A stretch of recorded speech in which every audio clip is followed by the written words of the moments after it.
Here we have a situation where we are verifying the quality of the socks, wool socks, in an experiment that focuses on how to react to submersing your feet. When you break through the ice and fill your footwear full of water, you will find that if you leave your footwear on, you are courting disaster. You're likely going to get either very cold or frozen feet. And the solution, contrary to some normal way of thinking, is to take your outer footwear off and walk in your socks. You won't need to take immediate steps because you'll let the snow do the work for you initially, so you don't have to light a fire and start drying out your feet. And a matter of fact, the colder the weather, the better this idea works, and the worse it is should you leave your footwear on. We have taken off our outer footwear and we have 2 pairs of wool socks. These are 30% mohair and 70% wool, and we want to verify for sure that these will act like normal pure wool. You'll find that socks must be wool. Oh, that initial cold as it hits your feet, you can see the ice water here, and we're submersing our foot completely wet, getting the full benefit of the bitter cold, as if we had stepped through and filled our moccasins, our dry cold footwear completely wet. There we have, completely soaked. Now generally, even in the springtime when there isn't severe freezing conditions, you improve your condition considerably by getting rid of the outer footwear so that the water in your socks begins to squish out. If your socks are not wool, this experiment will fail outright and you're courting frozen feet or very, very cold feet, depending on the weather. Now, if the snow conditions are fairly deep, the water that's in your socks is going to get blotted out. It's a little late to be doing this experiment when you are in a survival episode. You should get yourself a pail of water on a cold day, go out the front door, stick your foot in the pail of water or both feet, go for a walk. If things get out of hand, run back to your shelter. You will find then that the explanation that tries to make this clear verbally will manifest itself by experiment. So you'll be able to verify exactly what happens, and you'll know what to expect when you are ever confronted with the real thing. Now, we find that the wool socks that we have here, we've been testing them for some time. They are made by custom woolen mills from Carstairs. They are of a fine weave. I've been trying to wear these socks out for some time. Of the countless socks that I've worn out in my life, I'm very impressed with the durability of these socks, and the sock is definitely fulfills the requirements with regard to reacting to submersion of the feet. The custom woolen mill socks are well designed, and wearing 2 or 3 pair of these socks, you're likely able to encounter and deal effectively with any submersion emergency. The water that's in contact with your feet will warm up, and your socks, if they are wool, will begin to act like a form of wetsuit. And if you walk through the snow and your snow comes in contact with any wet part of the sock, the snow will wick it off, and then you'll find that in the extreme cold, big plaques will freeze to the surface of the outer sock, and the outer sock will often go hard like a boot. In which case, when you ask if your feet are damp or wet, you can't honestly say they are, and if you ask if your feet are cold, you can't honestly say that they are uncomfortable. They are in a state that that is very tolerable, and you can go all day. It may be hard on your socks to be walking without protection on the sole, but this, which can be a serious emergency, becomes something pretty inconsequential because you know how to react.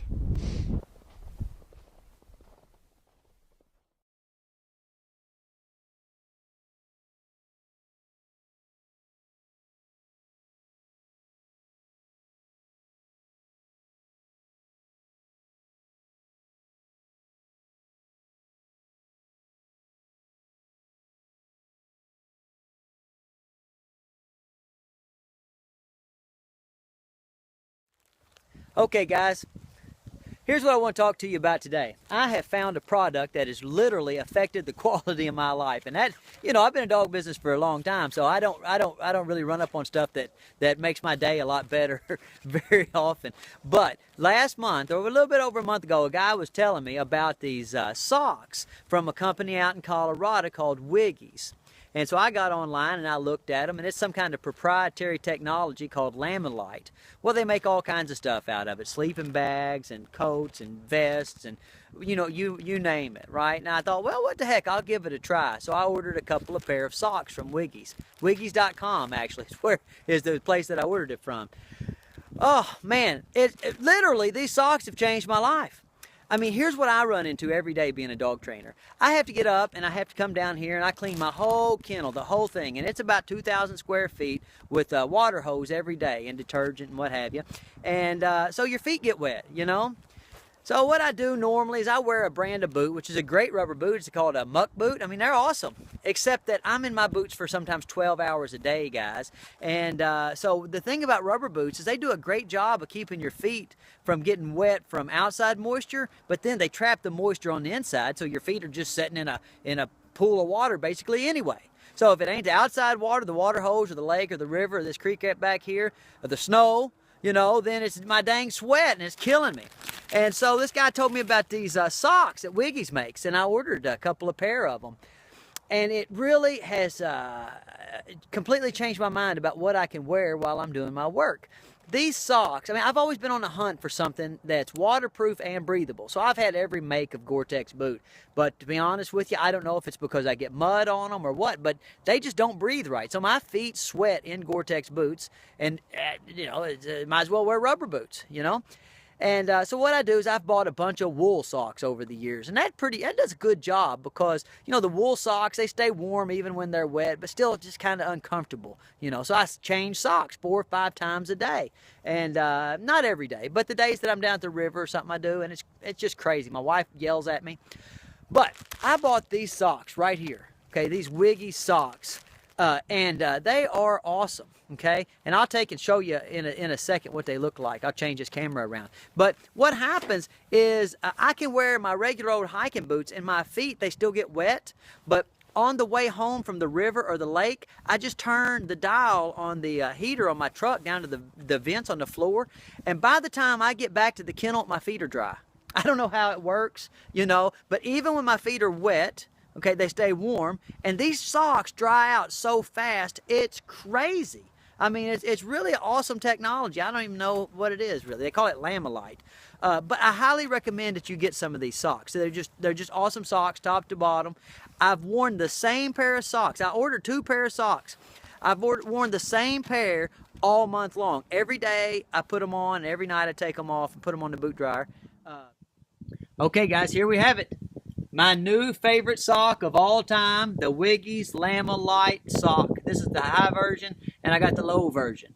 Okay, these socks are warm. They wear wonderfully. They never stink. I mean, I've had the same pair on for 30 days, and they don't stink a bit.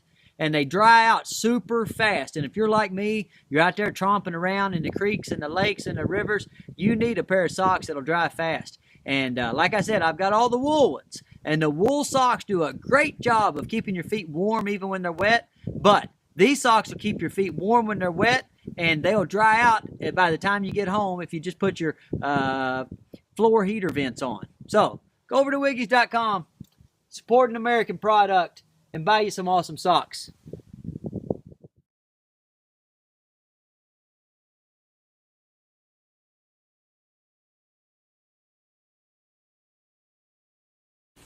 Hey guys, Brooke Whipple here. Welcome to my channel. Today I'm reviewing a Wiggy sleeping bag, the bag I took with me on Alone Season 4. Did I like it? Stay tuned.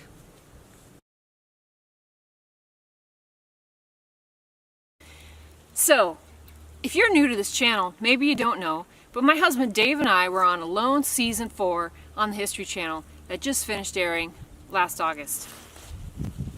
It was really important to take the right sleeping bag. So I did a lot of research before I went, because the sleeping bag is one of the most important things you can take out there. And I decided on taking a Wiggies bag. Wiggies is a small company. I believe they only have offices in Colorado and Alaska. I chose this Wiggies bag because it was heavy.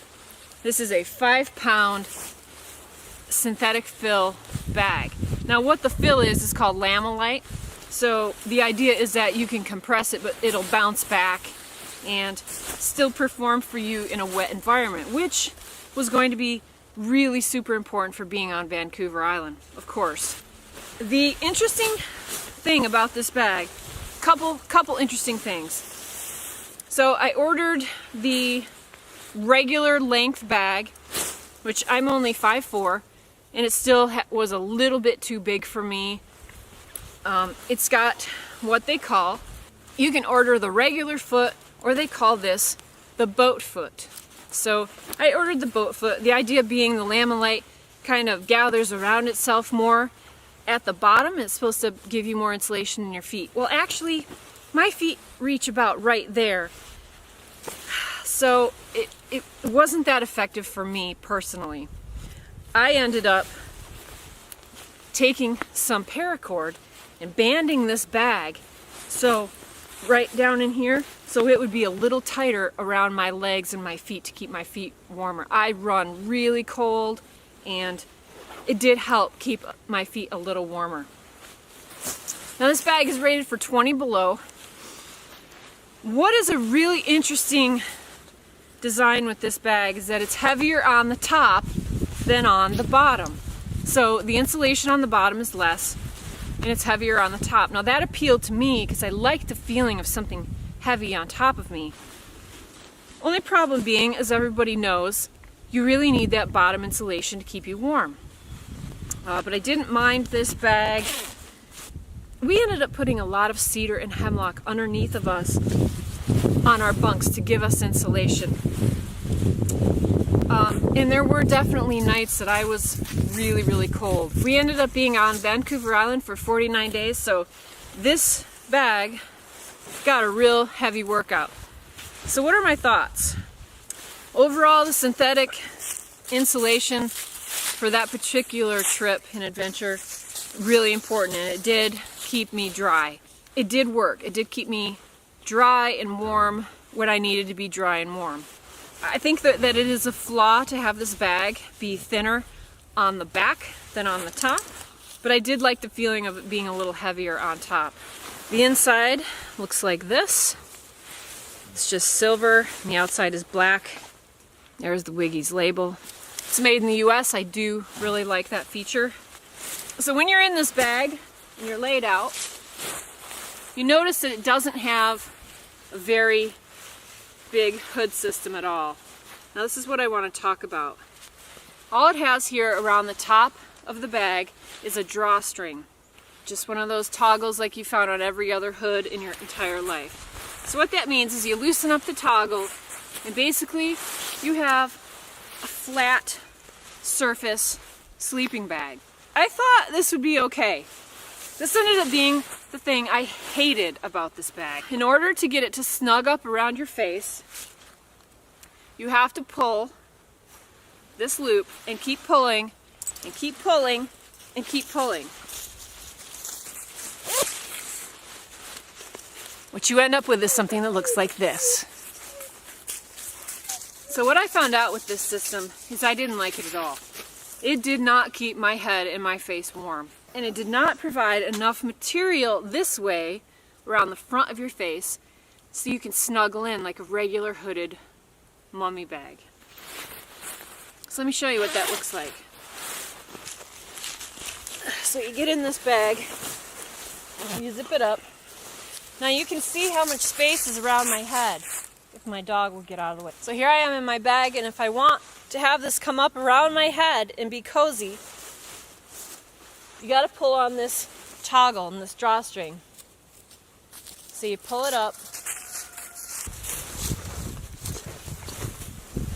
You cinch this up. Oh, dog breath. Maisie, go. So you can see with this zipped up, it's, for one thing, the drawstring is right against my forehead and it's not very comfortable. And if I want to cinch it up even more, I just still have this open space. man, what a static nightmare now. So what are my final thoughts on this Wiggy's bag? It did the job for us for 49 days on Vancouver Island, but I would have liked a better hood system. And for me personally, I needed a little bit smaller bag. But it ended up working out okay. I did stay fairly warm. I would recommend this bag only if you're gonna be able to deal with this hood.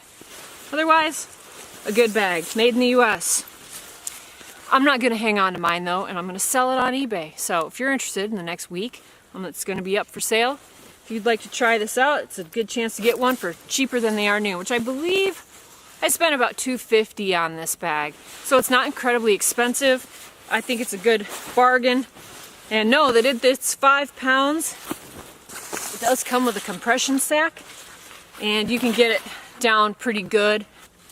When you're not using it, you want to store it not so tightly packed so you won't mess up the insulation long term. And there you have it. Tell me your thoughts. Do you like these Wiggy?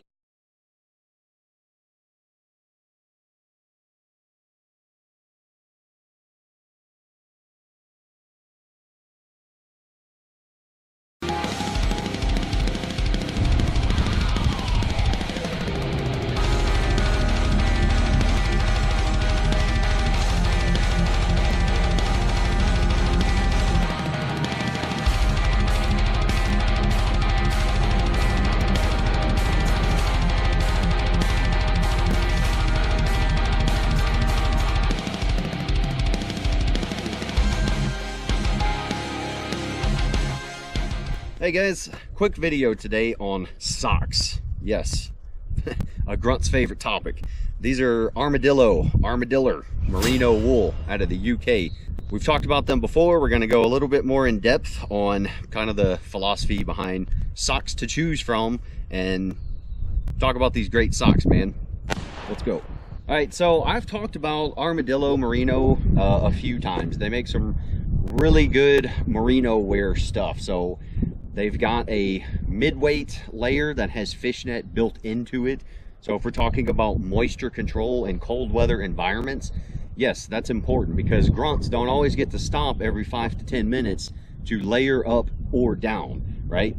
Typically what you begin with in the morning is what you're stuck with until that next long halt, when you actually have a chance to take all your gear off, let your buddy pull security for you, and so you can downgrade layers or upgrade. All right, I've covered the light hiker socks. Those are pretty much the go-to socks for the majority of what I'm doing. All right, so they're the lightest socks that they have. You should go check them out on their website. It's the perfect mixture of wool and some synthetic, like, you know, a little bit, maybe some nylon and some spandex, so it's stretchy.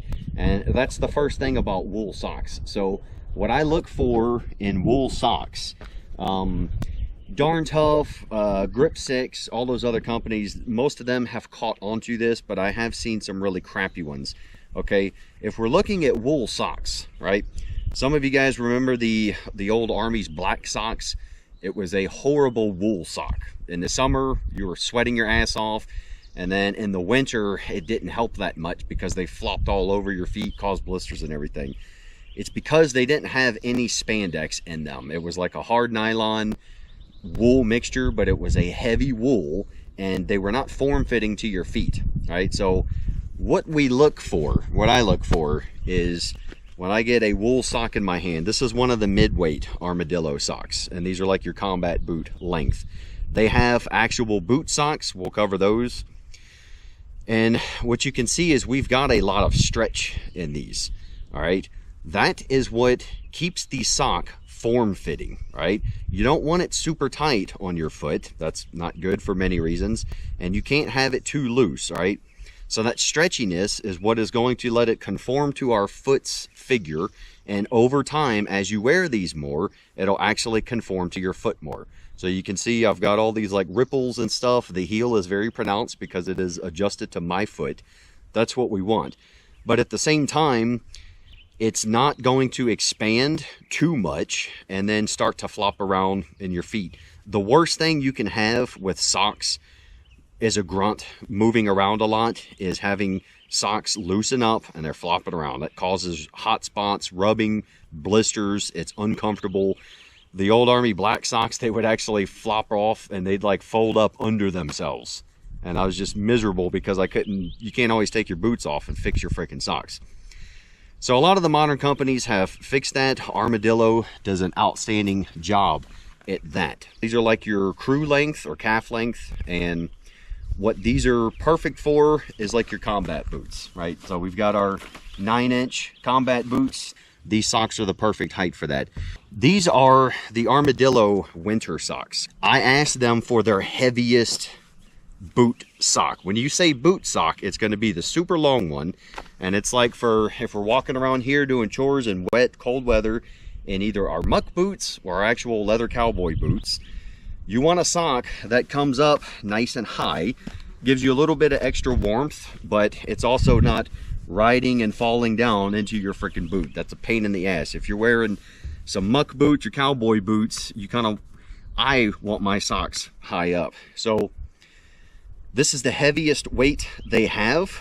You can read more about it. The heavy, when we say weight, we're talking about the wool content, okay? So your light hiker socks, they're gonna have a lower wool percentage, and then you go to the heaviest, like these. You can see that, the fluffiness, right? That's gonna be the heaviest weight of wool, which means they're gonna drop whatever synthetic is in there a little bit, but they're still going to keep enough of the spandex or acrylic, whatever stretchy material they're using, and you get that stretchiness, okay? The main thing I look for in boot socks is, will it come up over my calf so it's not riding down into my boots, annoying me? And also, will it stay there, right? These have been my staple for springtime and early winter chores, where it might be, you know, nice and sunny and warm during the day, or it could be freaking winter storms, blizzards, and all that bullshit, but then it goes away again. So kind of like the temperate environment. That's what I'm going with. And it's like the perfect weight, perfect thickness and everything for such. And I pull them up above my calf, they will stay there all day. It's insane. Before I got my hands on the Armadillo shit, I was actually considering doing the old man stuff, where they have the clips and shit connected to their socks and their boxers and everything else, because I was so tired of, after a couple hours, my socks are down at the bottom of my boots. That sucks, man. Some of you guys laugh and you're like, well, boo-hoo, that's not a big deal. Okay, cool. If you're cool with that, fine, man. For me, that's a big deal. And I hate socks that just fall down and flop around, because it's not just about the sock dropping down into the boot and I'm losing this extra warmth and maybe the boot's not rubbing on my calf. The problem is, once the sock drops down into my boot, well, now you've got all this excess material. The sock will eventually start to go down into my boot. That is my problem with that. The Armadillos are the first brand I've tried that don't do that. Even these heavy, their heaviest weight wool socks. I pull these suckers up, they come all the way up over my calf, they stay there all freaking day. And then if you look at the price points of these, you know, you're looking anywhere from 20 to 30 bucks. Guys, for good wool socks with the perfect chemical mixture, or the perfect material mixture composition, and the fact that the damn boot socks actually stay up, and, you know, we can limit all the rubbage and blisters and stuff, I don't know of a better brand. Like, I do have the Darn Toughs, I do have some Grip 6 stuff, and their stuff is great, but like I said, I have become the most comfortable with the Armadillo stuff because they actually stay in place like they should. All right, so give them a try. They're linked down below, and maybe you have different experiences.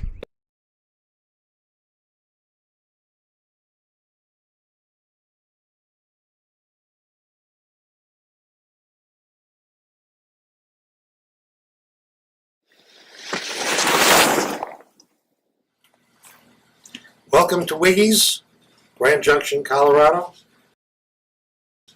Another lovely day here on the Western Slope. Good skiing in the mountains.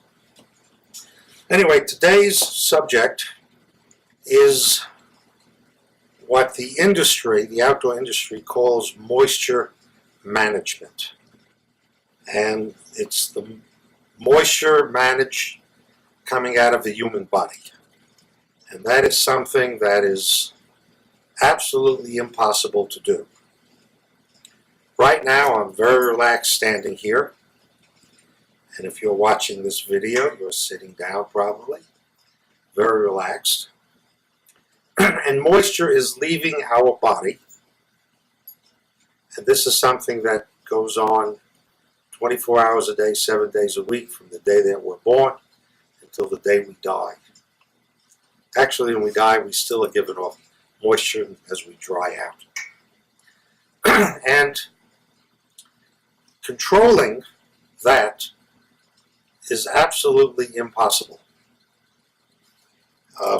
If you look up the word management, you will find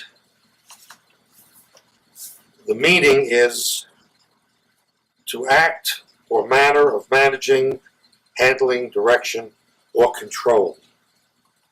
And you cannot control the moisture coming out of your body. Now, if I went outside and started bouncing a basketball and shooting hoops, moisture would increase coming out of my body. And why does this happen? Because the core of the human body is maintained at 98.6 degrees. And once you become physically active, the core of the body heat increases. And in order to keep that at 98.6 degrees, the body starts sending moisture and heat to the skin surface. The moisture comes through the pores as a vapor, and that vapor will condense and coat our skin surface, thereby cooling us down. And this is an uncontrollable physical action that takes place. So to think that there's ability to manage moisture with fabric is erroneous.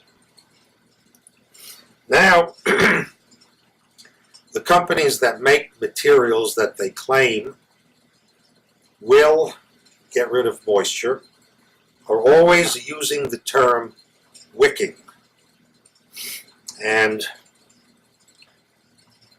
wicking is, here's a wick, a couple of wicks. This is made out of cotton. In the lantern is a wick, and it's made out of cotton. The oil, liquid inside the lantern, is absorbed by the cotton fabric called a wick, and it moves to where it isn't. And as it's burning, it's drawing more oil to where the flame is. That is called wicking action, as the moisture moves. And in order for a material to wick, it must be cotton, wool, a natural material. Silk will wick, viscose will wick. Viscose comes from trees. And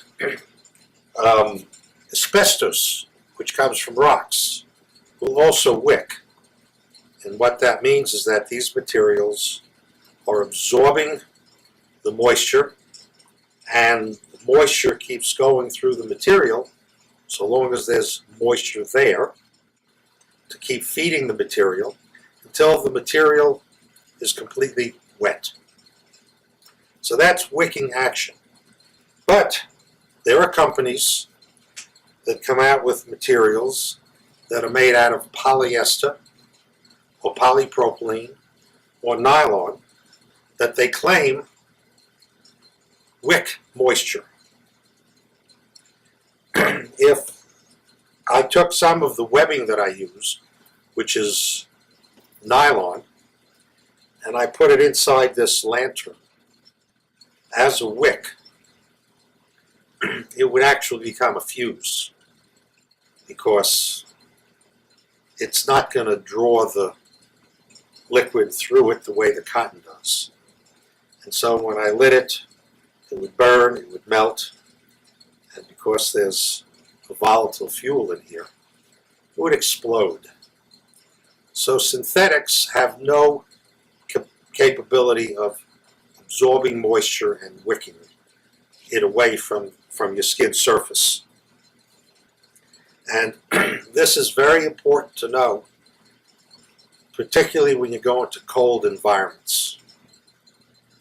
See, when it's summertime and you're perspiring and you're wearing a cotton t-shirt, it's wicking the moisture away from you.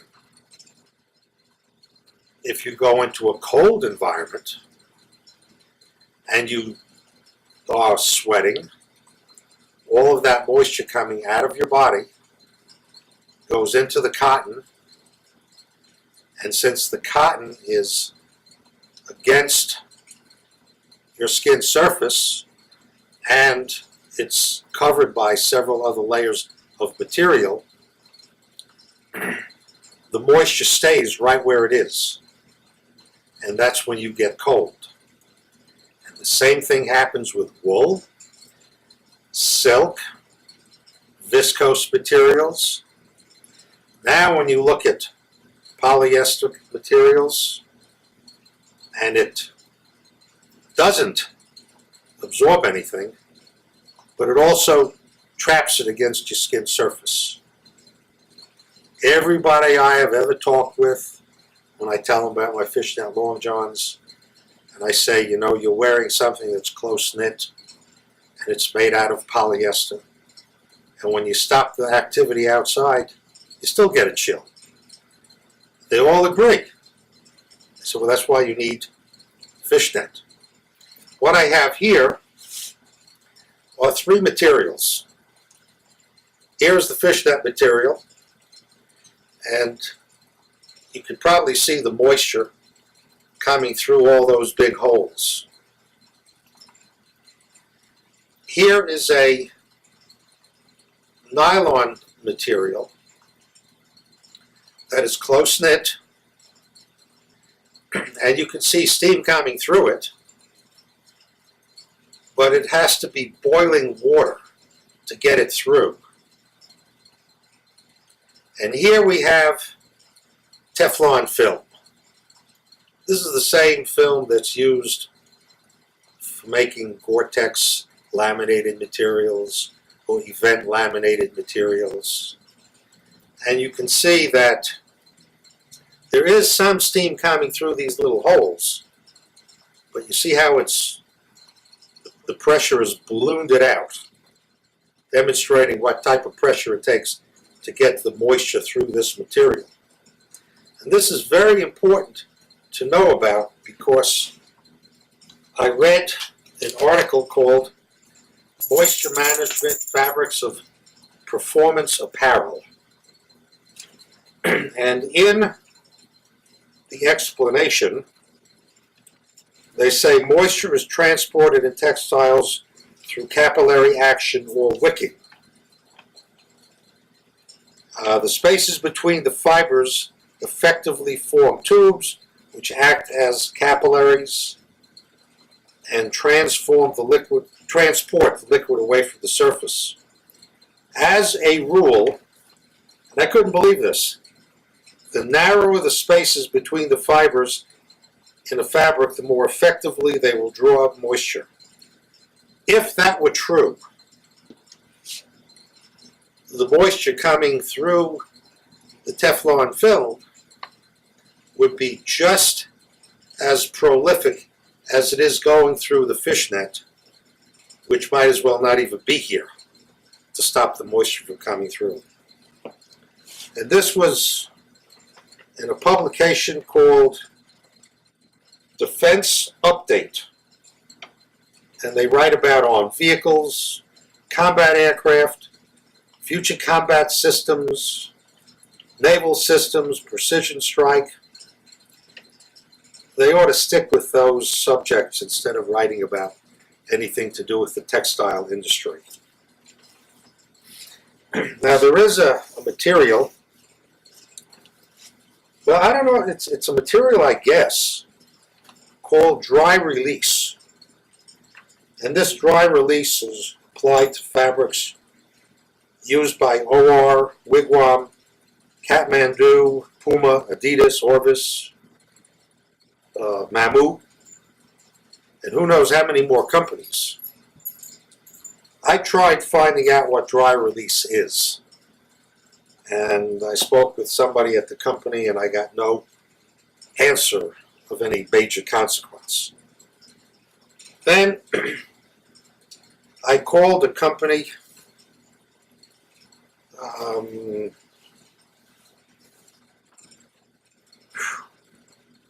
Royal Robbins. Royal Robbins has been around for 40, 50 years.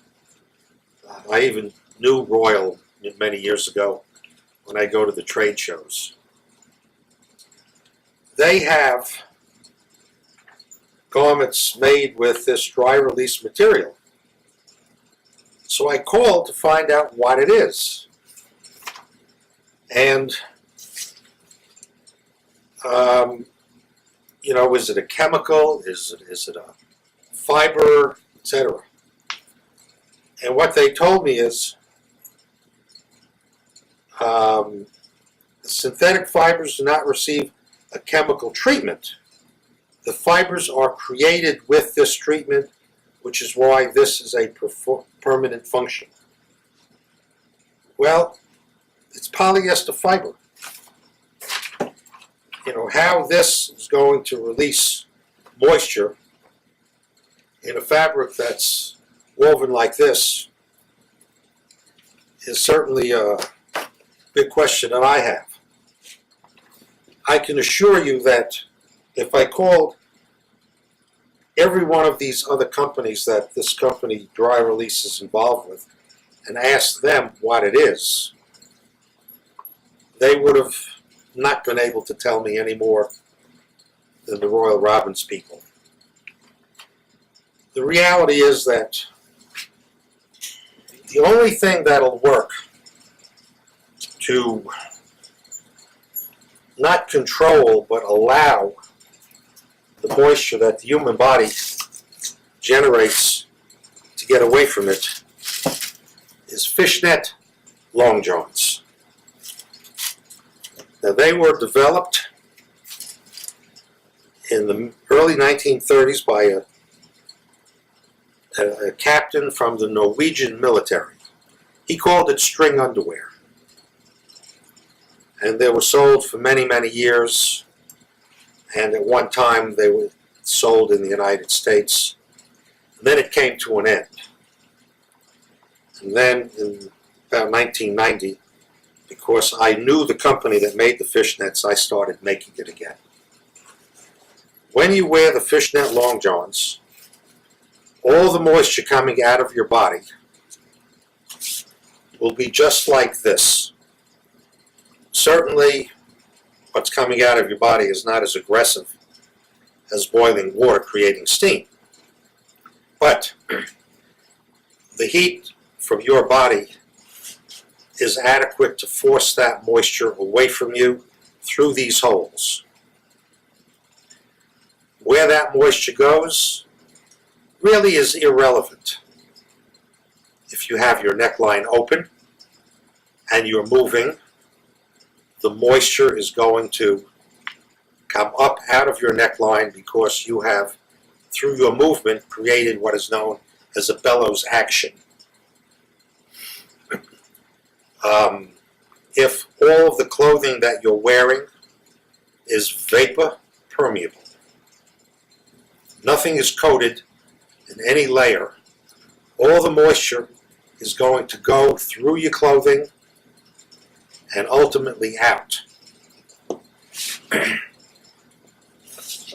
This is a picture of me when I was back from my venture of getting lost in the wilderness, the Fossil Ridge Wilderness. And I'm on a horse, and the parka I'm wearing, which is my Antarctic parka, is white And the reason it's white is not because of snow, it's because of the moisture that came out of my body, went through all the insulation and condensed on the outside and froze. This is the parka, and you can see how thick that is. That's the L12 insulation. And for those of you who have the Wiggy sleeping bag, the ultralight, that's the same thickness of insulation that's in this parka. So all of the moisture coming out of my body went through the parka and out. And when I got off the horse and went into the cook's tent, and I took the parka off, I was bone dry. I was wearing a cotton shirt, old style plaid cotton shirt. It was dry, the lining was dry, everything was dry. The only thing that was wet was the exterior of the garment. And that was because in 3 days of walking through as much as 4 foot of snow, between 11,000 and 12,000 feet, I was wearing the fishnet long johns. So what you have to remember is that in order to rid yourself of the moisture, that very first layer is the most important layer of clothing you will ever put on. Over that, I just recommend everything to be non-coated material. You don't want these coated materials trapping the moisture. So the reality is there's no such thing as managing the moisture, the way the industry puts it. You have to let the moisture do what it's going to do, and you have to help it along. Thank you and have a pleasant day.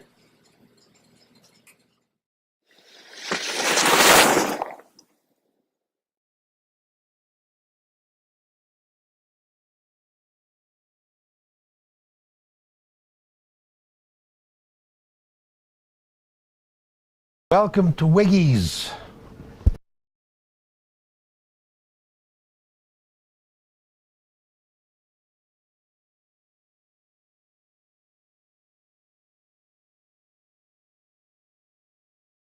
Welcome to Wiggy's University. Since the purpose of these videos is to educate people, I think university reference is probably very good. Now, I've been talking all about chopped staple fiber and continuous filament fiber for years. I had to go to a home sewing store in Grand Junction to get some chopped staple fiber because I don't have any of it in the factory.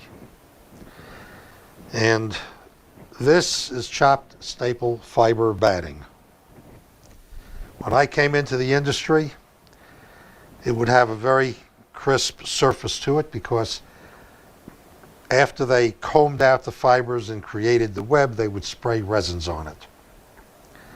Nowadays, they don't spray resins on it any longer. They take 2 fibers, one that's heat set at 475 degrees, and the other that's heat set at 200 degrees.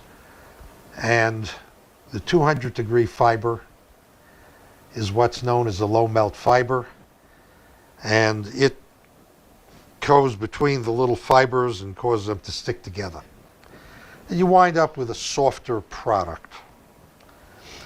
One of the problems with this is if you have a garment or a sleeping bag that's got low melt chopped staple fiber in it, and you put it in the trunk of your car, and it's on the car, the trunk gets up to 300 degrees, the low melt fiber gets liquefied, and then when you pull it out and it cools down, it resets, and you don't have a sleeping bag any longer. This is something that 3M found out about when they were first marketing their Thinsulate Light Loft, which was strictly chopped staple polyester fiber. Now I've referred to Primaloft using a very fine denier fiber. According to the patent, it's a half a denier, and it's obviously very difficult to see, but this fiber is about a 4.5 or 5.5 denier fiber. And the difference between the two fibers is this one being heavier is stronger.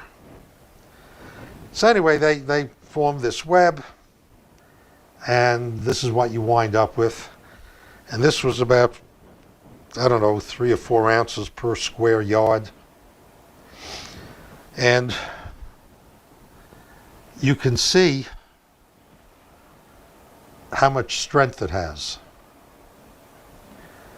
or the fact that it has no strength. And that is the reason you have to put it into a quilting machine, because what you put on either side of the fiber is what gives it its strength and holds it together. By the same token, when you get to continuous filament fiber, and I think you can see the filaments, they run from side to side. And if you try and pull them, you've got all this fiber. And if you look at the strength of the fiber, you can't tear it up. And that's the reason that it's adaptable to the lamination process.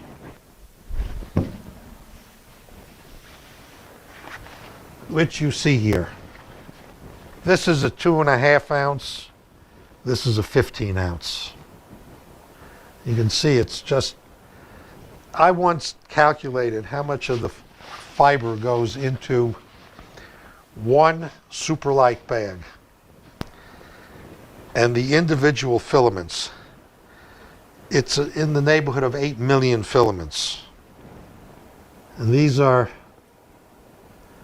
5.5 denier fibers, and maybe you can see that. But it's an immensely strong material. And I've told people that if you took this and fed it into the axle of a semi going 100 miles an hour down the road, it would eat up the axle. Plain and simple. That's how strong it is. Now I'm going to show you something else about this fiber. When you put it into water, I'm getting it really saturated here.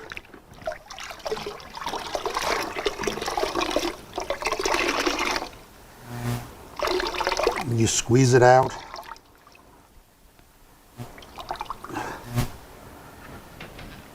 And now you lay it out.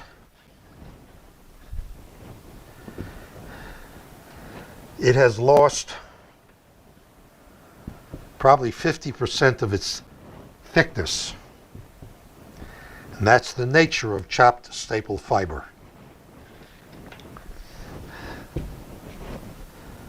Now I'm going to take the continuous filament product and do the same thing.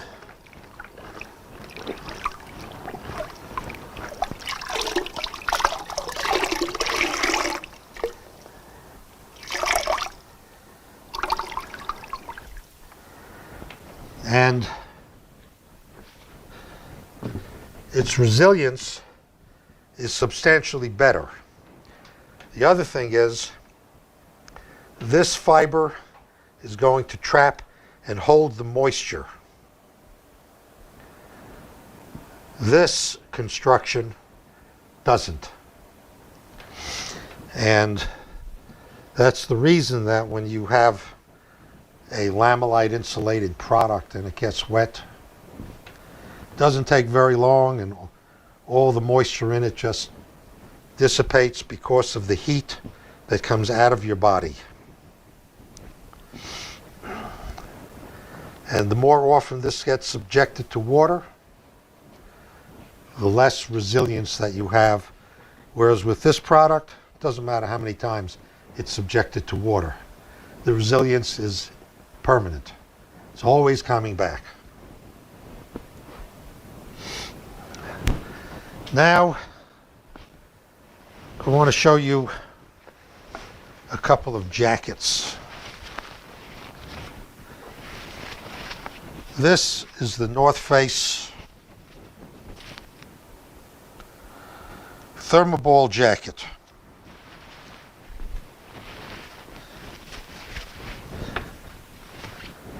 The thermoballs are essentially this fiber. Somehow, mechanically, it's turned into these little balls. And I don't know how it happens. I've never seen the process. And that is what is inside every one of these quilted pockets. Now, we know that quilt stitching reduces insulation. Here is a picture taken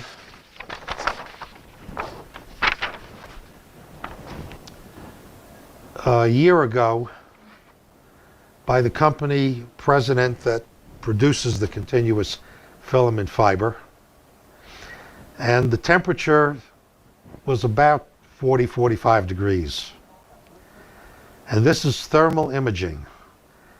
And you can see how red this is, which is indicative of where all of the heat is going. And that is, it's going away from him and through the garment and out. So you now understand what is known as conductive heat loss. And I'll go into it a little bit further. Here is a picture of the Wiggy Barren Grounds parka that was taken, 15 minutes later. And you can see how dark it is. And that's because the heat from Ken's body was not coming through the materials, specifically the insulation.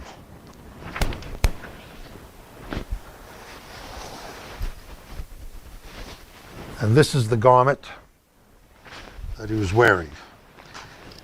This has the L6 insulation in it. And on a 40-degree day, it would be much too much to wear. According to North Face, they don't give in English the weight of the fiber that's in the garment, but they have a wonderful picture of Meru, which is a mountain in the Himalayas in India, at latitude 30 degrees 52.5 north, 79 degrees 156 east, and it's a big mountain, probably 20,000 foot mountain. And the suggestion is that this garment is somehow going to keep you warm if you go up there. That's what's known as an old wives' tale.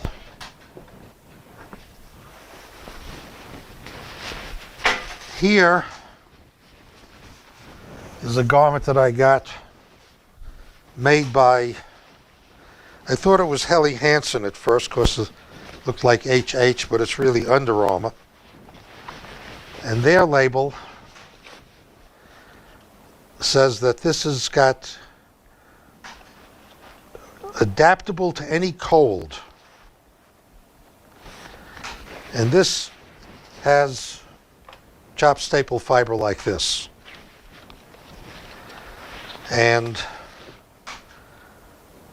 I mean, that's a stretch to think that this is good for any cold. Maybe if they're referring to you having a cold and you're in your house, you put this on and it'll keep you warm. But again, it's bogus.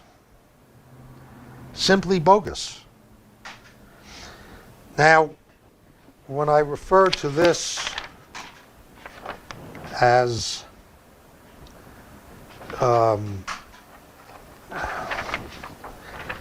conductive heat loss.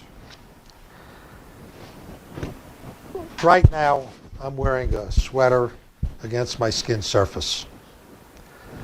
My skin surface is 91 degrees.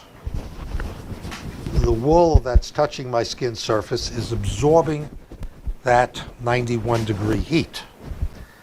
And it's moving through the fabric to the outside. Since wool does not ever get to the actual temperature of the source, it continues to absorb, and it's continually conducting heat away from me.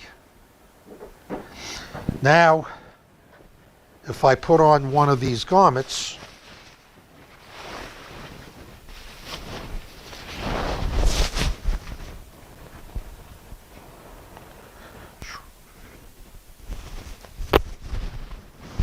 this fabric is touching the wool.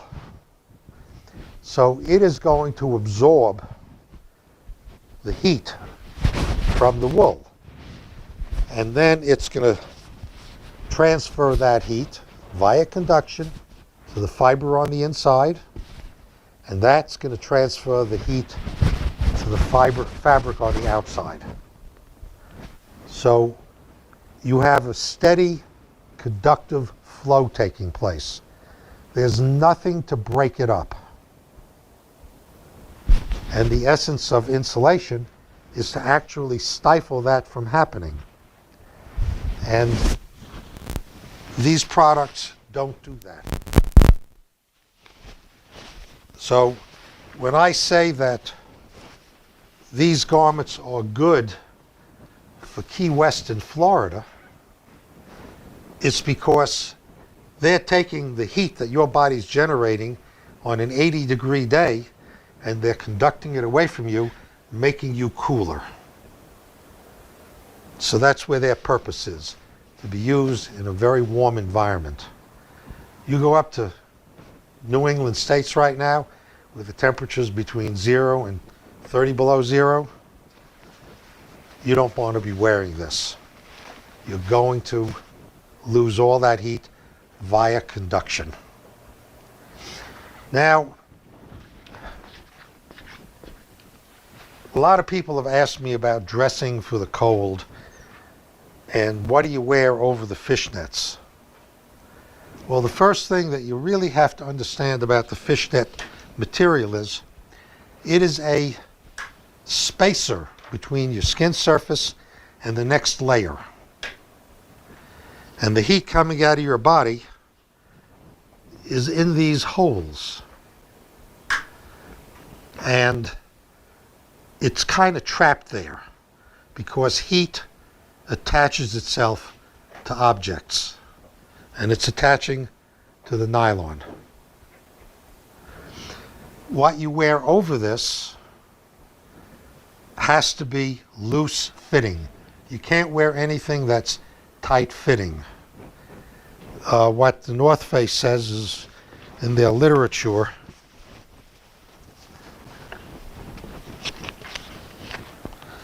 jackets are fit close to the body to provide a wide range of motion. Well, when you wear something that's close to the body, it inhibits your ability to move.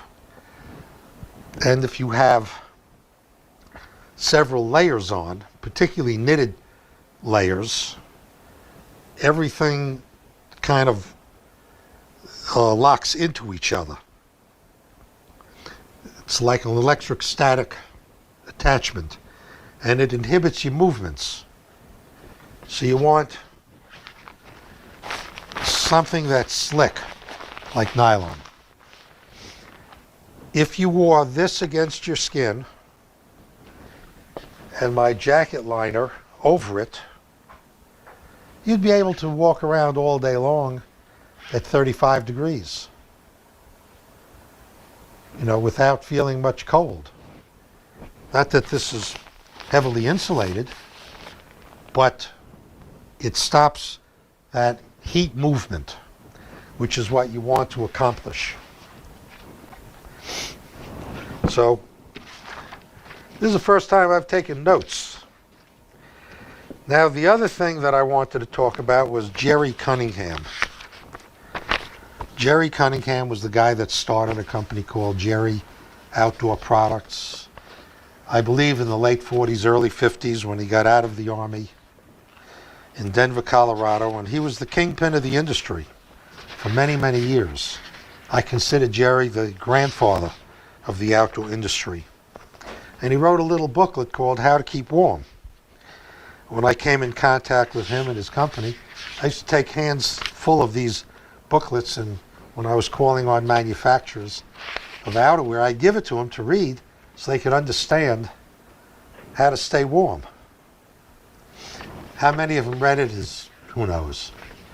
Probably not many.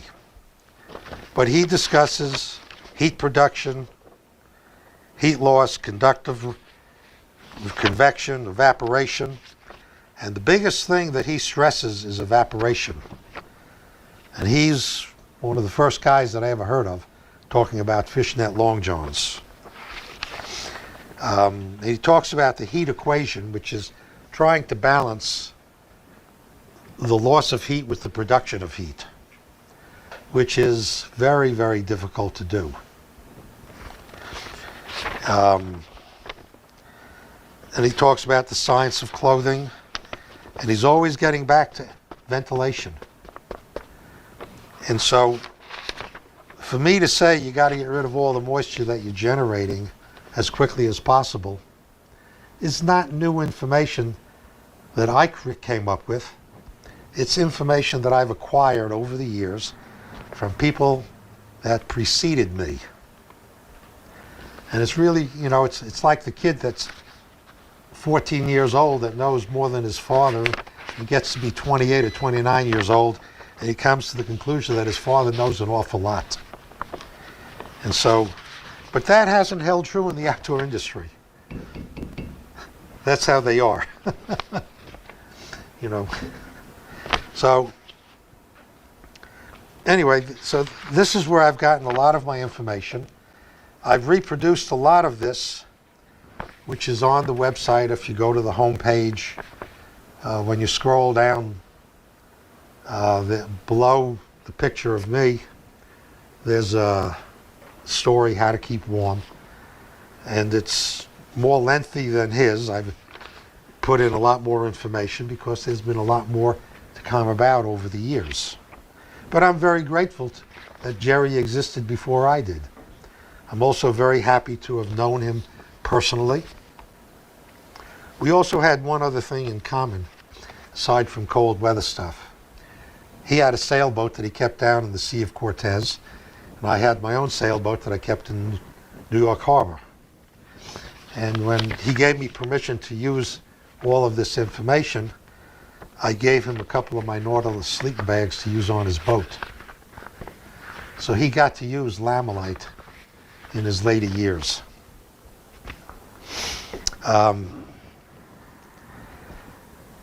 All I can offer at this point is, if I've raised some questions for you, don't hesitate to give me a call. I'll be happy to answer the questions. Before I go, Cookie, come on over here. You gotta have my trusty assistant. Come on, baby. Oh, she's been busy taking notes over in the corner.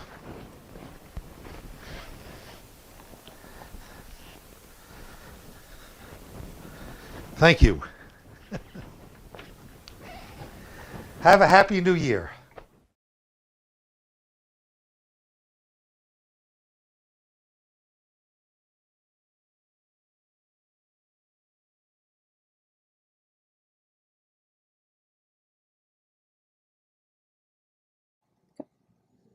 Welcome to Wiggy's.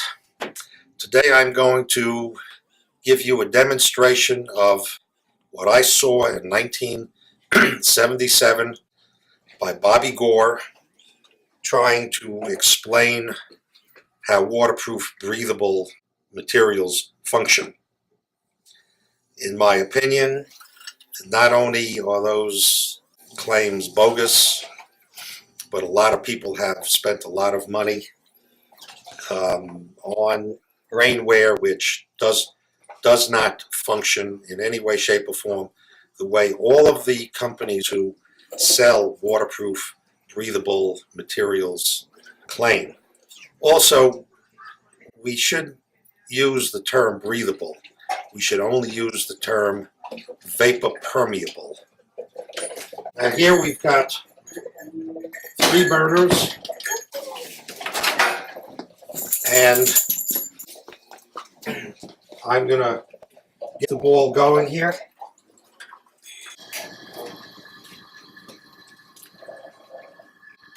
This first container has just the Teflon film.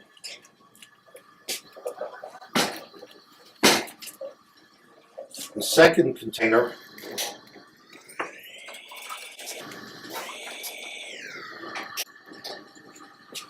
has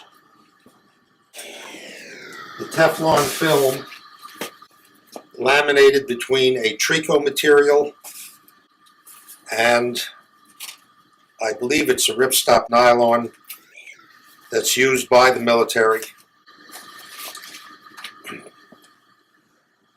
And the third container has what I believe is the Teflon material that has been laminated or coated with urethane before it got laminated to the taffeta and the Trico.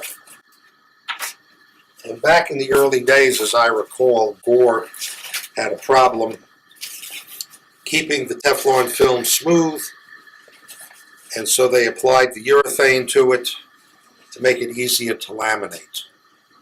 Now, whether that's factual or not, I don't know, but that's what I know. Now,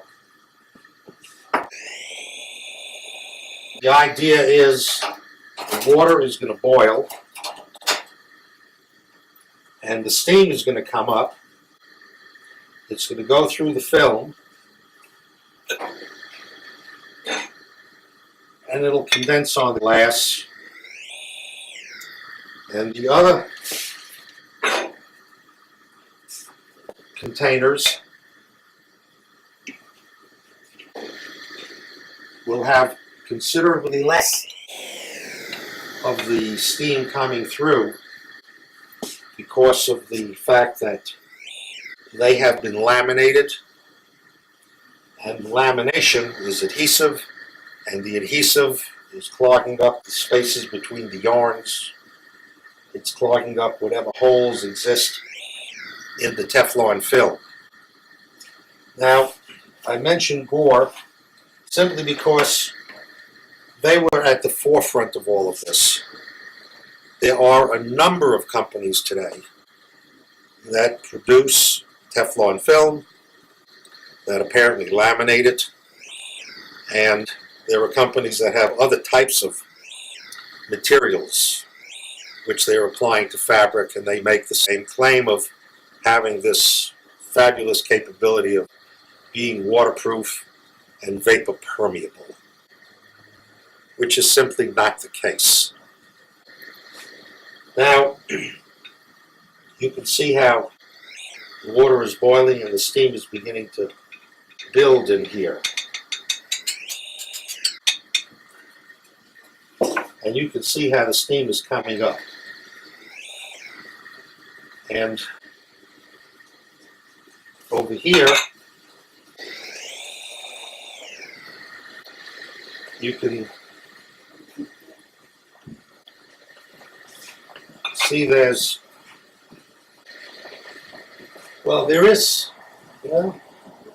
there is something coming up, but it is so limited. Now, when I saw Bobby do this exhibit, what I said to him is, I want to use your stuff, Bobby, but I'll only do it on one condition. I want to meet somebody whose rate of perspiration is comparable to the steam coming up off of boiling water. And obviously I never got an answer from him, and I never expected to. But you can see it's still coming up like crazy here, and almost nothing here.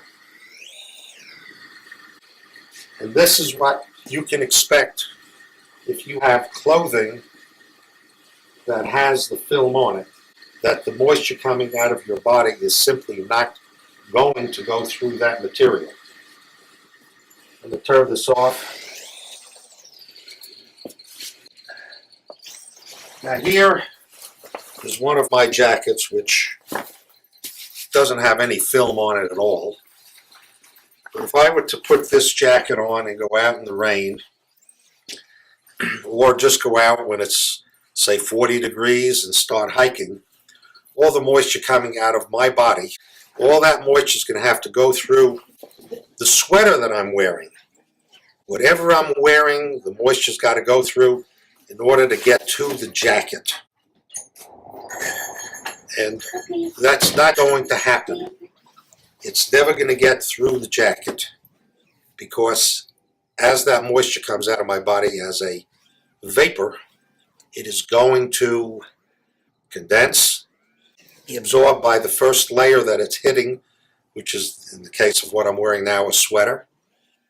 It could be a shirt, doesn't matter. Now, supposing it's 2 degrees, I'm now wearing an insulated garment. The moisture not only has to get through what I'm wearing against my skin, but it also has to get through the lining, the insulation, and the shell. And that, again, is simply not going to happen. So everybody that has purchased rain gear that is made with any sort of a film has, for all intents and purposes, wasted a lot of money, because you could go to a sporting goods store and buy urethane coated nylon rain garments for $20 or $30 or $40 that are going to do exactly the same thing as the $250 or $300 garment that's got these fancy branded stuff. Now let's talk about footwear. All the footwear or boot manufacturers in the world are using primarily Gore-Tex, and they're combining it with Thinsulate. And this particular boot has 1,000 gram per square yard Thinsulate.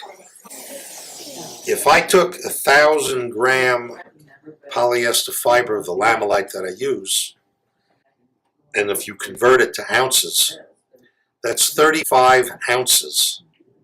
And 35 ounces would be around 5 inches thick. Now, could you imagine trying to get it into this little space? Now, this particular boot, and I suspect that it's all of them, has a fabric that's laminated to what is known as an open cell foam. The open cell foam is just like the foam that you use to wash dishes. It's a sponge.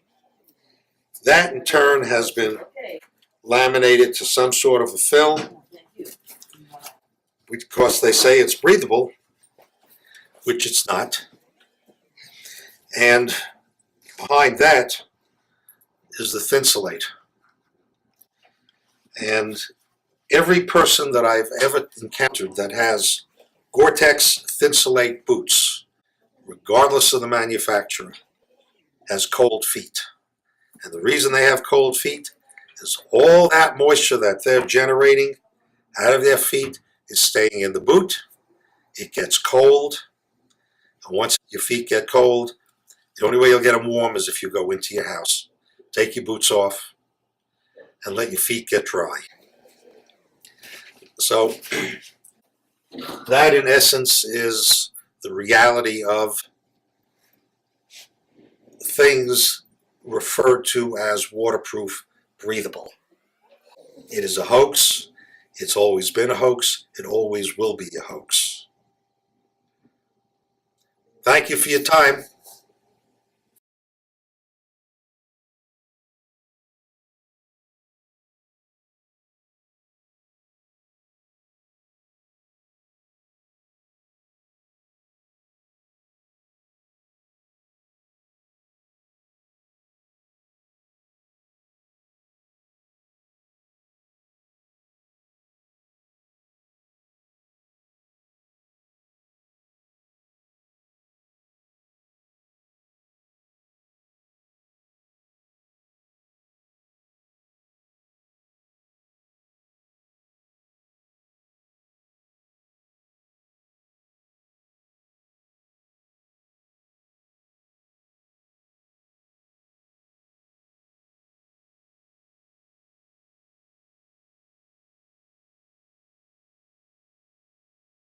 Welcome to Wiggy's.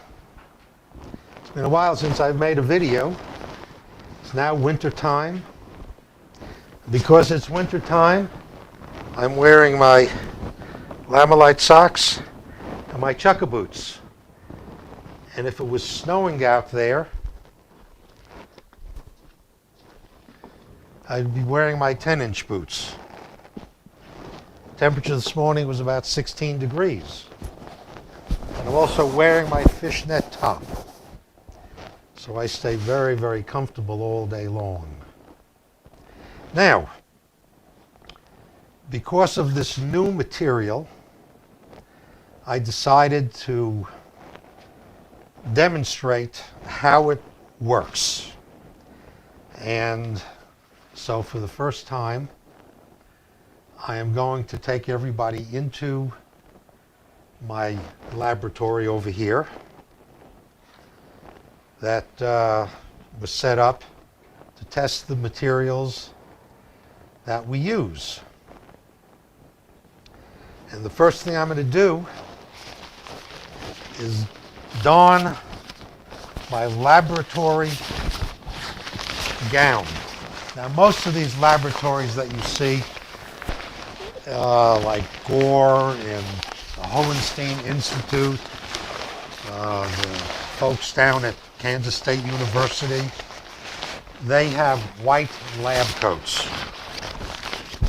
I use an International Orange lab coat for a reason.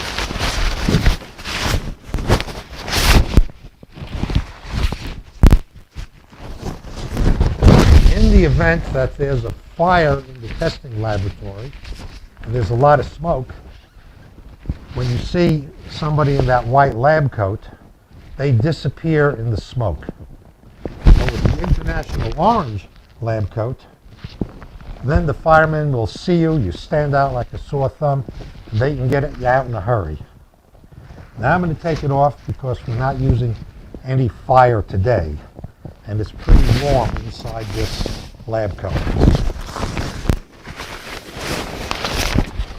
But we try and take all precautions that you would want when you're working in a laboratory.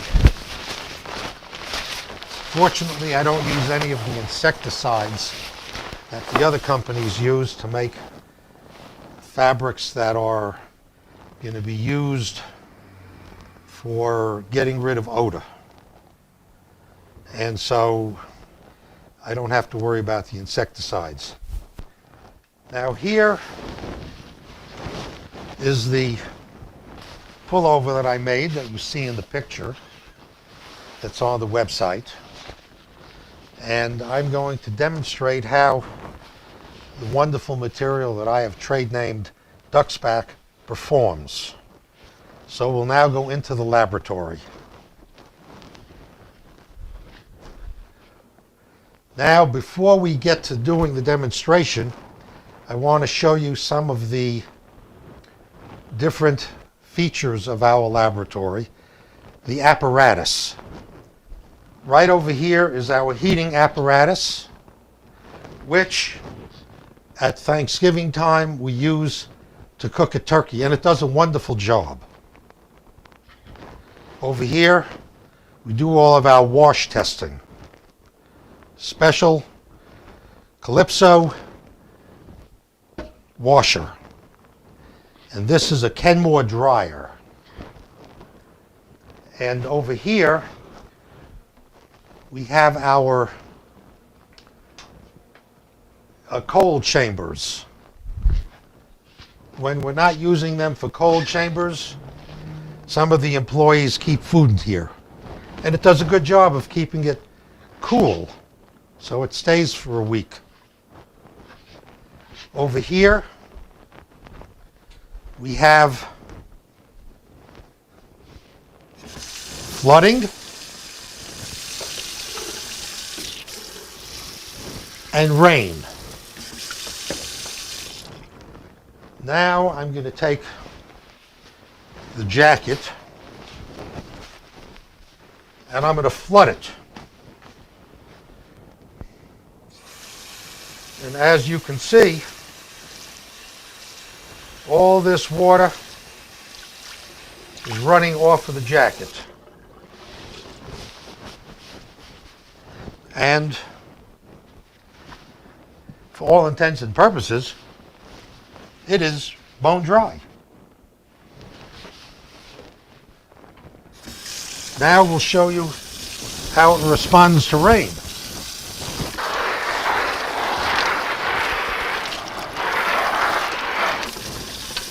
Biggest storm you can imagine. And it's running off of it.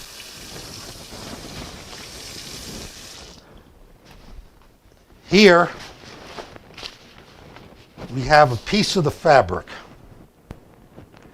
And I'm going to show you.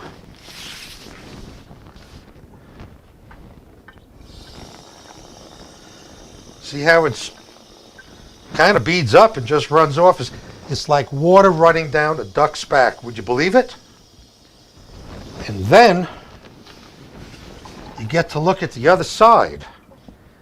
And the only wetness is because it was wet from the special sink, you know. But now the big test of vapor permeability. Nothing breathes, you know. See, this just lays there. There's no lungs, it can't breathe, doesn't do anything. Same thing with these Teflon film laminated materials. The Gore-Tex Best Defense on this one. Who knows what this one is? They say it breathes. Breathe. There's no breathing going on. It doesn't do anything. It just kind of lays there like a dead carp. You know. But now, for the test of vapor permeability, you draw in. You don't try and blow out. And you get air coming through. And that's how you get vapor permeability. If you try and do that with these double laminated 3-ply, you try and draw through it, you might as well put a plastic bag over your head. So that is the difference between vapor permeability and breathability. Now I'm going to go back into the showroom where I have a couple of items set up to show you the future of where this material is going to go over and above clothing. So we'll just go back into the showroom. Right here we have the single person bivvy shelter. This is something that I've made ultimately for the Air Force security officers, the guys that, they guard all the Air Force facilities.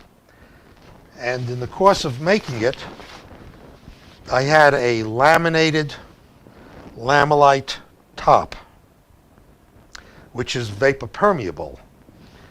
The problem with this top was that when it rained, because this is a single ply nylon, water would penetrate through. So I had to make a fly to go over it, which was made with 200 denier urethane coated nylon Oxford. And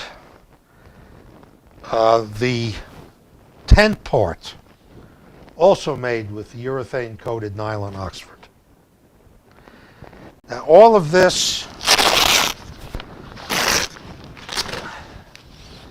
comes off if you don't need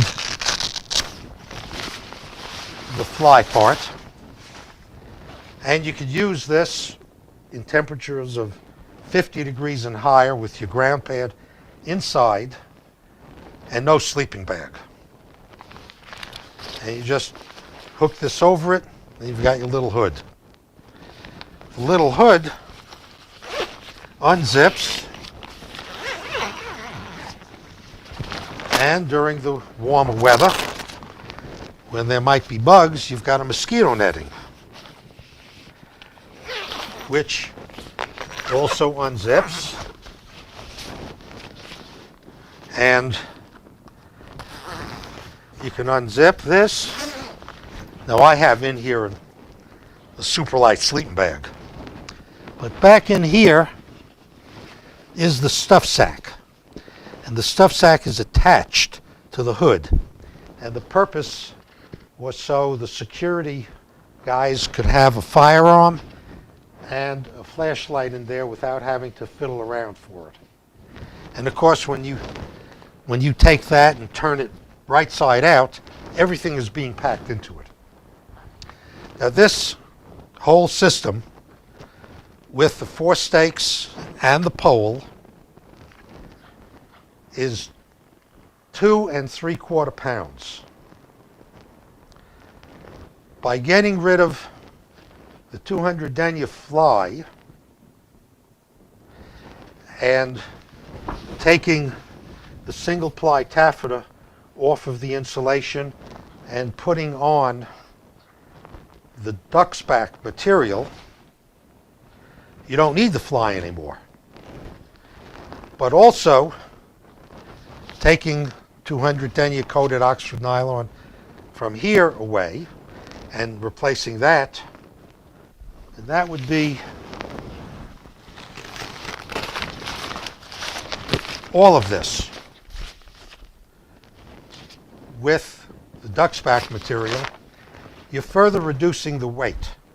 Now I have yet to make one because we've been so busy with taking care of orders right now that I've just put it on hold until after the first of the year.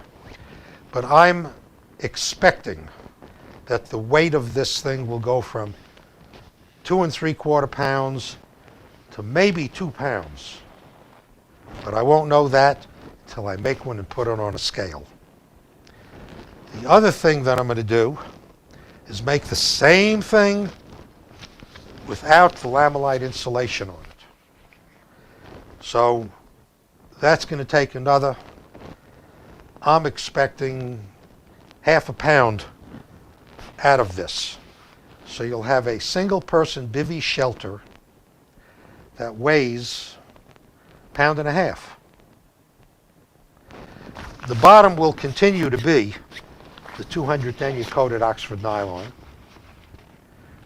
because it's tough and it's waterproof. And that will be something for all the people that like to go extremely light. I know up in Alaska, the goat hunters, they're always on the move. They're always looking for the lightest things they can get. That, I think, is a product that they will really enjoy having.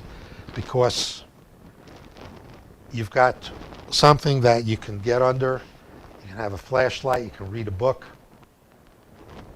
If you're locked in because of bad weather, no problem. You know, you're not sitting there with something right against your face.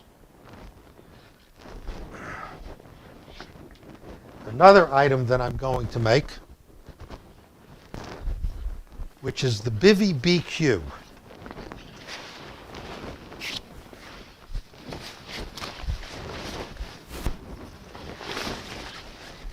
Bivy BQ is a very lightweight bivy bag, just like any bivy bag.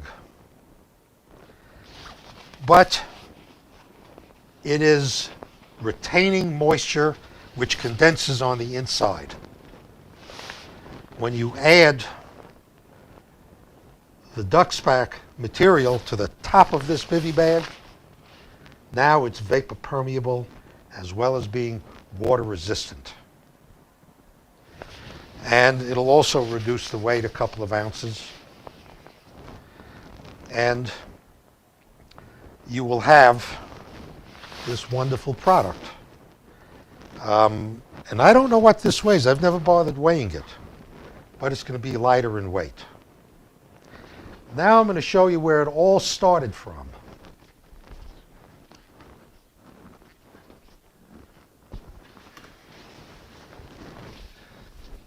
This is my raincoat.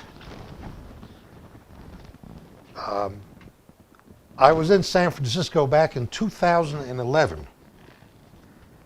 With all the years I traveled into San Francisco, I never really saw the city itself. So I went out there, spent a few days, and it rained for 3 days. And I was in Neiman Marcus, a store that I like going into. I don't buy things there as a rule. But I needed a raincoat, and I saw this one. And it was very light in weight. And it has this pocket in it, so you could take it and shove it in here. I haven't done this in a while. I've had this in the back pocket behind the seat of my vehicle.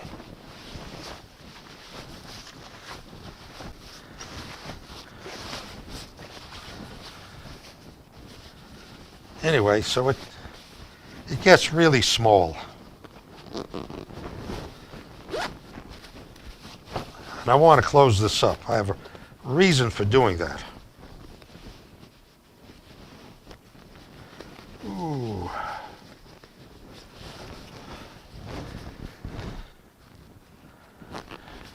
While I'm doing this, I'd like to show you my assistant. Right over there, taking notes. That's Cookie.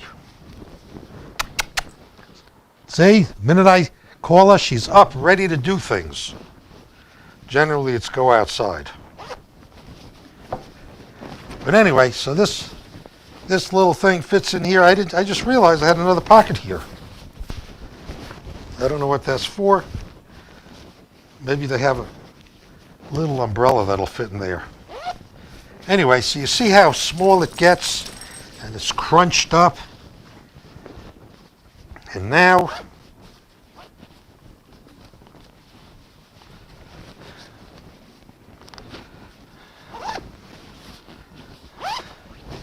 take it out.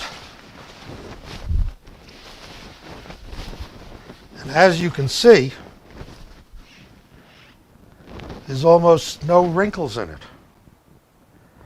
However, this past summer, we had more rain than we normally have, so we got to use it a lot. And while I was using it, I was noticing that water runs off of this. And there's no water repellent treatment on it. There's no coating on it. It's vapor permeable. And I went looking for the fabric. And I eventually found it about 2 months ago. And that is what I'm using now to make these products. And it's going to expand from the pullover, the zip-up front jacket that I've written about, the bivy bags. There's any number of products that I can make using this stuff that will make the products better, because it is doing something that I didn't think was really possible. It is being waterproofed. I prefer to say water resistant, really, versus waterproofed. And it is vapor permeable. And so, this is the direction I'm going in. So long as we're here in the showroom, the Chukka boots and the 6-inch and 10-inch boots are doing incredibly well. The Lamilite socks doing incredibly well. These things I couldn't be more pleased about.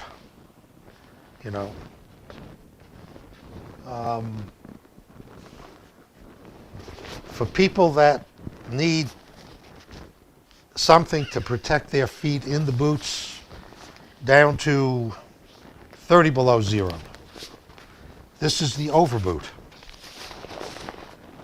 I have been in Lamilite boots, Lamilite socks, and overboots at 28 below zero that I know of. And I can't tell the difference between 28 and 30 below.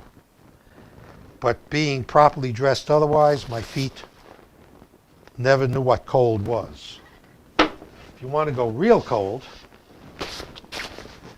mucklucks. They're used in Antarctica. And I got a compliment one day from this guy, Will Steger. The Gore Company paid him to go across Antarctica a number of years ago.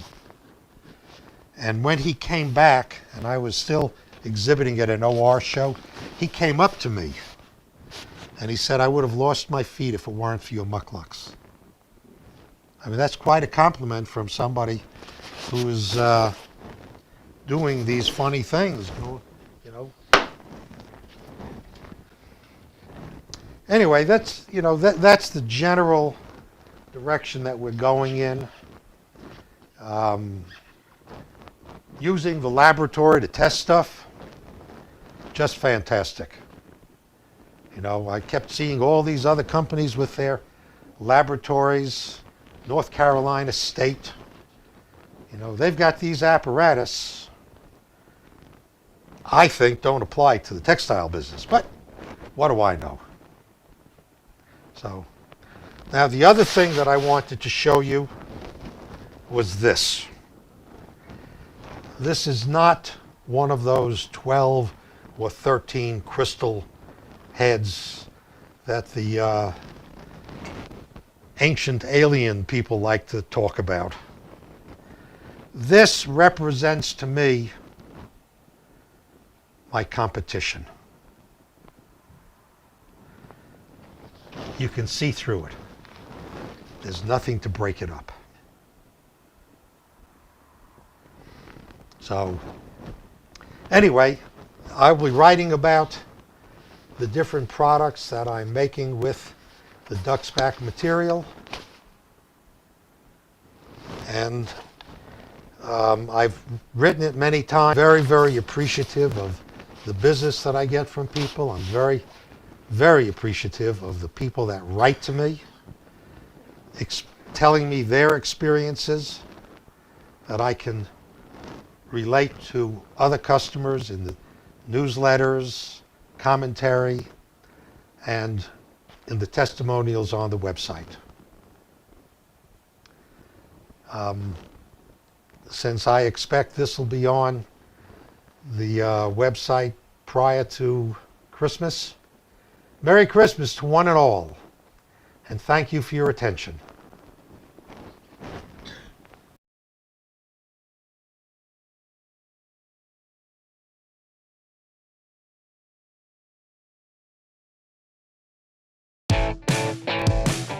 Hi everybody, this is Jared from Go Hunt. We got Tori here from Darn Tough. He's going to tell us about some socks. So back in 2004 when Rick was taking over the company from his father, Rick went to the folks in the mill and he said, I want you to make the best possible sock that you can. And essentially what they did is they came out with a run of socks, went out to the Vermont City Marathon in Burlington and just started handing out socks with his business card attached. And really the focus of that was try these out. If you like them, don't like them, give us feedback. And that's how Darn Tough was born. So really coming from a story where, you know, family run business, things were really kind of struggling with everything going overseas. Well, how do we really keep it in that family and keep it local to Northern Vermont and continue that process and grow the brand? So as Darn Tough was launched, what really the big focus on here is if somebody's gonna spend $22 to $30 on a pair of socks, Rick's philosophy is we're going to take care of that person. So we have an unconditional lifetime guarantee on every single pair of socks that come off of our production. As we look at that, it is no joke. If you have these socks for 2 years, 1 year, 3 months, if you put a hole in them, we will replace them. No questions asked. As far as the process of knitting the socks goes, for Darn Tough, it was really important that we are using a performance fabric. That's why majority of the socks that you'll find from us is a merino wool. That being said, we get the question all the time, are these socks 100% wool? They're not. When we look at the fabrics that are going inside of them, the wool that's used, it's 100% wool. It's not a wool blend like you'll see. Some folks, they'll actually mix wool with spandex and lycra into the individual strands. And what that does is it kind of makes a stretchy, almost little kind of a loose fitting sock. What's unique about our process is the wool that we use inside the socks, it's 100% wool in that yarn, but then we add spandex and lycra elsewhere. What makes it Darn Tough is the materials that go inside of it. So traditionally a pair of socks in that performance category might have somewhere between 900, 950 stitches per square inch. Darn Tough, we're actually going to have over 1,400 stitches per square inch. So it's a huge difference. And really the breakdown in that is as you wear these socks, it's not going to break down each individual fabric. You're going to have a lot more distribution over those fabrics over time, which means that you can wash these 20, 30 times and they still feel like they're brand new straight out of the packaging. When we start talking about the difference between cushion and full cushion, on the boot socks, you're going to have the same exact length. One of these is a large and extra large, so it looks a little bit different. But when we look at this particular sock, this is going to be a boot sock cushion. And what that means is you're going to have cushion on the shin, you're going to have cushion on the bottom of the foot, but there's no cushion on top. It gives me a little bit more breathability, something a little bit lighter weight, maybe a mesh on top. Great option for that. But if I'm looking for something where maybe I want a little bit more protection from the boots, if I'm wearing something that's a little bit of a heavier duty, full grain leather, into some lighter plastics, things like that, then I want a full cushion. It's going to protect the top of my foot. The other benefit is the warmth. When we look at the regular boot sock with just regular cushion, it's nice and warmer temperatures. It's going to allow your foot to breathe a little bit better. The nice thing about wool, it really does the work for you. So as you do perspirate, the wool is actually going to leave you feeling dry. That's the biggest benefit to merino wool is you don't feel like you're saturated. It doesn't feel like you're uncomfortable. Full cushion is that full wraparound. Gives me a little bit more warmth that's being retained as well as protection from your boots. Yeah, I used 2011's early season and 2012 late season. It seems like they're a little bit more warmer too with that extra cushion on top. Absolutely. We have just 3 options right here, but we have a lot more options in the shop. So if you want to check them out, just go to gohunt.com, check out Darn Tough socks. If you have any questions, you can put a comment down below.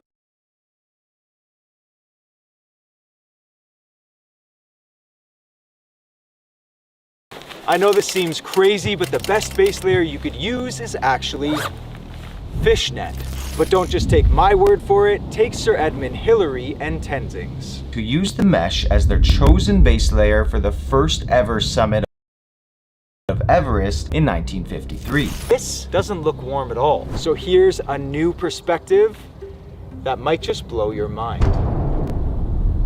So let me explain how this makes sense, as it really seems counterintuitive. Let's say you spill water on your counter. With a sponge, you can place it on the water and it's absorbed up. And this is really important because if you have wet skin or clothing, it can make you colder up to 25 times faster than if it were dry. So this is the first way a common base layer keeps you warm. It removes sweat away from your skin and keeps you dry. Now let's say instead of a sponge, we use a paper towel.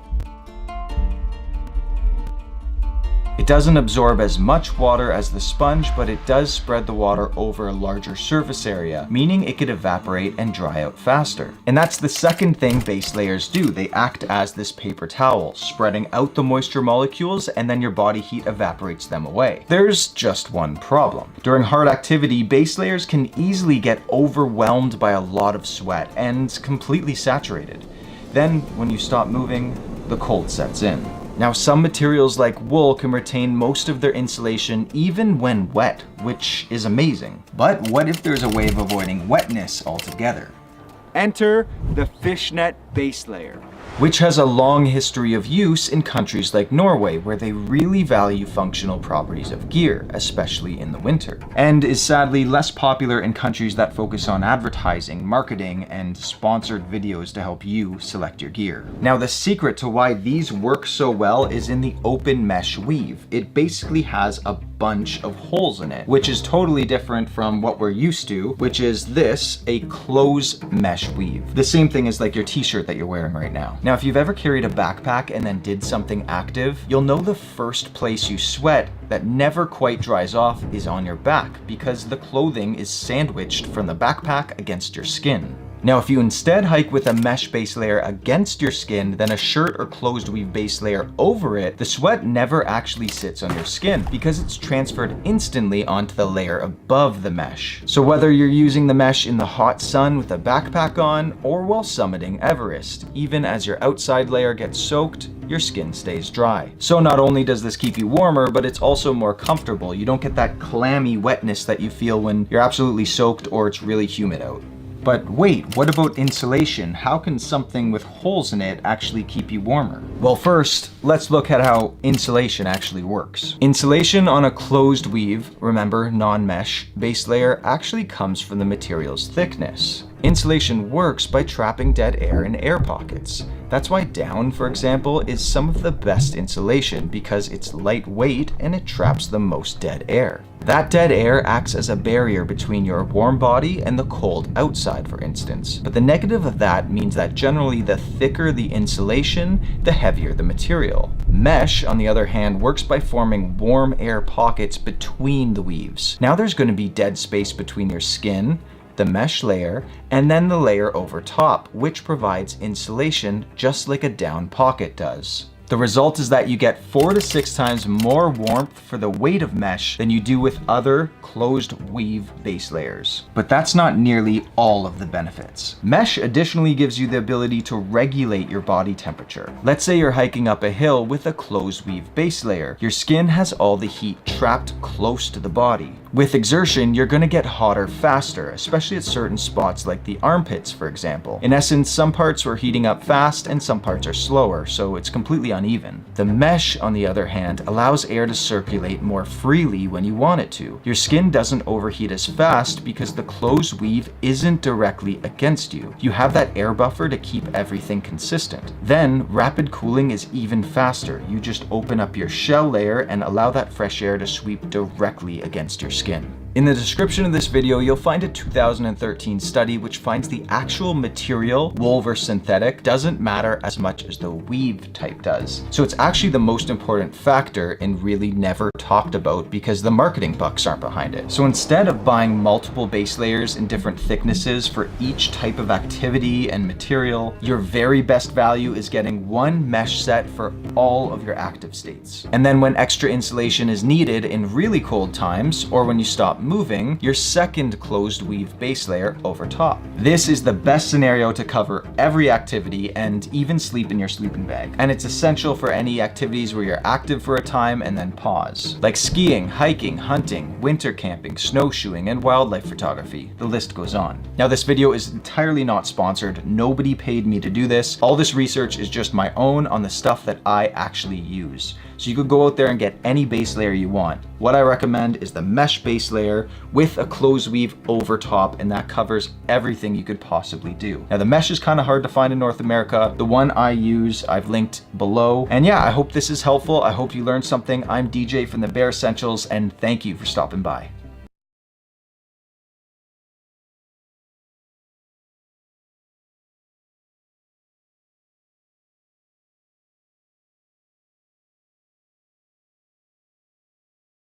Natural fibers are the old school way of staying warm and staying dry in breathable fabrics.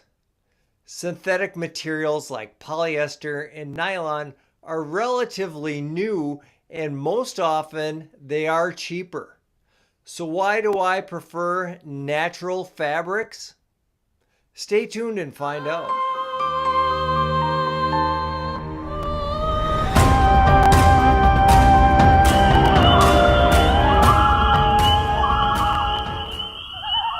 Let's squash the rumor that all natural fibers like wool are itchy and scratchy and uncomfortable. While some wool is kind of uncomfortable, good quality wool and natural materials aren't uncomfortable. Now, I do realize that some people are allergic to these materials and they can be scratchy. Sucks to be you. A while back, I put out a couple of videos called Wool versus Down and Wool versus Down versus Fleece, and they were very popular. Some other YouTubers seem to like that topic as well. You know who you are. There's a lot of interest in wool, alpaca, possum down. I've learned a lot recently about these natural fibers, and I have some clothing items that I want to tell you about that are my favorite, the ones that I wear the most, one that is the cheapest, as well as one that is the most extravagant. Years ago, when I first started backpacking, I heard about this magic fabric called merino wool. Some people call it merino wool. Merino wool has been around since the 12th century, and it's made of wool from merino sheep. I started with buying a Smartwool merino wool t-shirt and some Darn Tough merino wool socks because they worked well in warm weather hiking. Wool, isn't that for when it's cold out? Heavy wool is good for cold weather. However, a lightweight merino wool works really good for warm weather because it breathes really well, which reduces the amount of sweat, and it actually dries much quicker than cotton. It's also naturally antimicrobial, which means that you won't stink as much and you won't be as funky. So wool comes in different weights, and even the Smartwool comes in different weights. Smartwool is the most popular brand of merino wool, and it's available at retailers like REI. My new favorite lightweight merino wool shirt is from a small cottage vendor in Utah called Wuru Wool Company. Now, Wuru uses a material that is lighter, it's stretchier, and it just performs better than the merino wool used by Smartwool. It's a lightweight sun hoodie. However, I like to wear it as a mid-layer as well on colder trips. I like that this shirt has thumb loops that keeps the shirt down over my wrists to keep them warm while hiking in the cold. Darn Tough socks are also very popular. I love these socks because when I'm walking through water and mud, these socks don't retain as much of that water and it's less squishy. Now, Darn Tough socks also have a lifetime warranty. Hello, would you like to extend the warranty on your socks? I've had a number of Darn Tough socks that have developed a hole. I mailed them back to Darn Tough and they mailed me back a new pair of socks. So their warranty program is legit. While we're talking about things on our feet, I have to bring up the next item, which is my cheapest merino wool item yet, and that is Injinji toe sock liners. I know toe socks sound weird, But if you get blisters on your feet, if you wear these Injinji toe socks underneath some Darn Toughs, you're going to get less blisters. And at $12 or $13, it's worth a try. You can find them on Amazon, and I will put a link in the video description. As the weather gets cooler, I learned that alpaca is all the rage. It does everything that wool does, but just a little bit better. It retains less moisture, it insulates better, it's lighter, and it's even more antimicrobial. I got an alpaca hoodie from the Appalachian Gear Company. I really love this hoodie, and I take it on almost all of my backpacking trips. One of the reasons why I like this alpaca hoodie is I have hiked in some super wet, cold conditions where my raincoat eventually wets out. It's almost impossible to keep your mid layer dry in those conditions. And when your mid layer is polyester, you're going to be cold because polyester does not insulate when it's wet. Now, wool will insulate a little bit when it's wet, but I've found that wool, when it gets wet in those conditions, takes forever to dry out. Alpaca, on the other hand, will keep you warm in those conditions. Alpaca retains less water than wool, so it will dry out quicker. In fact, I like alpaca so much that I went and I bought this alpaca buff from Appalachian Gear Company, and I really love this buff. It's better than merino wool and other types of buffs because it really keeps me warm. It stays dry, it doesn't get funky, and in fact, I even wear this buff when it's super cold out. It's obviously very important for you to stay warm and dry when it's super cold out, not only for your comfort, but for your safety. There are many different ways that you can get wet when it's super cold out, whether that be from freezing rain, snow, melting snow. But the most common way that people get wet when it's super cold out is from sweating. You're wearing all of this insulation. You're usually having more physical exertion, not only for walking, but for processing wood and different things like that. The best way to keep warm when it's super cold out is to limit your physical exertion and to dress in layers and remove layers as needed.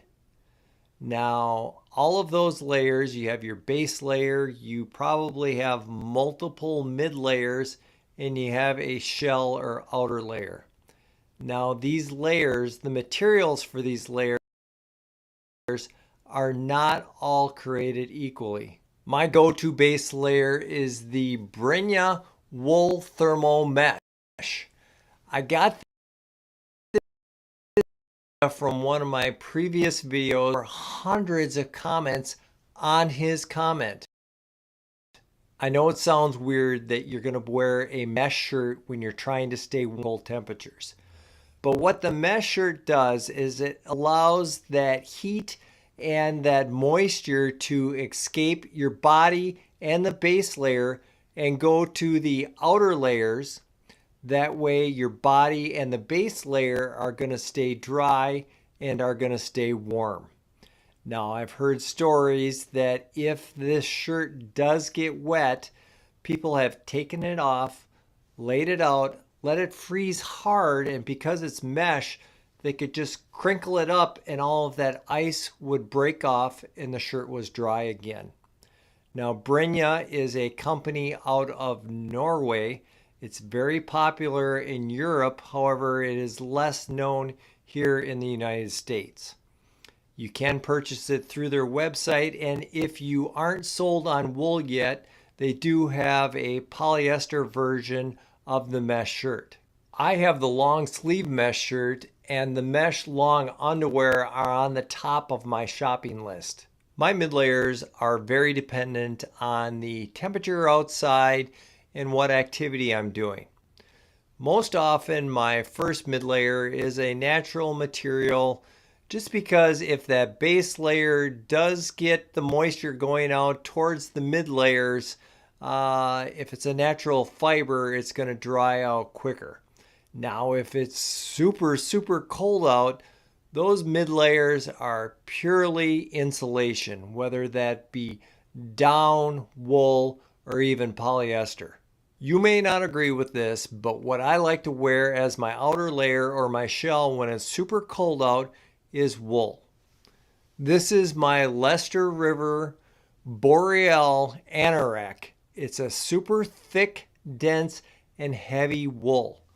I'm only going to be wearing this shirt when it's below freezing, and if there is precipitation, it's most likely going to be snow and a very dry snow. I've never had a problem with precipitation while I'm wearing this shirt. Not only that, it's super thick so it blocks the wind, and with this thick wool, it's fire retardant, so I can sit around a campfire and not have to worry about a spark burning my clothes. Now this shirt has a huge kangaroo pocket in the front with multiple pockets on the inside of that, and there are just multiple different ways to tighten it up and to change it.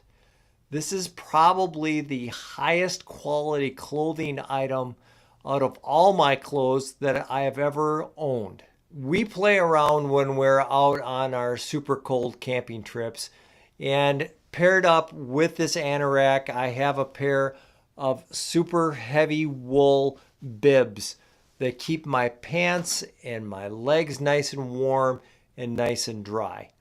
Now, when it isn't quite as cold, instead of wearing this anorak, I do wear a raincoat as my shell. Now, when it's super cold out, the things that are the hardest to keep warm are your hands and your feet. Just like the rest of my body, if I have some natural fibers that breathe well, it helps stay warm. That's why I wear these Steger mucklucks. And these mucklucks, the top part here is made out of a canvas, the bottom part is made out of a leather, and the interior liner is made out of a wool. That allows my feet, when they start to get sweaty and hot, to breathe a little bit and hopefully stay drier. Now, these boots are not waterproof. They come with a spray to help keep the water off a little bit. So if you're going to be walking through a snow and some slop that's wet, these boots may not be the best option. I also often wear natural fibers on my hands. These are possum down gloves that you can buy from Z-Packs. Possum down, it's a lot like alpaca, where it breathes really well, it is super lightweight, it doesn't retain a whole lot of moisture. However, these things aren't very durable, they aren't waterproof, and they don't block you very well from wind. However, if those conditions arise, you layer it up with your rain gear. So I have these rain mitts from REI, and when I layer them over the top, they are super warm and they keep my hands dry. Natural materials are high performers that have been around a long time. However, a lot of these items that I've mentioned are quite expensive. This Appalachian Gear Company alpaca hoodie right here is $165. This anorak costs $335. This base layer from Brynja, $95. These Steger mucklucks, $230. You need to look at these sort of materials and these sort of items as long-term investments. This wool shirt right here is going to last 25, 30 years.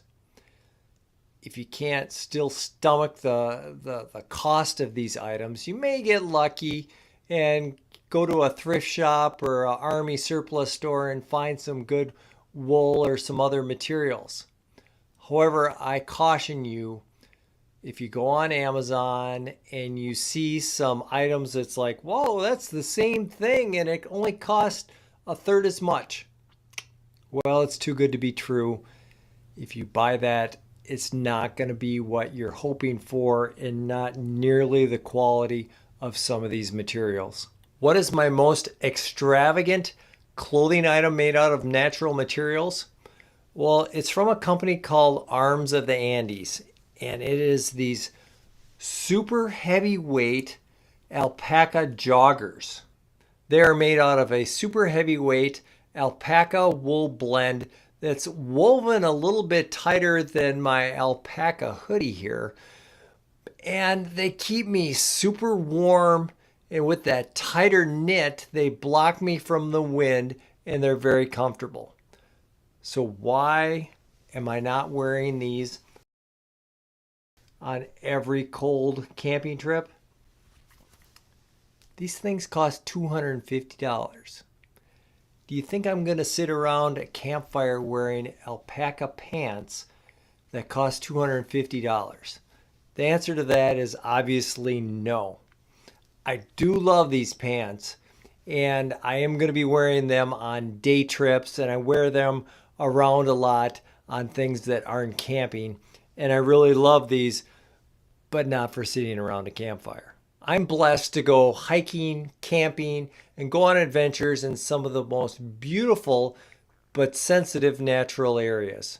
And with that comes a responsibility where I try to leave no trace, not only visually, but sometimes you can leave things behind that you don't even know that you're doing. And what I'm getting to is you've probably heard about microplastics. A lot of the clothing that you wear, synthetic materials like nylon and polyester, little pieces of micro-sized plastics can fall off in the water, on the ground. The animals eat it, and it's just a cumulative effect that's affecting these natural areas. So that's one last motivation that I have to wear man-made materials opposed to bringing these plastics out into sensitive areas. If I talked about a clothing item here that you're more interested in, most likely I've already done a separate video specifically on that item and reviewed it. So go back onto my YouTube channel and kind of do a search for that item, and most likely you can find a video on it. And if you're interested in buying any of these, I put a link to all of my gear in the description below. So what natural materials am I missing out on? Come on guys, help me out, but be nice. Don't be a dick. I can take it. While you're there, even if you're rude, hit subscribe, punch that bell notification, check out Midwest Backpacker on Instagram and Facebook. Stay warm, friends. We'll see you on the trail.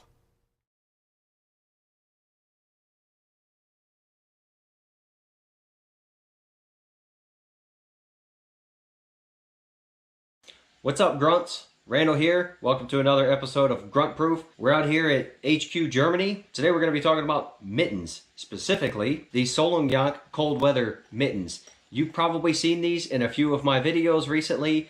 I've actually been playing with these for a little over a year. I've put them through the ringer, and now it is time to give the Grunt Proof verdict. Stick around.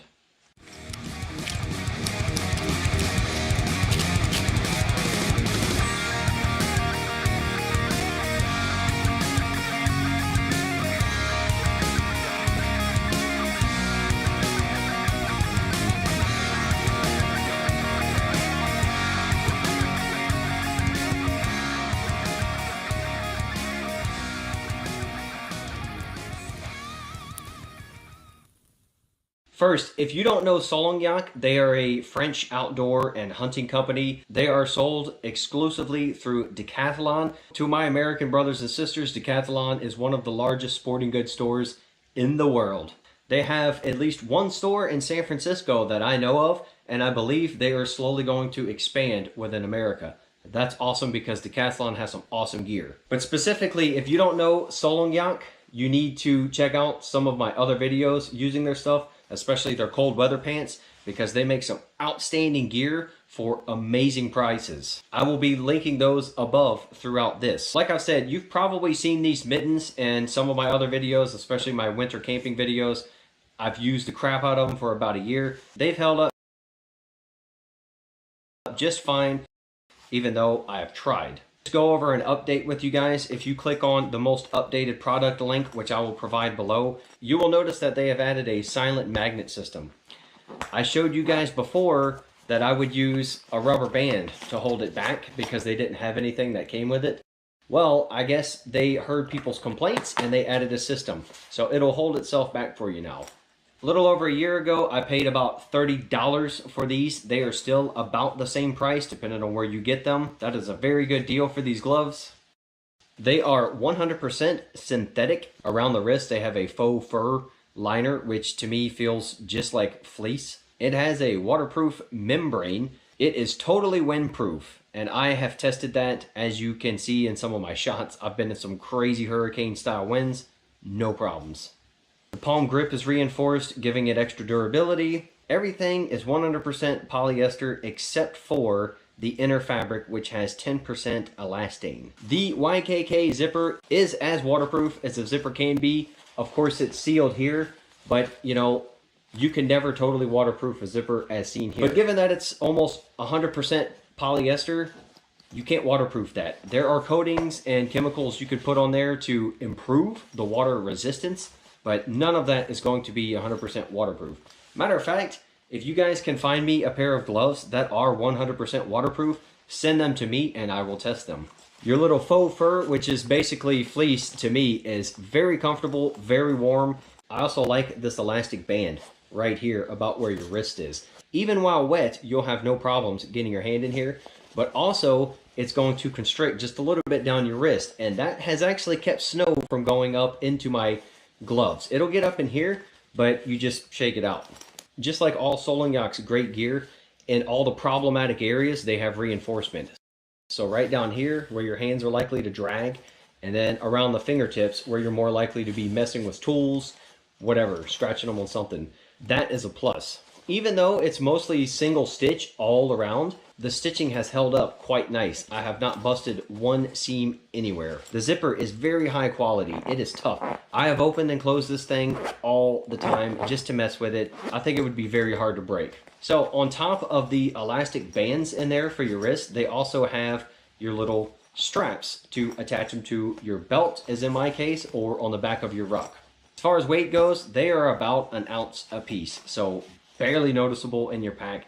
As a matter of fact, if I'm going out anywhere in very cold conditions, I am going to clip these to the back of my ruck just in case I need them, because they're so light, I don't even notice that they're there. Also, at least on the American Decathlon website, they offer a 2-year guarantee with these mittens. So even if you don't like them after 2 years, or you accidentally break something, you could probably still get them replaced. So given that they're so damn cheap already, that is a steal. One last thing, compared to the old Army extreme cold weather mittens, those giant clunky things, which were awesome by the way, this is just all around updated technology. So they can make you warmer with less material and a lot less clunkiness and bulkiness, and you can still do stuff like start a fire, drink some coffee.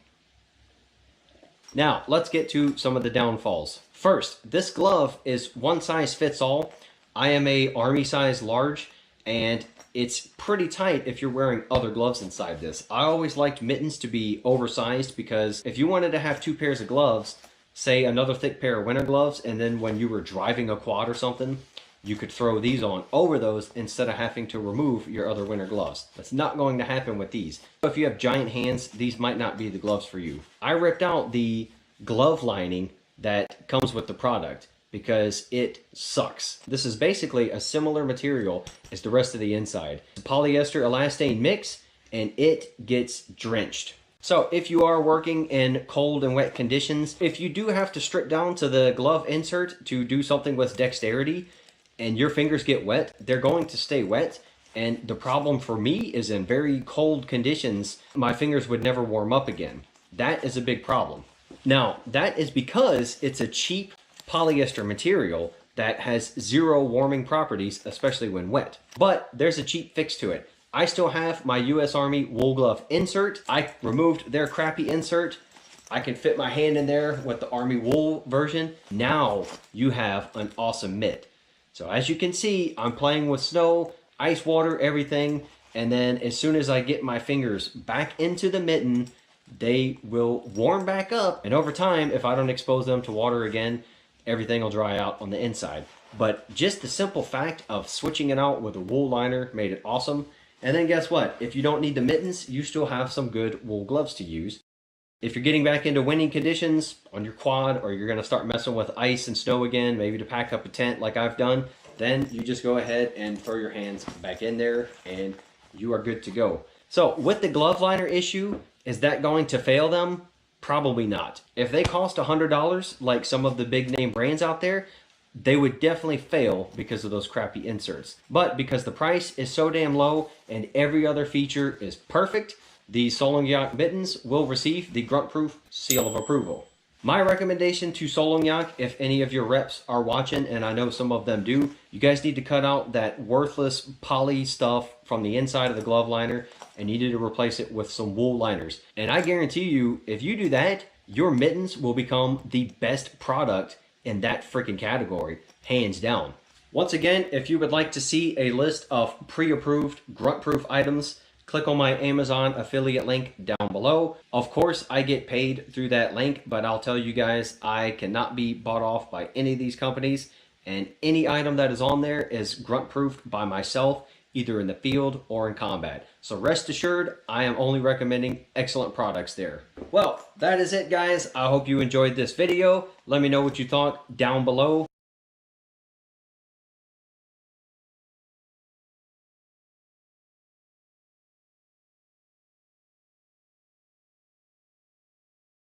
Well, hey guys, it's Darwin here with a full long-term review of what I'm calling the Ultra Lone Peak Killer, the Topo Pursuit.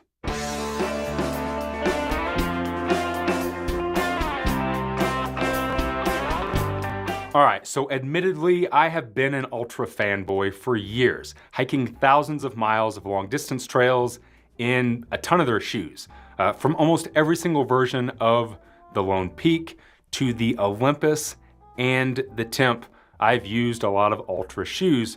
But about 6 months ago, I started looking for something new, something different to try on a bunch of my hikes, mainly because of Ultra's what seems like non-stop durability issues. They just don't last like they used to when I first started wearing them. And for years, I've gotten a ton of recommendations into trying Topos, mainly because of their wide toe box, just like Ultras.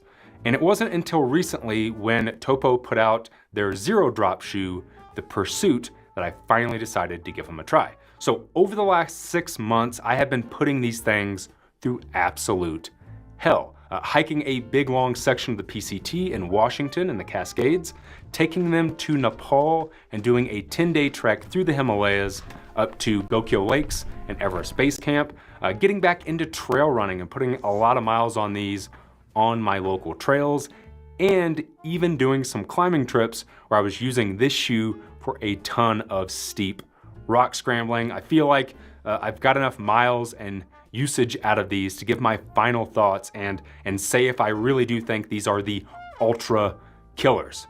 So, per usual, Topo did not pay me for this review. They didn't ask me to review their shoes, and I bought 2 pairs of these at full price. And before we get into what I like and what I don't like, let's go over the specs. The Pursuit is a zero drop trail runner with an extra wide toe box, just like the Ultras. It has a 28mm stack height and features what Topo calls their Zip Foam midsole. The outsole features a super grippy and well-lugged Vibram Mega Grip rubber. It has no rock plate in it, and it is Trail Gator compatible with their own proprietary gaiters. I wear a size 12 in men's, and on my scale, these bad boys come out to 11.5 ounces a piece. All right, so starting off, what do I like about the Pursuit? What are the pros for me?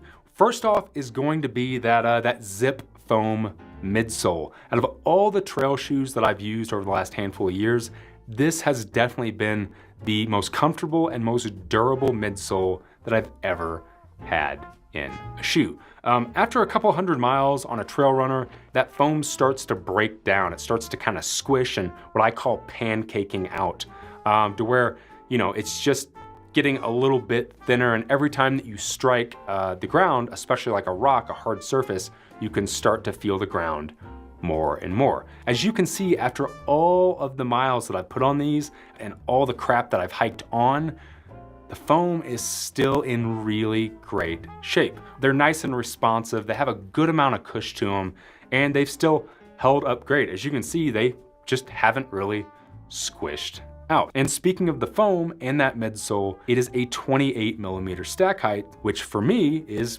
kind of the perfect amount of cush. My old favorite shoe that I've ever used was the Ultratemp 1.5, and it had a 29mm stack height. So for me, that is like the absolute perfect amount of cushion, whether I am hiking with a pack on, having that extra weight, or I'm trail running. So these having a 28mm stack height is perfect. It's not too squishy, it's not too clunky, but it's just enough to where I'm not feeling what I am striking on the ground, whether it be rock or root or anything else. The other thing that I really love about this shoe is the grip. Out of all of the Vibram grip, the Vibram outsoles that I've had, this one has definitely been the grippiest. Whether it's on wet rock, loose sandstone rock, I was hiking on a bunch of glaciers over in Nepal, this stuck to everything super, super well. So I really, really, really dig the Vibram grip. Now I've had tons of different trail runners that have had Vibram Mega Grip on them, but I think it's a combination of that and then the lug pattern that Topo decided to put on this shoe. And then the other thing, really the main thing that I love about the Pursuit is its durability. Out of all the things that I've put this shoe through, out of all the miles that I've hiked on it, out of all the different environments, out of rock scrambling and running and rock, just everything, this shoe still looks great. It has held up way better than any ultra shoe that I've ever had at this point of its life. There's no delamination, the foam hasn't squished out, there's no holes in the mesh. The shoe looks great. It's a little dirty, but aside from that, it's held up great. There are really only two spots in the shoe that wore out. First off, the lugs have definitely worn down a little bit just after all the miles that I put on them, but still have a ton of life left in them. And on one of the shoes, this foam right here, this fabric has kind of ripped open in a few spots, mainly because I was doing a bunch of rock scrambling over in Nepal, and I think that I just rubbed that on a bunch of rocks and broke it down. But aside from that, and the lugs being a little smaller than they were when I first got them, these shoes still have a ton of life left in them, and I can say that this shoe has kind of made me realize how long a trail runner should last. I was lucky if I was getting 300 miles out of a pair of Lone Peaks over the past handful of years. This has well surpassed that and still looks and performs great. So that's what I like about the shoe. What do I not like about the shoe? What are some of my dislikes? Well, I would say the kind of the biggest one that I don't like about the shoe or that I've had problems with is the insoles, and not their insoles, my insoles. Because of how they did their footbed, my custom insoles don't really fit in there quite right. And when I first get a pair of these and I put my insoles in, it's pretty uncomfortable for the first couple of days. I don't know what it is. I don't know if it's the shape that they went with, the depth that they went with, but my custom insoles don't quite fit in here right. I have to do a lot of trimming and a lot of adjusting, and eventually they do wear in, but right out of the box, they're a little funky.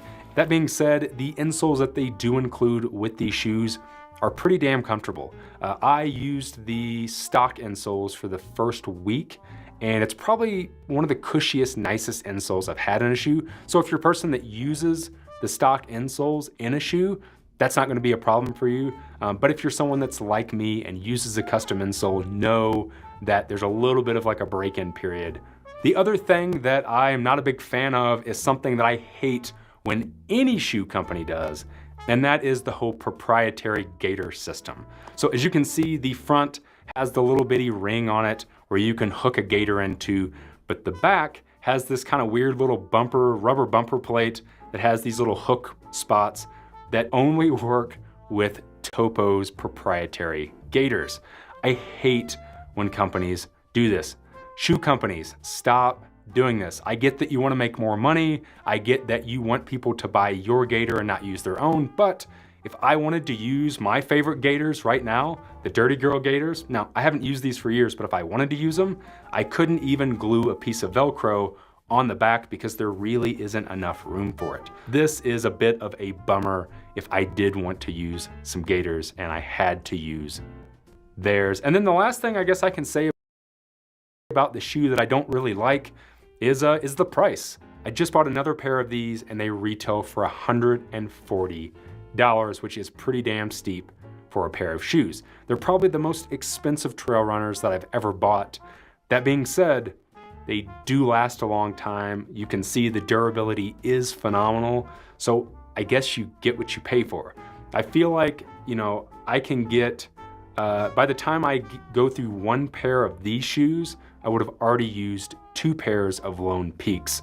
So it's something to consider if you're thinking about investing in a pair of these shoes, as they do have a pricey price tag. So overall, what are my final thoughts on the Topo Pursuit? Is it the ultra killer? For me, yeah, I think that this is a perfect replacement for the Ultra Lone Peak and the Timp. Right now, if I was gonna go out and do another thru hike of say, or the CDT, this would be the shoe that I would reach for, mainly because of the durability. I know that these are gonna last, I know that they're gonna hold up, and I know that they're gonna be comfortable and not squish out for quite some time. So to me, yeah, this is definitely the ultra killer, and I will probably never buy another pair of Ultra shoes. Ultra, step your game up. All right, so hopefully if you've been thinking about making the switch or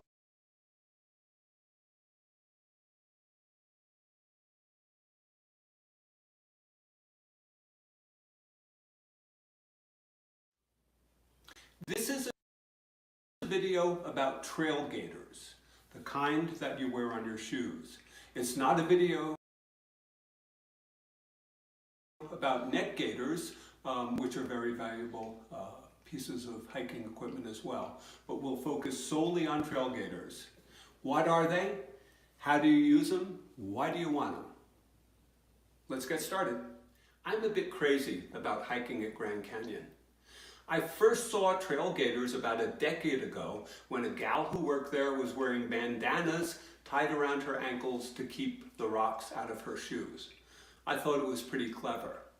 Soon thereafter, I began seeing trail gaiters on Altra shoes, which really makes sense. I checked the price, and at the time it was about $20, now about $30 retail, and I thought, gosh, that's awfully expensive. But as I hiked, and particularly when I hiked in low-cut shoes, I would stop and empty rocks out of my shoes about 4 times per hike. I thought, if there's a way to get around this, I should get it. These are my daily walking shoes. I walk on a dirt and rocky trail.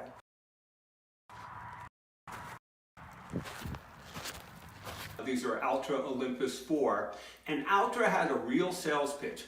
They have a gaiter trap, a covered piece of Velcro in the back, a hook in the front, and they make a gaiter that fits.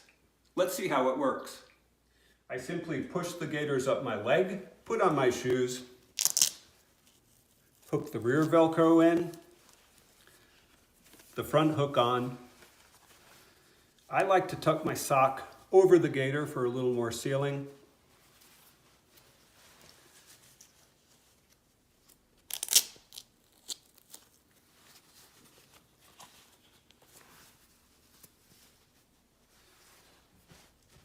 And then I'm ready to go.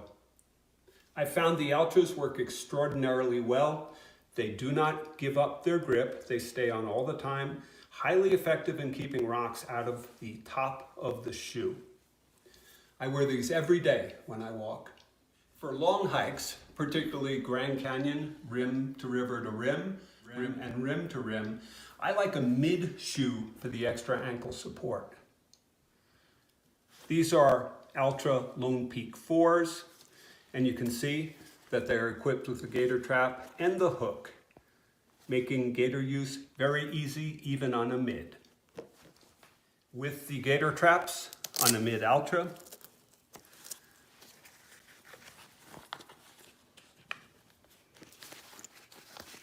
putting the gator on is simple and effective, and rocks stay out. Unfortunately, on shoes like the Olympus 5, Altra has eliminated the gator trap and the hook, but you can still use gators on these. You can glue on a piece of Velcro on the rear. You can either hook to the laces or give yourself a little hook. This is just a lightweight keyring in the front, and still be able to use the gators. Even without the gator trap,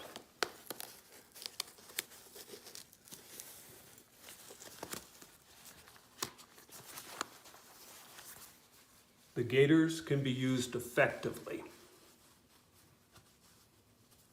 There is sometimes a bit of loss of adhesion on a long hike in the rear, but they work.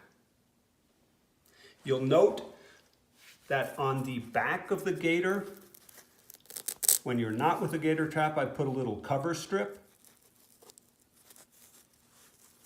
And there's a reason for this. I've pulled the hems out of 2 sets of pants by either hiking without a gator and having the hem catch and tear in the Velcro strip, and that prevents this from happening.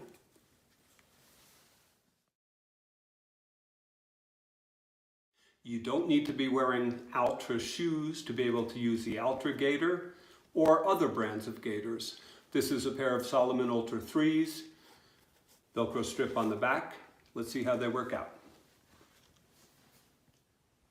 Laced up, I simply hook the gator on the Velcro, choose a place,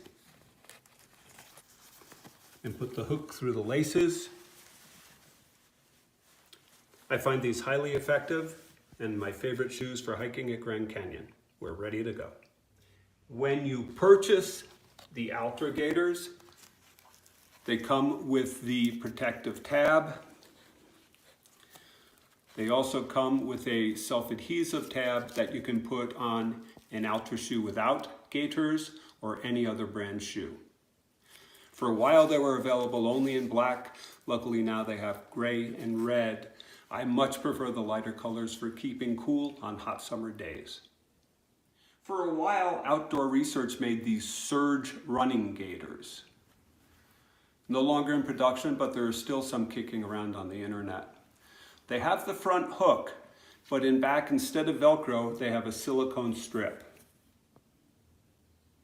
It worked surprisingly effectively to keep these on while hiking, particularly for me on a mid shoe.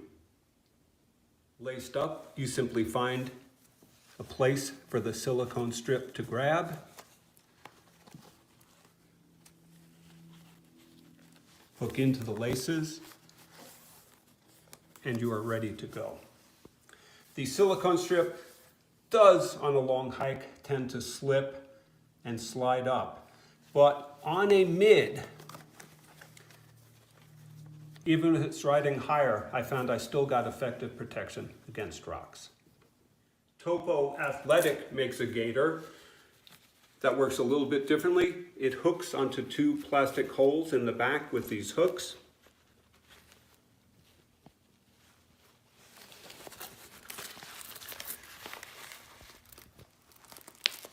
Attaches in the front.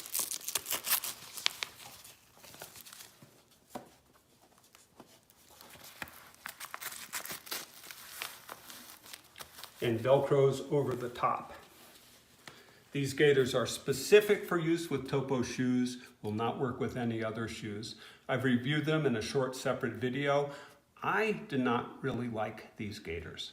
There are other gator options as well. There are many on sites like Amazon.com, which are very similar to these outdoor research or topo gaiters, typically using Velcro on the back. There are also gaiters that have a strap that hooks underneath your shoe or boot. Those are not at all durable in extremely hot conditions, and they're also pretty much impossible to use when you don't have that gap between the heel and forefoot of the shoe, like on these Altra Olympus. You might ask about the durability of these gaiters. Around town, walking on dirt trails, they last for a long, long time. But on a rough hike in extreme conditions like rim to rim to rim, I typically go through a pair of gaiters on the hike. These went on a rim to rim hike and have developed holes in the sides. And yet, they still kept rocks out effectively. A fellow on the trail asked me, "Don't you trash out your gaiters on these hikes?" And it's true, especially on rim to rim, I do. But with all the time, money, and effort you invest in that rim to rim hike, I think $30 is a small price to pay to keep from having to empty rocks out of your shoes. For me, are trail gaiters worth it? Absolutely yes, I would say they are almost essential. What is my favorite trail gaiter? At this time, it is the Altra Running Gaiter. You can wear them with Altra shoes that have the gaiter trap, or use the Velcro strips that come with it to use them on just about any other shoe. Gaiters, definitely worth it.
We designed to overcome one of the biggest problems modern rain gear.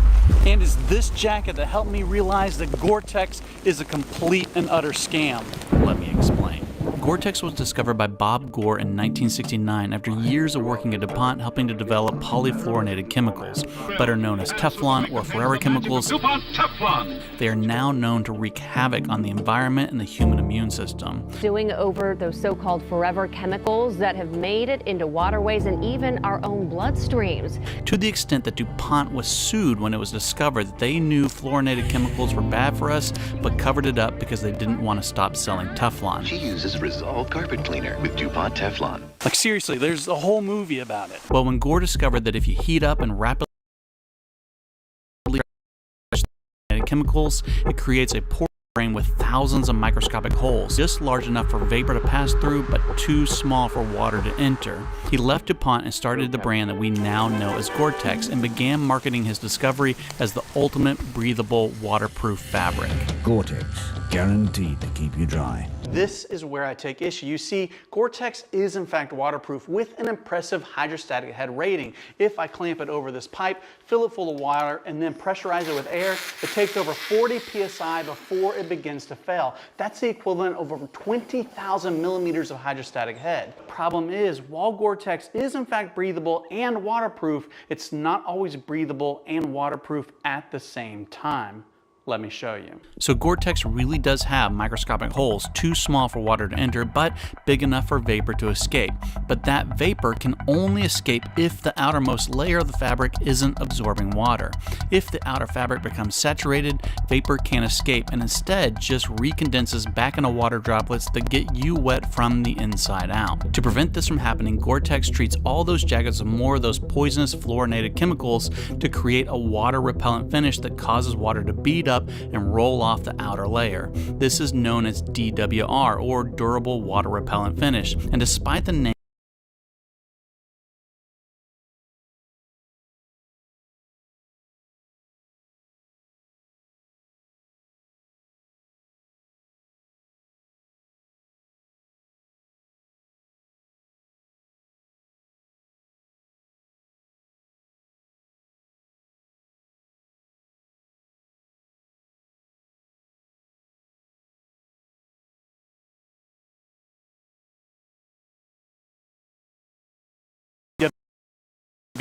coating to work properly.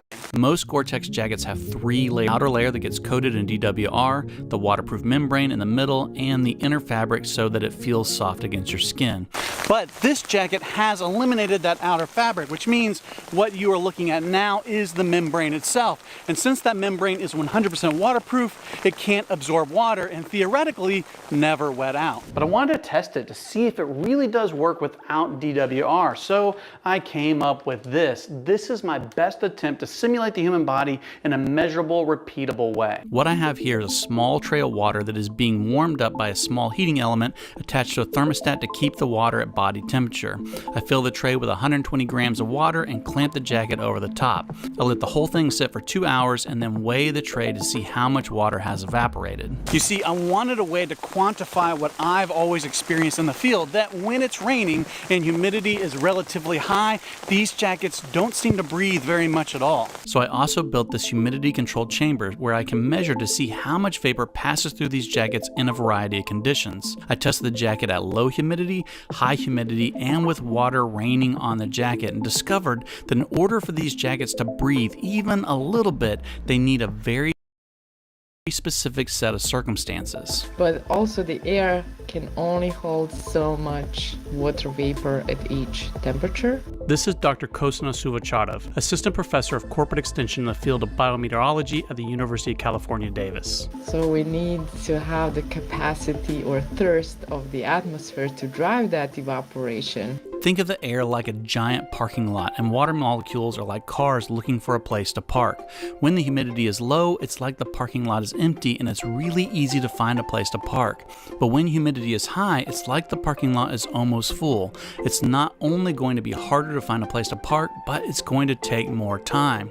Once the air reaches saturation, the parking lot is full and no more cars are going to be able to park at all. The air is saturated at the point that it's becoming at the equilibrium. It's not going to drive that sweat to dry. But that's only half the problem. This jacket acts like a divider, creating two different environments. Conditions under the jacket and outside of the jacket are both very saturated.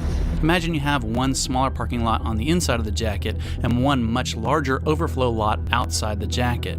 If the smaller parking lot is full, cars will naturally want to leave to go to the overflow lot. But once the lots reach equilibrium, there's no reason for cars to leave the smaller lot because there's still room to park inside the jacket. So these jackets will do best when the humidity outside the jacket is low, like when it's snowing in dry Colorado.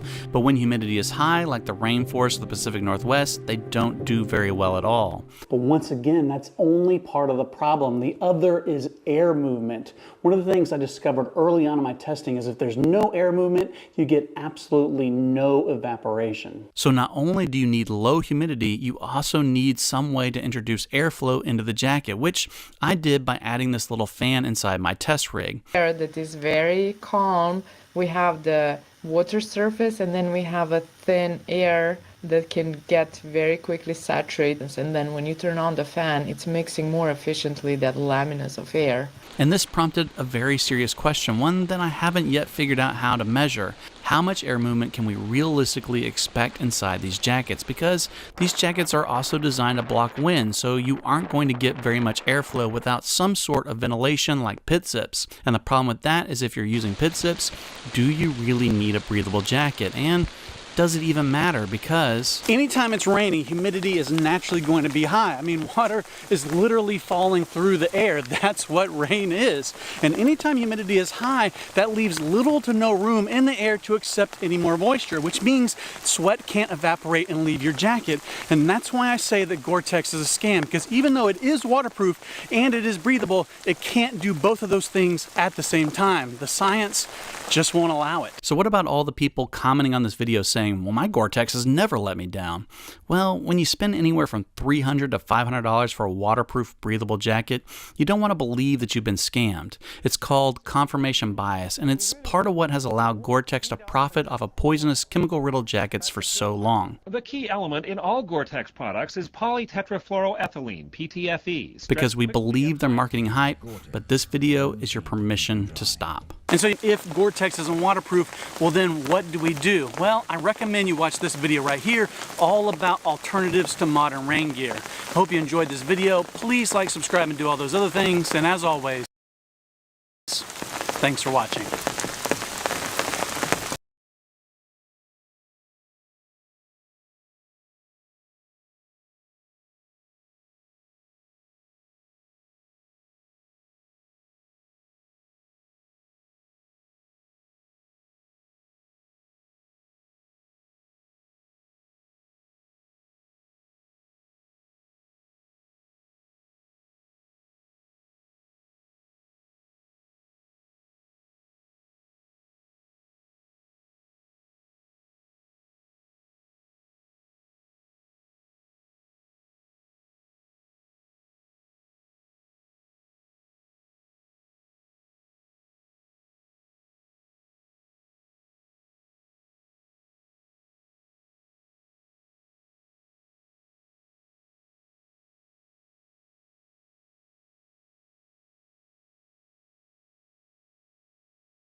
We are back. I'm Chris Evans, the CEO of Survival Dispatch. Appreciate y'all joining us tonight. I've got Jeff MD and Randy Nance backstage right now. I'll be bringing them forward in just a minute. We're going to be discussing the current threat environment, but it's going to be relatively short tonight. And then we're going to get into get home bags. And the reason we're going to do get home bags is the average American works 18 plus miles from home. And if something goes down, like an SHTF event, it'll probably be like 9/11 where we get attacked, morning or afternoon rush hour. And the challenge is going to be getting home. It's not like you're going to have to worry about bugging out. 83% of us live in cities. So most people have nowhere to bug out to anyways. They need to be able to get home. So that's why we're going to cover that. But first and foremost, let's get to the conflicted question. Interesting one tonight, by the way. So if you're not familiar with the conflicted questions, conflictedthegame.com. And there we go. Got it up. Conflictedthegame.com. These are questions that have some element of morality attached to them, typically in a post-apocalyptic scenario. So economic collapse has happened, and government forces are seizing all resources and searching the country for all nonconformists. Kind of sounds like Charlie 19, maybe just a little bit different. You lead a well-hidden and prepared group of about 40. About a month ago, the group added a small family of 4, and now that family wants to return to town, which is a controlled area. This makes safety, location, and possibly their lives. How would you deal with this and why? So hang out to the end of the broadcast, and Jeff and Randy know answers. Please drop them in the live chat, whatever platform you're watching this on, or put it in the comments section below. Short message from one of our sponsors at noblegoldinvestments.com. And as you can see, Charlie Kirk endorses this company as well. If you've watched any of our episodes recently, you know that I've never really got behind gold companies because I didn't really feel that they had a particular value proposition that would apply to a survival type of audience. But Noble Gold Investments is a little bit different in that, let me put it this way. A lot of people think their 401k is safe. They think it's growing. They think it's going to be enough for their retirement. But the big if is, what if it isn't? How are you going to survive in that case? And it's interesting. I know there's other people who do stuff similar, but Noble Gold Investments, they can take your 401k, which, keep in mind, it was never designed to make you wealthy. It was built, the whole idea came up in corporate boardrooms, essentially, to offload the risk and retirement costs to you instead of them. So if you look at numbers over the course of time, 2008 is a good example. The market crashes 2008. Gold, silver have a dip, but by 2009, they were right back to where they were pre-crash.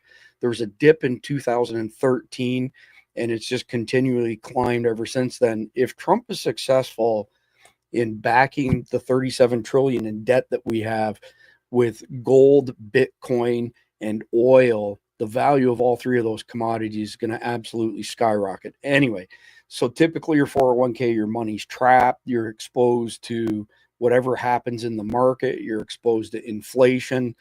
There's a whole bunch of things that you just cannot control. Now, if you turn your 401k into an IRA, gold-backed IRA, it's the same thing, and it's tax advantage. You're not going to be taxed on it. Just like a 401k, you're not paying tax on anything till you remove the money. But Noble Gold has helped thousands of people through this process. And if you talk to them today, well, it's Friday, so if you talk to them on Monday at noblegoldinvestments.com, they will send you 2 5-ounce sterling silver America the Great coins if you sign up with them and you convert your 401k or a portion of your 401k over to a gold-backed IRA. So that's noblegoldinvestments.com. Good time to get your money out of the danger zone and put it into something tangible like gold. All right, we are ready to roll. Let me bring Jeff on stage here as well. And again, I'm joined tonight by my good friend Randy Nance, back home in Texas, Green Beret combat wounded vet. Jeff MD, our 26-year CIA operative, author extraordinaire, affectionately known amongst us as 007. even when we get hate mail from people telling us that 007 was never American. That the best of them all, and Jeff knows this, but the best of them all was somebody from Canada. this scorching diatribe saying, you can't call Jeff MD 007. 007 was originally from Winnipeg, Manitoba. Well, that's news to us. It's news to Ian. It's also news to Ian Fleming. That's right. And every time I get one of those emails, I'm thinking to myself, like, where did these people lose their sense of humor along the way? I mean, Jeff, he was from Pakistan. Right. So, well, I hate to tell everybody, but all nations have those folks, right? It may not be called 007, but trust me, we have them too. You know what's interesting on that topic? I just watched. Well, I didn't watch it. I kind of listened to it beside me here. A special on Mossad, and it was pretty interesting. I just kind of caught bits and pieces out of my ear here. But Jeff, correct me if I'm wrong, but I want to say that relative to overall population, they said something like Mossad is 6 times larger than the CIA is relative to our population and relative to their population. Heartbeat.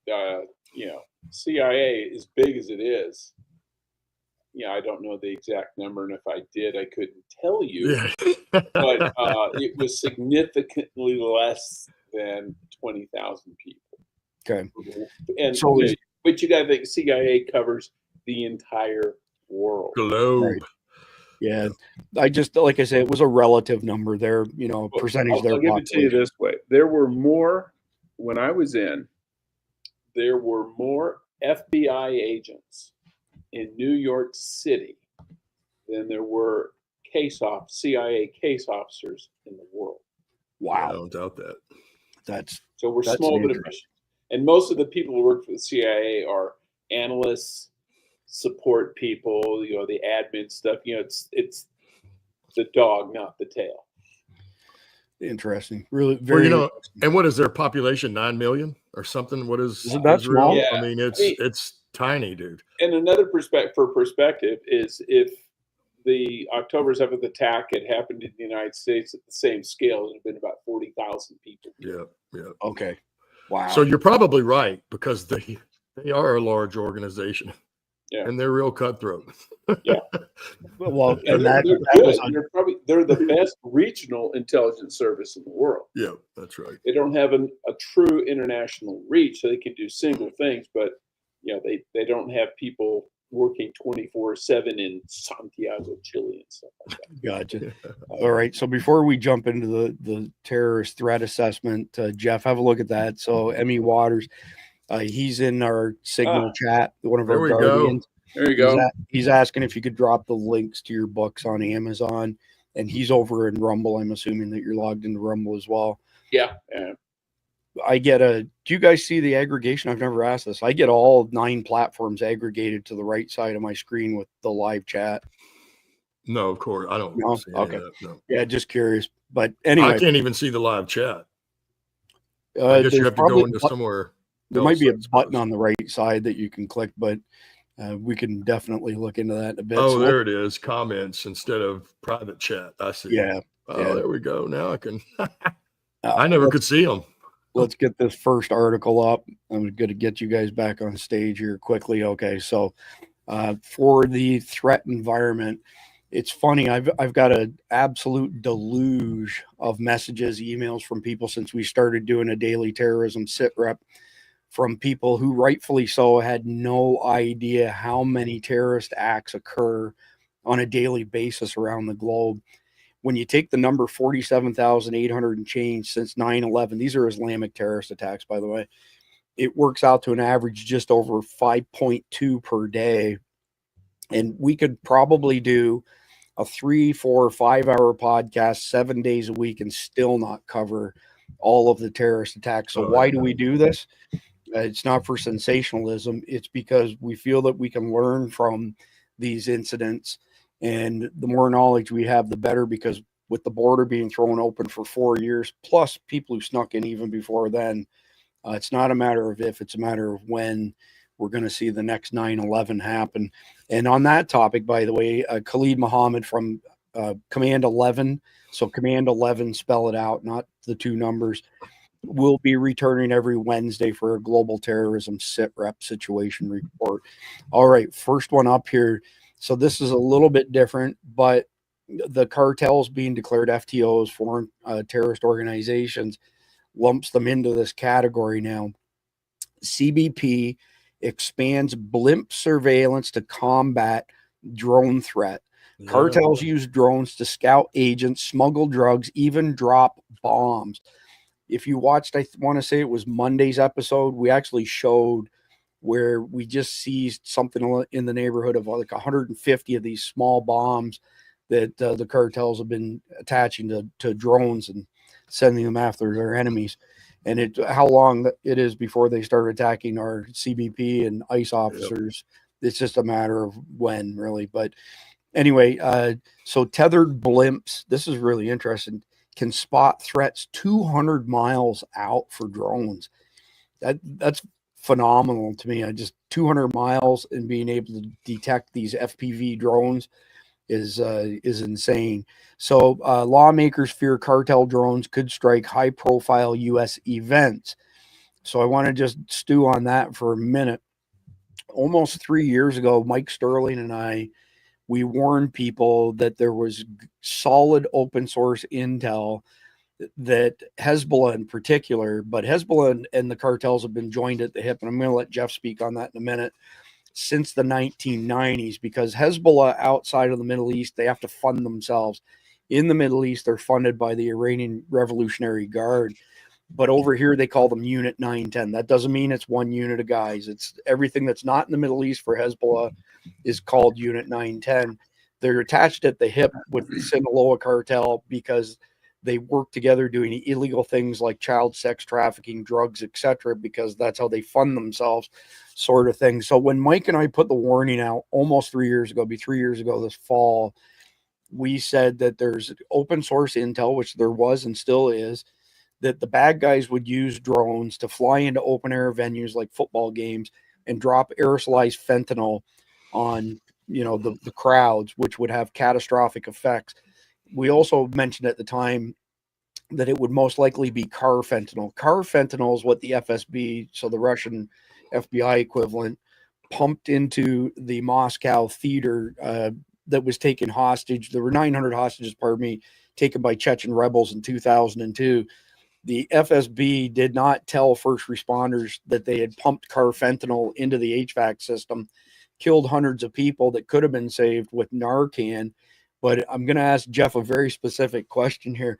My understanding, Jeff, is that when it comes to the FSB in particular, their measure of success isn't like our measure of success. So if the FBI lost a couple hundred people in a hostage situation, that would be considered a tremendous fail here. But in Russia, they solved the crisis and therefore it's mission accomplished. Am I understanding that correctly?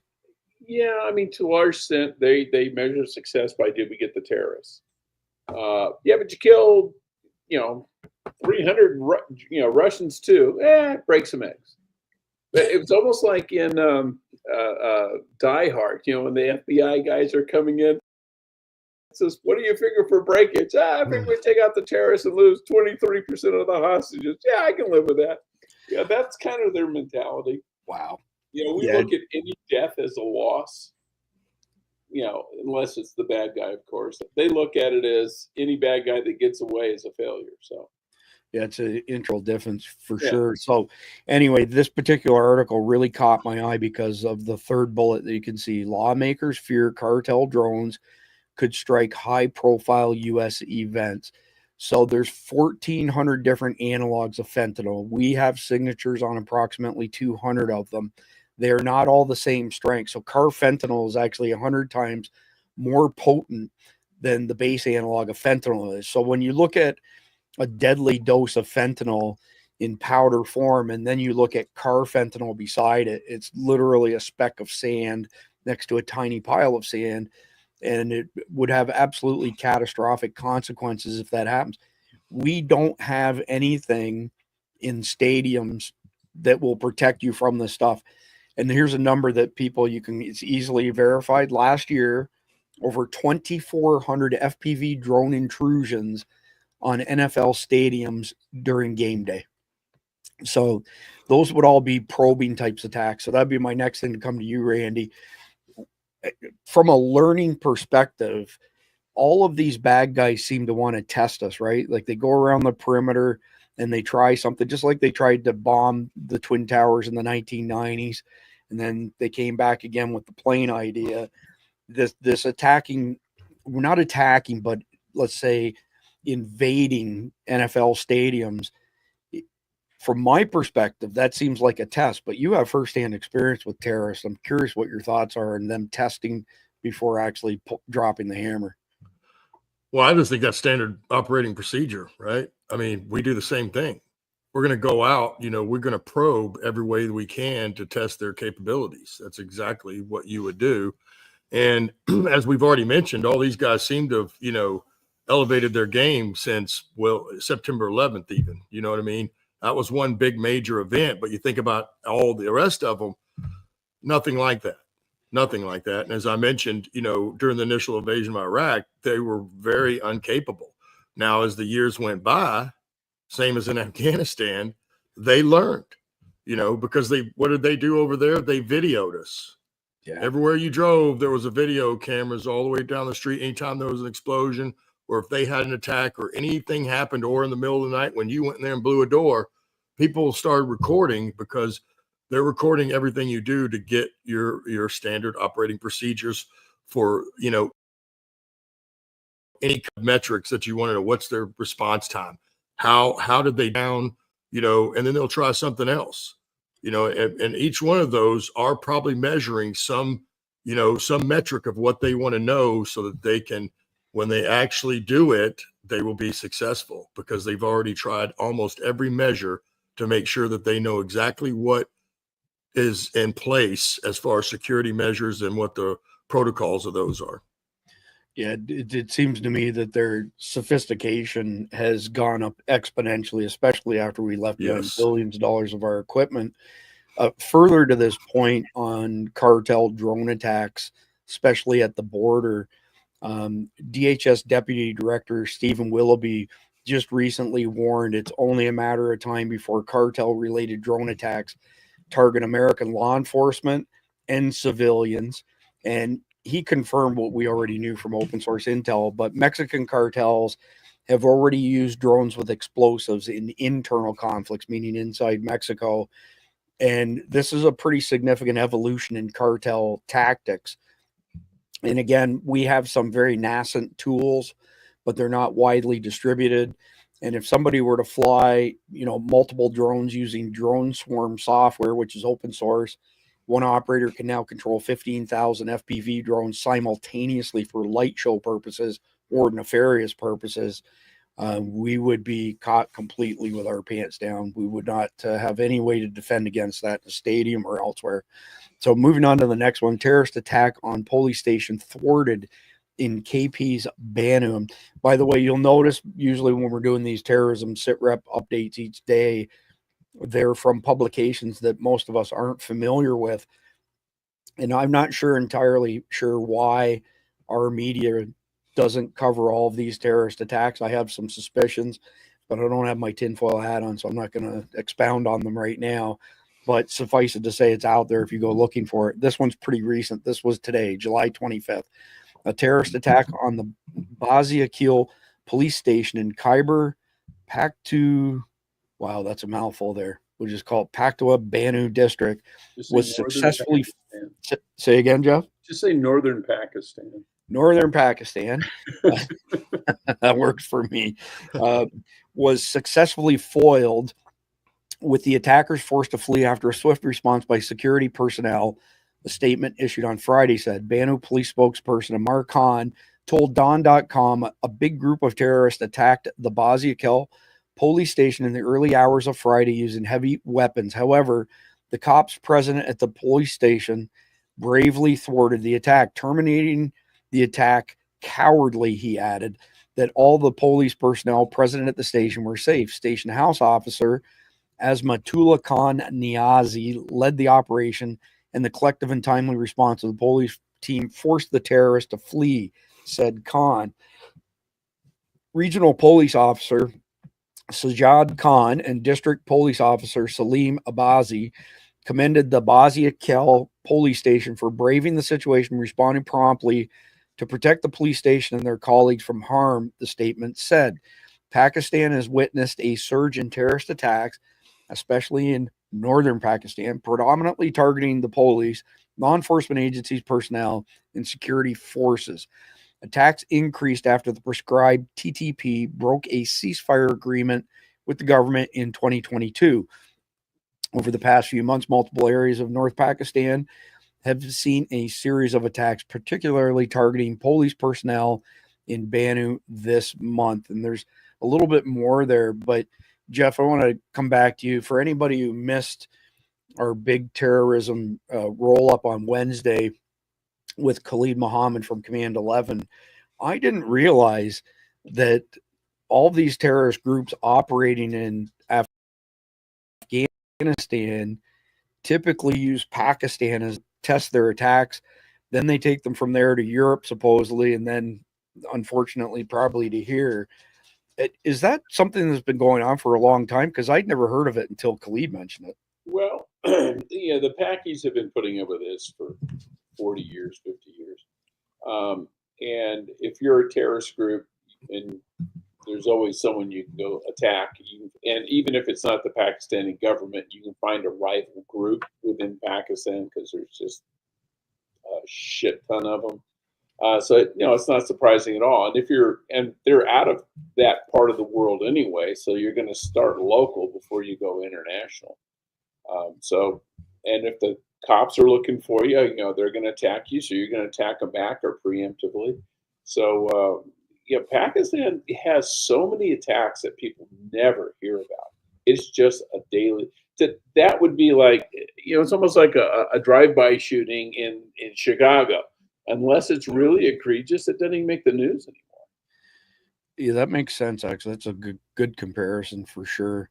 We only have one more item in today's terrorism sit rep, then we're going to get into something fun for a change and talk a little bit of gear stuff. So this next one up, NAFDAC seals warehouse stocked with 88,560 liters of explosive chemicals.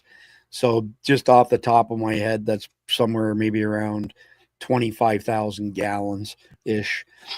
So the National Agency for Food and Drug Administration and Control has uncovered and sealed a warehouse in Kano stocked with 88,560 liters of controlled chemicals, including sulfuric acid and nitric acid substances commonly used in production of explosives, according to Nairametrics. NAFDAC Director General Professor Moji Solo Adayai disclosed the development on Wednesday while briefing journalists at the SEAL facility in Kawachi, Fagi local government area of Kano State. She was represented by the agency's Director of Investigation and Enforcement, Dr. Martins something. Massive stockpile of acids uncovered. ADI revealed that the warehouse housed 60,000 liters of sulfuric acid at 90.5%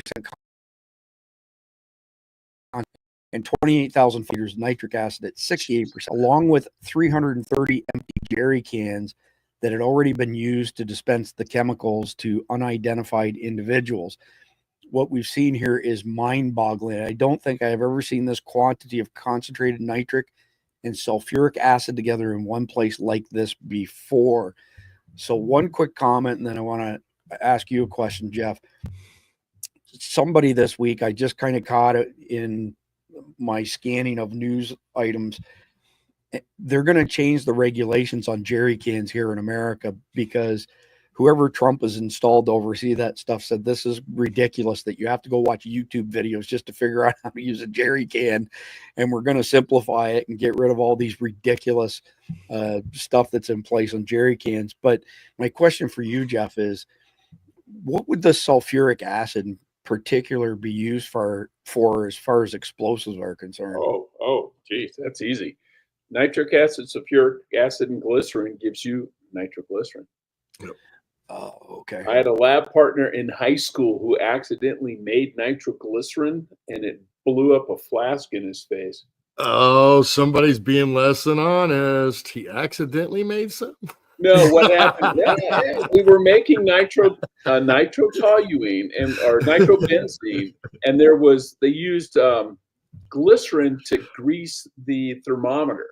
Oh. And so you're supposed to swirl it. Well, he decided to take a shortcut and shake it. When it did, it washed the glycerin off the thermometer. Nitric acid and sulfuric acid and benzene was already in there. Well, nitric acid, sulfuric acid, glycerin, you make nitroglycerin. It flew up in his face, shot the cork across the room, sprayed everybody except me, because I was standing directly behind him, sprayed everybody with nitric and sulfuric acid. Oh, boy. Total mess. So my 9th and 10th grade science teacher, his name was Philip Boyko, and he was this little guy. He was like 5'2", and his ears were like this big, and his nickname was Flipper. And I can remember the first day, 9th grade science class, he's writing on the chalkboard, and he's like really giving a lot of this. He says, "My name is Mr. Boyko. If I hear you call me Flipper, you will be thrown out of my class." Well, in one of his science classes, I was probably a senior by then, and I wasn't in the class.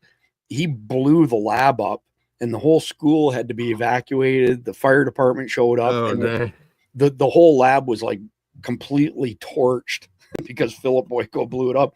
His wife was our librarian, and she was completely batshit insane. And she would walk down the hallways in our high school with her shoulder rubbing up against the wall and talking to her shoes the entire time. It was definitely a very odd couple, that's for sure. So anyways, well, I saw on this ad, but the owner of that place is missing, huh? So that's pretty strange. They need to find out what the hell they have all that stuff there for. For the record, nitric acid is used to make almost any explosive.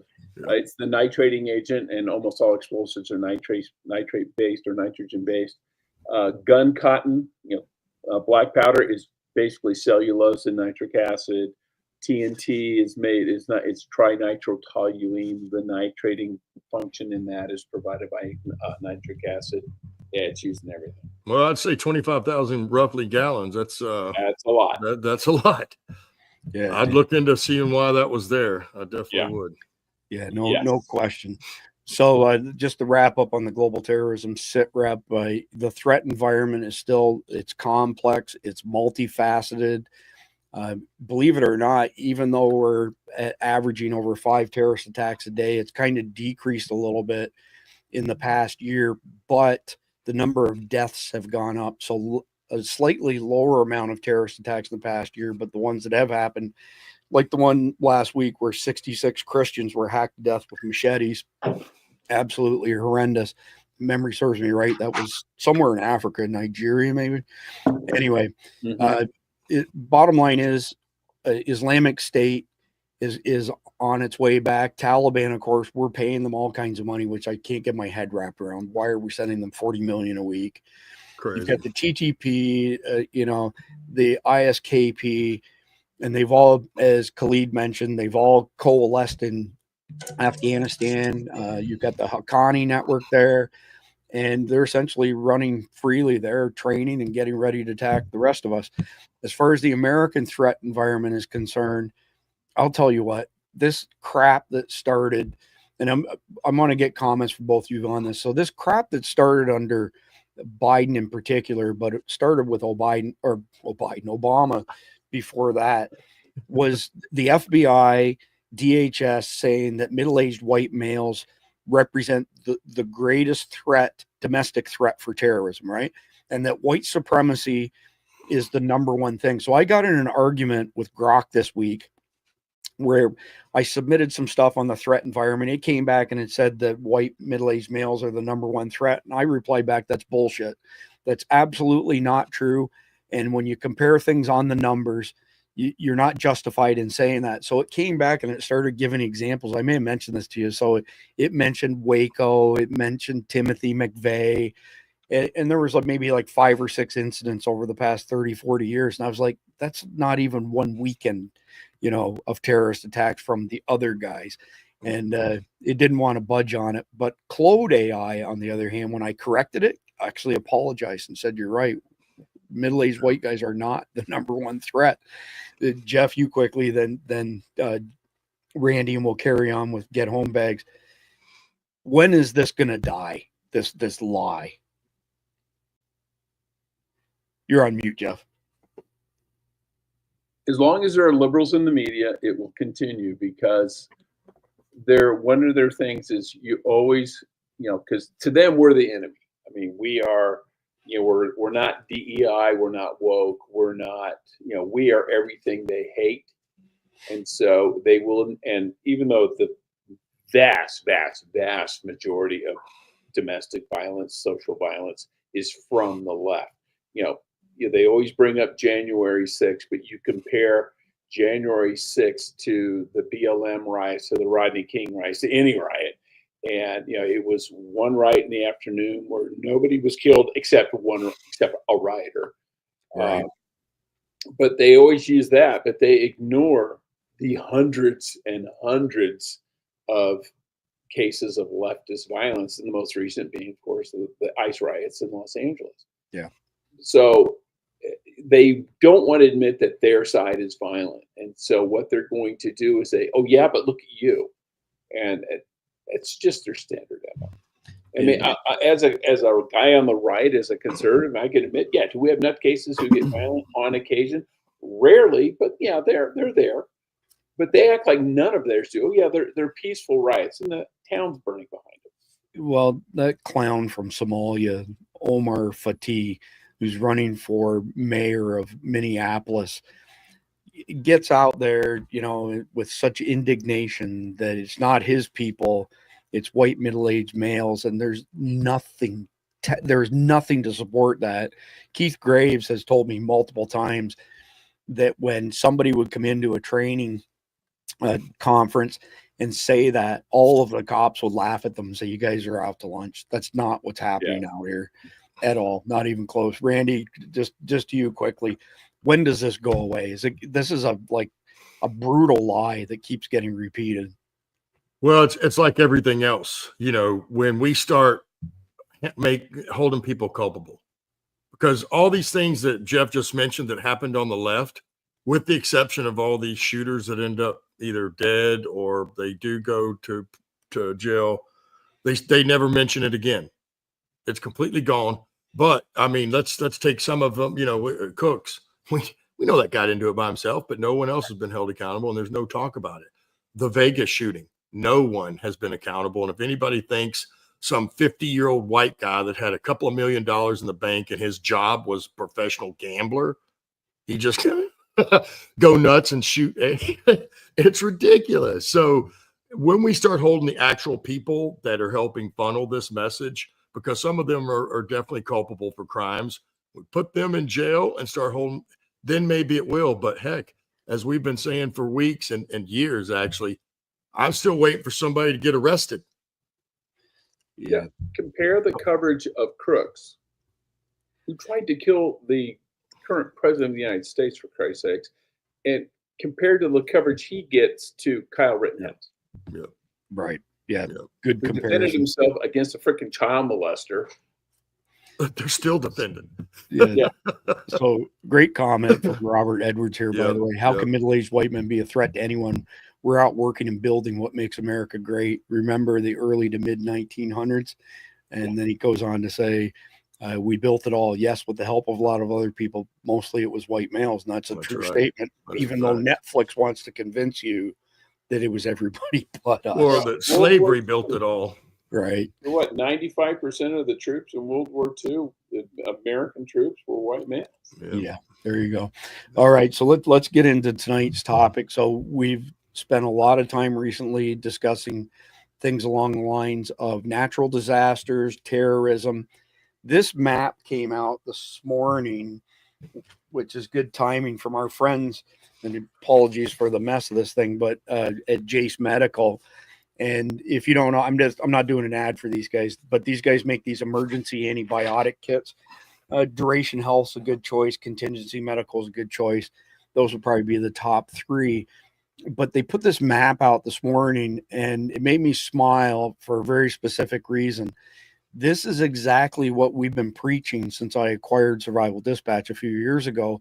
You should be preparing for the most likely calamity where you live. End of story. And a lot of your preps will carry over to other types of emergencies. So in other words, what you see in the blue there, especially us in Florida, is hurricanes. That's the most likely calamity that we face, and we face it every single year. So when we stack up things like, battery backups and food and all these things, a lot of water, because unbeknownst to most people, when we have hurricanes here, cows stop producing milk, chickens stop laying eggs, and you can't buy water to save your life. And I'm saying that tongue in cheek, of course. So this map does a pretty good job, though, of breaking down everything from Tornado Alley. I would say when you're looking at Tornado Alley, by the way, hailstorms is another big thing that needs to be taken into consideration. You can see down southeast Texas and southwest Louisiana floods. You've got the wildfires on the West Coast, especially Southern California. But point being is that you should be preparing for what's most likely. And one of the things you should be prepared for is, the fecal matter hitting the oscillating device when you're at work. So the average American, I think I mentioned earlier, works 18.6 miles from home, if memory serves me right. So that's a fairly good distance to cover if the roads are impassable, or, if there was a nuclear strike and it caused an EMP. Now, I'm not getting on the EMP thing by any stretch of the imagination. I think the chances of being hit with EMPs is very low compared to other things, especially compared to the map that's on the screen right now. But you prepare for the worst, you hope for the best. So that's the gist of tonight. We're going to talk about the things that you should have at your disposal so that you can get home. And if you can't walk, for example, 18 miles, that could be a pretty serious problem if things really go south and you need to somehow get home and can't use your car to do that. So actually, here you go. There's what I pulled it up on Grok earlier, because last time I looked at this, it was 15 miles. But right here is where it says the average American works 18.6 miles from home. So anyway, moving on from there, I'm going to throw some links in the live chat for y'all to articles on our website, survivaldispatch.com. This is a get home bag checklist, and it's got plenty of stuff on it. It doesn't mean you need to have all of it, because not only should you be prepping for the most likely calamity, you should be putting your get home bag together in a manner that's consistent with your needs. So for example, if you work a couple miles from home and you had to go home on the Ankle Express, you don't need the same type of bag as somebody who lives 18, 20, 30 miles from their work. So again, I'll put all of these in the live chat in just a minute, but I just want to quickly show them to you. We've got another one for overlooked items in your get home bag. And it's always easy for all of us to, forget to put something in your bag. I will say this. I got in the habit a few years ago of putting a list of everything that's in our bags in one of the top pockets. So when I go to find something in there, I look at the list, I know what's in there, because I'm not going to remember a year or two later.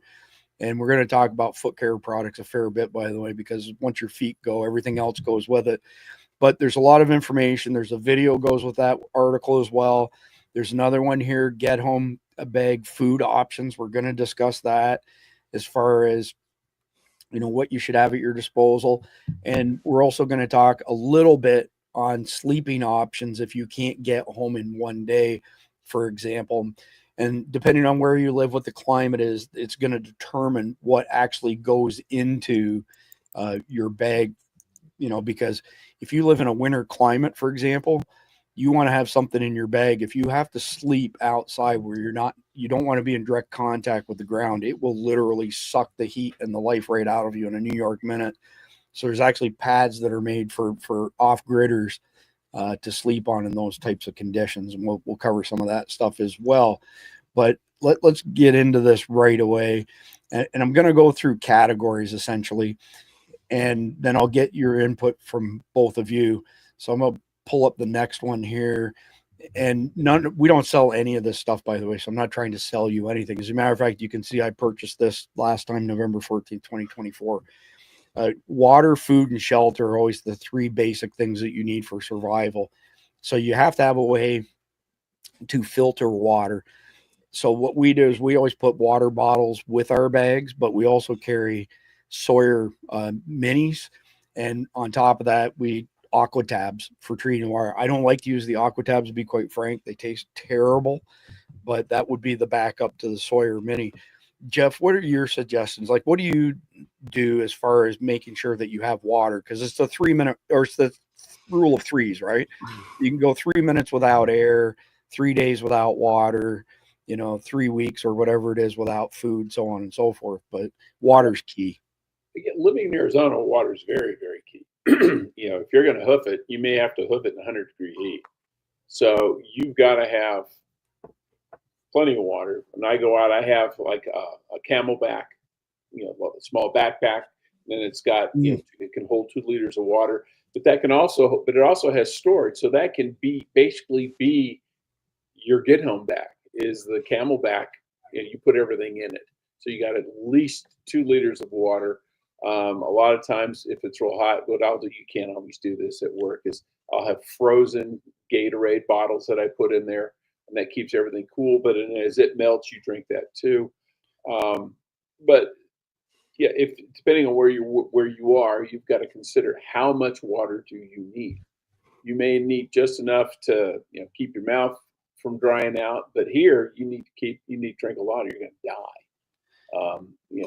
If you're at 100 degrees and 10% humidity, it sucks it out of you like you're a sponge. Yeah.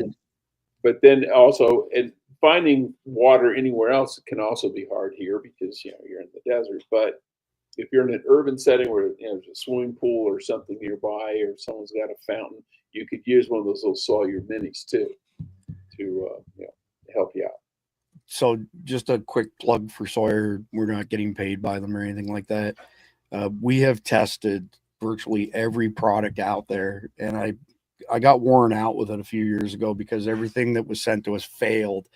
And the Sawyer products in particular, we have never had one fail. There's 0.1 micron filter, which is much smaller than many of the competition. That little guy that I showed you there is actually good for many thousands of gallons. The competitor one that's blue doesn't even cover off 1,000 gallons, and it doesn't block all the same stuff. Randy, what's your advice on procuring water? Well, I was sitting there looking at them. This thing says they taste great, though. These aqua tabs, if you look on the label right there, it says they taste great. Those should be. Oh shoot, I'm messing up my screen now. Uh-oh. Well, what are the tabs we used to have, Jeff? I just forget, man. The iodine pills. Iodine pills. They don't taste good, but the stuff works. Right. You know what I mean? Stuff may not taste great, but that's all does. you have. You got to keep in mind too, if you have iodine pills or aqua tabs, and we used to take iodine pills when we were hiking in case you ran out of potable water. You got to have something to mix it in. Oh yeah. You got to have That's a bottle. right. You got to have You a gotta canteen or something. Something. That's right. And that was on my list. I have, either a big Yeti cup or something to that size for that reason.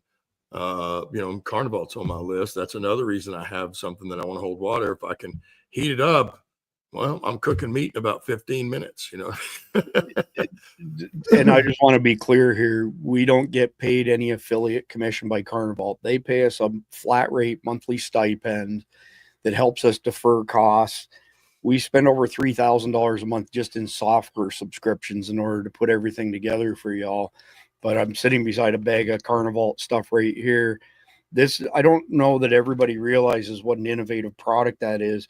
We have 2 freeze dryers, and my wife is like a freeze drying, mad woman.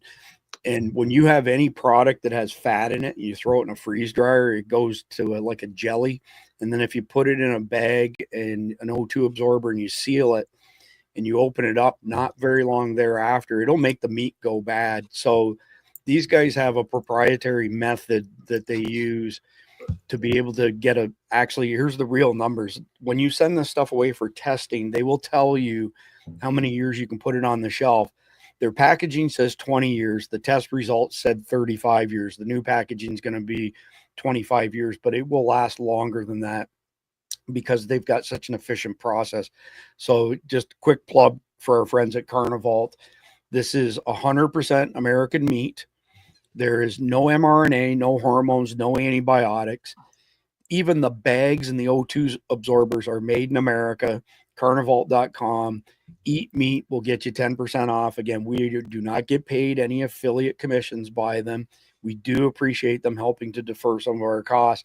This is raw meat that's been freeze dried. And it looks like we've got a partnership going now with Redmond Life to supply their salts with the Carnivalt stuff. Stay tuned on that. It's coming in about 3 weeks plus some single serving packs, and that will be perfect for get home bags. The other thing for food, I would say, is high quality protein bars will help satiate you and give you enough energy, hopefully, to get home. So if I live relatively close to home, I'm stocking up on protein bars more than anything else. Jeff, any suggestions on your part as far as sustenance is concerned? Well, ideally, you only need it until you get home. So to be honest, food is lower on my list because you can go 2 weeks without food. But I would have, snacks, protein bars, jerky, things like that to give you an energy boost. Yeah. Maybe some complex carbs or some protein in it. But if you're going to be out there for a week, you're going to need a hell of a lot more than a get home bag. True story. So Mach 1 Babe asked a question: CD tablets for purifying water, ? We can't even say those two words without getting a strike. I've mentioned that word twice now in no context as far as it being applied to, let's say, certain conditions. Both times we got a strike for it. So I'm not familiar with using CD tablets for purifying water, but that doesn't mean that they can't be. I don't know. I can't answer that question. But moving on to the next part. So food, water, shelter are the three big things. So why am I showing a poncho? In a perfect world, we would all be able to go out and buy the old Army GI ponchos, which are the best ponchos ever made. And you can essentially, be exposed to the elements underneath a full-length poncho.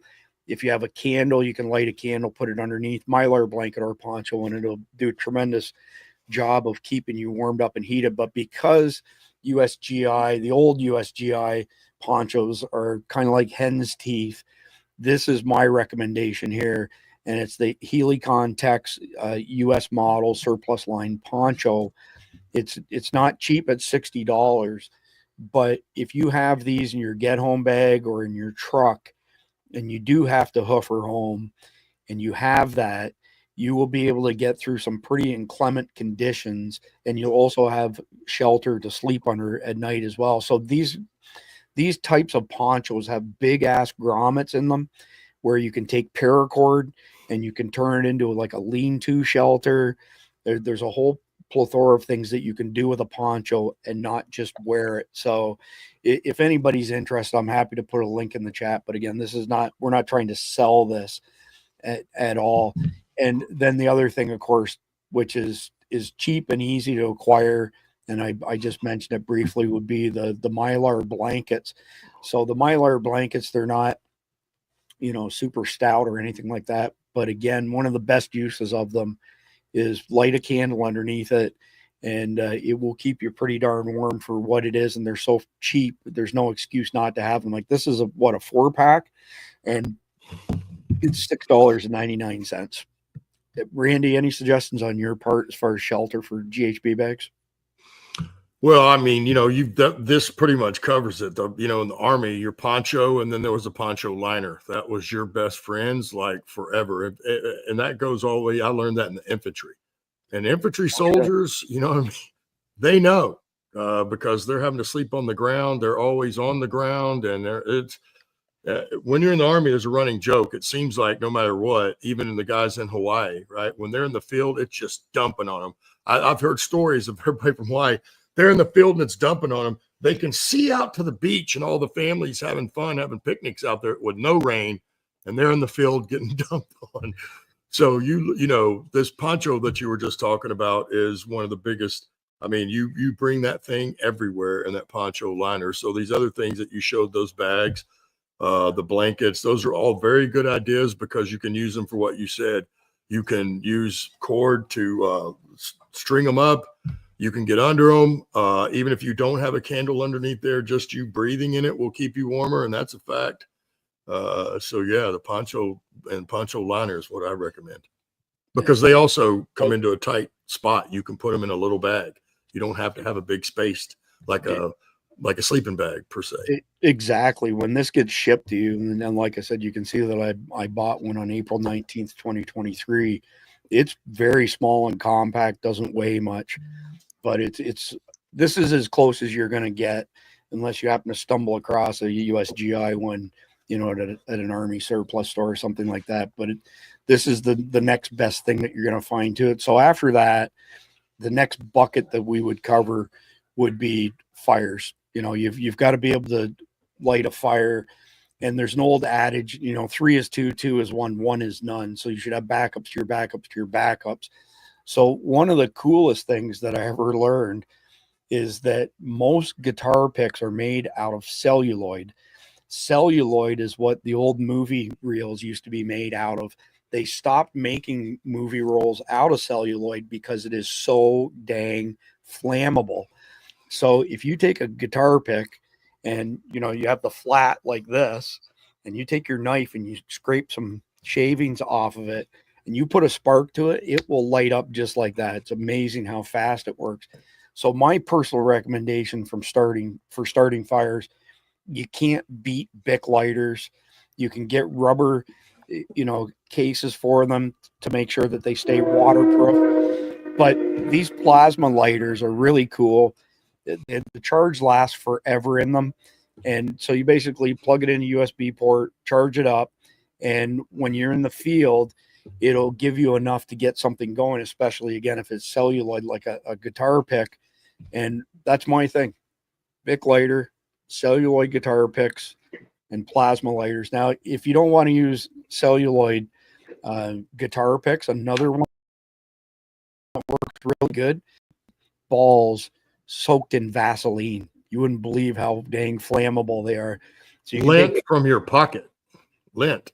That'll work too. It's amazing though. If you, like I said, if you take the cotton balls, put them in Vaseline, then put them in a little baggie, they're great for starting fires.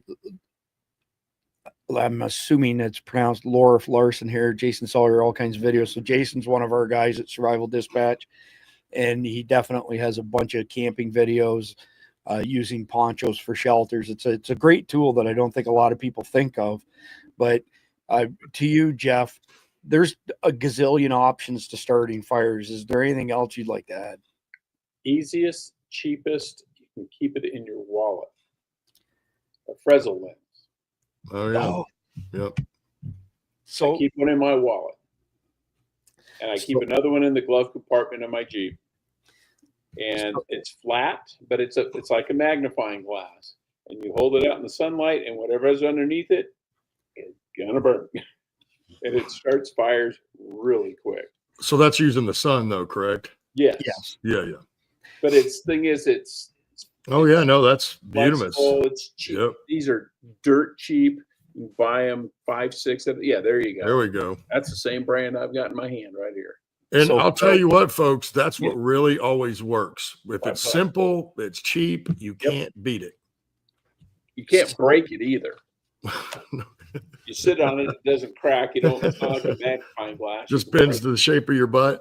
Yeah, it'll be shaped. But it even bent, it'll still work.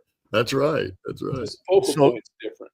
So check this out. When I acquired Survival Dispatch, there was a little bit of tangible stock, and they gave us a couple boxes of these tiny survival guides. So when you open this thing up, it's like the size of a blueprint, but the text is so small that they actually include a Fresnel lens, which is a 4x magnifier, so that you can read it. Because even if you don't need readers, the text is so small, but there's so many cool hints in there. And I think my wife said we've got like just a handful of these left, but here's a funny story.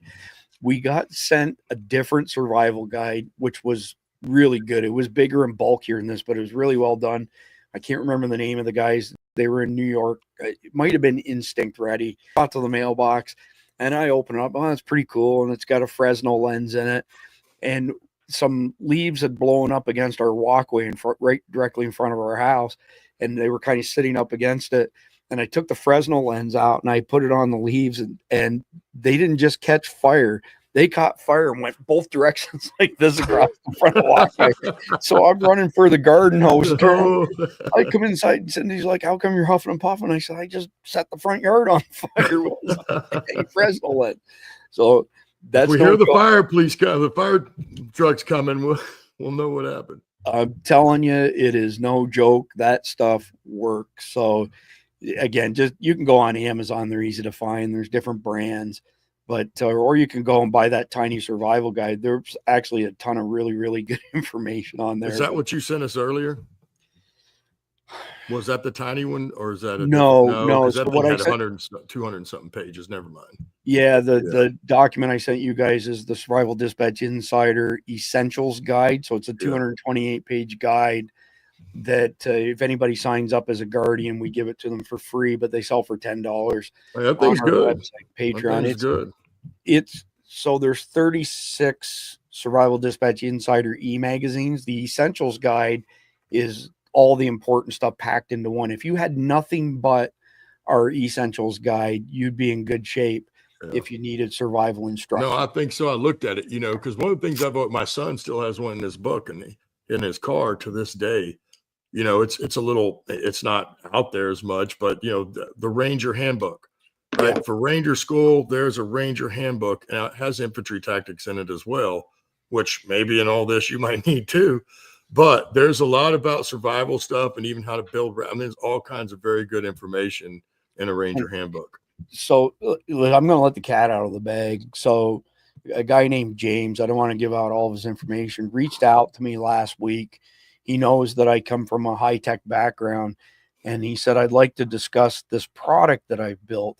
He took a Pelican case, for a pistol, and custom cut foam inside of it, put a little Mac Mini in it, loaded it up with a local AI that requires no attachment to the internet, did a bunch of custom programming on the whole thing, and it's a survival AI package, basically. So it's a small Pelican case that you can take with you, but has just a wealth of information. It's got videos, it's got documents, but it also has built-in artificial intelligence, much like Enoch is. If you go check it out over on Brighteon, it's AI that you run locally. You don't have to have access to the internet. Pretty interesting tool. Like if you had a bunch of people in a MAG, a mutual assistance group, that would be a really cool asset to have on hand, especially if things really go south. But moving on from there, to get into communications, comms for short. So I have one of these guys, and that's the Garmin InReach Mini 2. And there's different subscriptions, but here's the cool thing is you can put your subscription on pause and turn it on whenever you want. I think I pay $12 a month for this thing. And we've been in multiple areas where there's been no cell phone signal, like in the mountains of North Georgia where we have a cabin, and like 45 minutes to get to somewhere that has a cell phone signal. And this guy here, unless you're buried deep in a valley, will tether to your phone and allow you to use the satellite network to send and receive text messages. And you can also pull down highly detailed maps of your area. So being satellite based, this is a pretty cool deal that works just about anywhere. And it's a little expensive, so $400, but we take this with us everywhere we go and travel, because as you can see on the side here, there's an SOS button, and that's actually the cover for it. It's underneath a cover, and there's a reason for that. So there's what it looks like when you lift the cover off of it, so you don't accidentally set it off. If you press the SOS button on this, it will reach out to Garmin's basically home base, and they will coordinate first responders to rescue you. 10,000 people is the last number I heard from my guy at Garmin. 10,000 people saved by these. And I'm not talking somebody who got lost and wandered off the beaten path. I'm talking 10,000 lives saved where they were injured off grid, and we're able to use this. The other cool thing with this, and I really like this, if you want to, keep tabs on your kids, you're worried about them, you can drop breadcrumbs and you can set the interval. So every 10, 15 minutes, it will drop a location on where this thing is.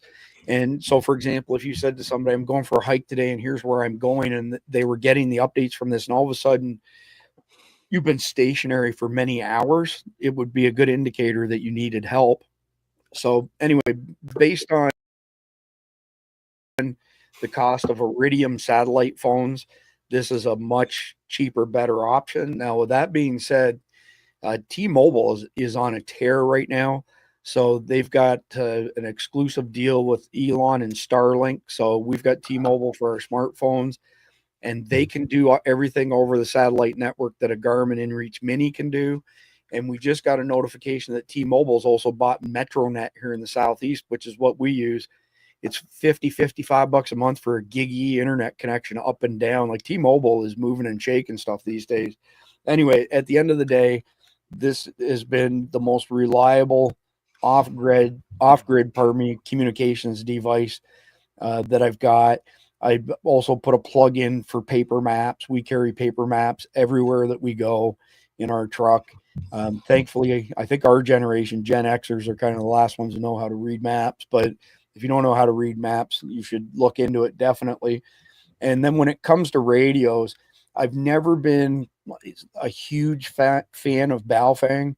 I much prefer like Motorola's and Kenwoods and stuff like that. But either way, this guy here, the UV25 Plus 10 watt.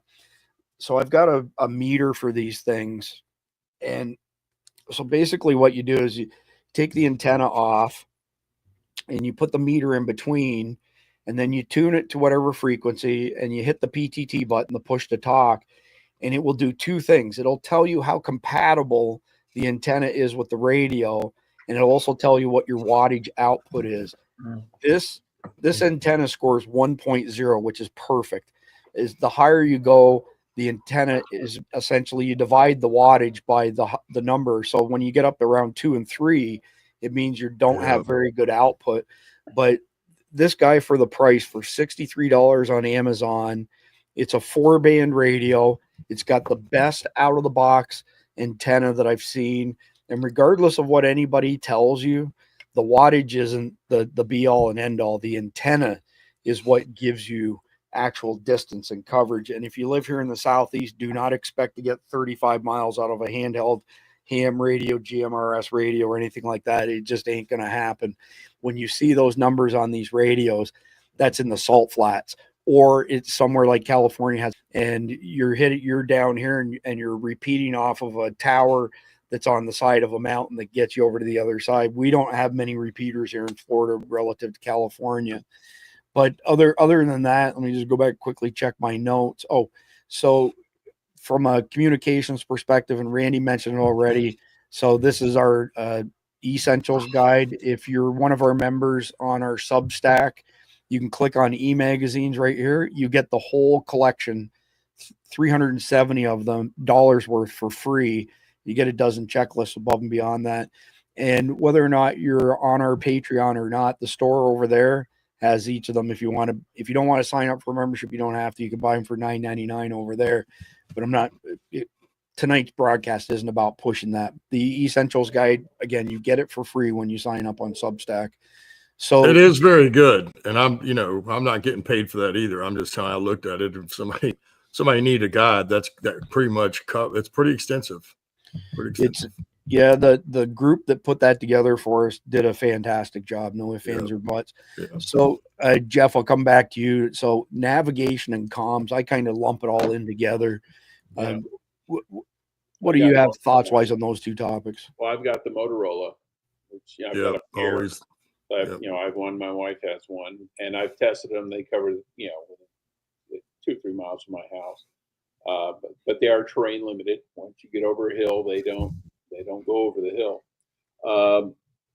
And you can, if you have your phone, you theoretically have Google Maps or GPS. I also have a separate GPS unit, which is not internet reliant. It'll just, you just turn it on and tells you where you are and how you can get to where you want to go. But paper maps are they're foolproof, but you got to know how to read them. And if you have a topo map, it'd be best if you're going cross country, especially, you need to have a compass and know how to use that and do a mapping compass. Well, I want to add something on that. Most of the compasses, especially the cheaper ones that are made in China, are complete junk. They're absolute junk. I'm friends with the guys who own Wazoo Gear. Dustin is one of the partners. And when they put their cache kit together, so CACHE, where you can put all these survival tools either inside the rim of your hat or inside one of their belts, they ended up getting this tiny little compass out of Japan that's crazy high quality. And there's ways to get directions as well without having to use tools like that. You can use the sunlight and sticks, and it's pretty easy to kind of get a sense of direction off of that. But paper maps for sure, like, you can't endorse that enough. And you can get them for free, for that matter. You know, any of the tourism places that are close by you, they give the stuff away for free. Randy, you're a comms guy in particular, so I'd love to hear your thoughts on things people should have in their GHB for comms. Well, I like the radios that you had, really. I like what Jeff has too. You know, I mean, all three of those are very good. My favorite is the little one you have, right? Because it's simple, it works very well. It can pull down maps, you know, and then, you know, you don't have to worry about the antenna thing. It's got a little one. But the other one, you're right about the antennas, because there's three different radio systems you use on an ODA or a team when you're the commo guy. And one of those, you have to do a mathematical equation, right, that tells you the length of the frequency, and then that tells you the length of the antenna. Yeah. It has to be right, or you're not hitting the right frequency. So that is a very important detail. And, you know, when it comes to comms, you just need something that actually works, you know, and when it comes down, I'm a paper map guy too. And, you know, I would say I still use the compass that comes in the Army. They're the green ones that fold together. Yeah. They're one of the best compasses on the planet. If you had a topographical map that Jeff was talking about, I love those too, but I'm used to using them also because it does show you the terrain. And depending on how far you're having to go, now what you're talking about getting home, you're probably not, but you may also have to have, beside the compass, a protractor, because then you've got to be able to plot whatever azimuth and on the map and get to a certain distance. That's how you do that. And so that was one of the things that I didn't see on those lists that I also have, was a compass. You know what I mean? Because as you mentioned, if things are bad enough that all the power's down and all the cell phone stuff, your phone's not going to work, or anything that you had that use those towers are not going to work. And you're not going to have your GPS on your phone anymore. You're not going to have the compass on your phone. And with your phone runs out of juice, you're done. So you have to have those backups, and that's what I recommend. And you know, I'm a kind of old school type thing, because when technology fails you, well, I've learned, I'm sure Jeff did too. Here's reality, folks. It doesn't matter how high speed we get. It doesn't matter the technology, how high speed that gets, because Murphy's Law, and it does happen. That stuff is going to fail you in the moment you need it the most. It just invariably does. You know, point in case, we were talking about when I got injured last night. I had just radioed the B team. Literally, right, we pulled up and paused for a second before we went to the neighborhood. Let them know we're here. We're in the neighborhood, so they know that we were going in. We drive in, 30 seconds later, I get hit, and we're trying to raise them.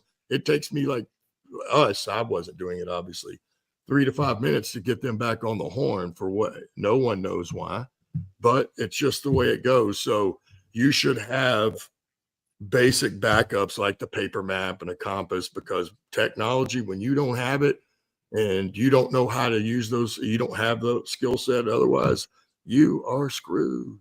You need an analog for any digital. Yes. Yeah, that's right. Anything with electrons is vulnerable and will fail. Yep. So not the same analog that you're mentioning, but so our primary radios we use are Motorola's. And these are expensive handsets. These are $600, but they do both digital and analog, number one. Number two, we paid the money for the FCC business frequencies. So we have 5 frequencies that are dedicated to just for an 80-kilometer radius call it 50 miles. And so I've tested it with other radios to see if they could catch anything off of this. And it's just straight up static. But the digital channels in these Motorola's, it's clearer than a cell phone is. But if you're on a budget, this Baofeng UV25 Plus is by far the best value for a really high performance radio that I found, and we've tested a bunch of them. But if it comes right down to it, I'm going back to Motorola. Motorola is the old standby. The only thing I've seen better, and I don't know if they sell a civilian version or not, but they replaced. That's right. They replaced our emitters and all that stuff with the Harris stuff. So it's illegal for a private citizen to get their hands on a Harris radio. Last I heard was Harris was charging the DOD $20,000 per Harris handset. I don't doubt that. I just thought it was funny because when you're in the military, you get, if anything new comes in, they first have a train the trainer class, right? And then those trainers go out and train the rest of the force. Not at group. You don't get that. The B team showed up, knocked on the door, opened it up. They hand me here's your Harris radios. Here's the manual. Good luck. That's crazy. And just to be clear, so our audience understands, the radios Randy's talking about, not only are they encrypted, they actually flip through, I want to say 20 channels every single second. So something that's encrypted like this Motorola is limited to channel hopping 4 times per second. The Harris does it 20 times per second.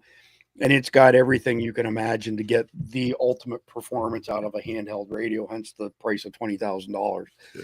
But I appreciate that, Randy, and I definitely appreciate you bringing people up to speed on comms, because that was your specialty. So let me bring up the page that I had shown a little bit before. So we were in a meeting today, and the topic of flashlights came up, and I said, well, I'm the flashlight guy. You are. Actually, let me go back to this one. So they said, well, what do you mean? I said, well, I have this one beside me. I have this one beside me. I have this one beside me. I have this one beside me, and this one beside me, and this one beside me. And then I open up my drawer and I said, and I have this one, and this one, and this one, and this one. And it just goes on and on. I will give you the shirt off my back, touch my flashlights, and we're not friends anymore. I'm just Suffice to say, folks, he has more than he can hold with both hands and feet if he could hold them with his feet. So that's covered up in flashlights over there. The nightstand in the bedroom's covered up in flashlights. I know. I thought I was a nut over flashlight, but man, you got me beat, bro. And here's the thing, and I'll bring them back up again. There's a very specific reason as well. A lot of flashlights these days, especially Chinese flashlights, you got to rub your belly, pat your stomach, jump up and down, 3 Hail Marys to get the dang things to turn on or change. I despise flashlights like that. Absolutely despise them. And one of the biggest reasons that I'm a super big fan of AceBeam, and I don't have any discount codes. I don't get paid by them or anything like that. They send us some free flashlights. The machining that they put into all of their flashlights is just incredible high quality. The batteries are incredible high quality, and they're easy to operate. Push the button, turn it on. It literally doesn't get any easier. There's a toggle switch actually on this one at the top to change between modes, whereas a lot of them hold it for 3 seconds and it'll change. Oh no, sorry, that was mean. Hold it for 2 seconds for that particular feature. That stuff wears me out. I can't stand that sort of stuff. So anyway, I'm just shameless plug for our friends at AceBeam. If you want really high quality flashlights, you can't beat AceBeam. Their prices are really, really good relative to the competition. That's for sure. So let me go back to my list here, make sure we're not leaving anything. Yeah, Daltrey, Chris definitely has a flashlight fetish. Yeah, I love my flashlights. So, like I say, don't touch my flashlights. Don't touch his flashlights. Anything else? Types too. Anything? Oh, I love those things now, man. Those things are the best when they came out. And then it's got different settings. We've got that one Bob. So the next thing that I had on the list was a way to keep your stuff charged up. These things. Your cell phone, your flashlights, the InReach, if you have one of those. And I don't have any particular brand that I prefer. This is not the one that's showing on screen, pardon me, but it's relatively similar.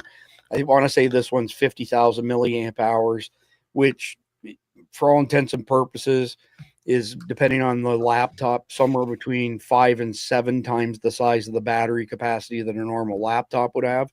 So you can take this guy with a carabiner on it, hang it off your backpack so that it's getting some exposure to the sun. It does take a while to charge up if you're doing it strictly by the solar panel, but we've taken this off grid and used it for days on end and never had to even put it in the sun, and used it to keep our phones charged up and everything else. So $35 for this one on screen. I picked it because for that capacity, 42,800 milliamp hours with a solar charger, that's a really good deal. But I want to say I paid $60 for this a few years back. So I don't have any particular brand that I'm drawn to, but having a way to charge your stuff up, keep it charged, is pretty much paramount. The next thing that I would get into after that would be you have to have something with you for first aid, like an IFAC individual first aid kit. I like the guys at jumpmedic.com. A lot of people like Bear Independent stuff at Refuge Medical, and it's good high quality stuff for sure. The guys at Jump Medic is a young guy in Portland, Oregon, who's been a paramedic for about 10 years.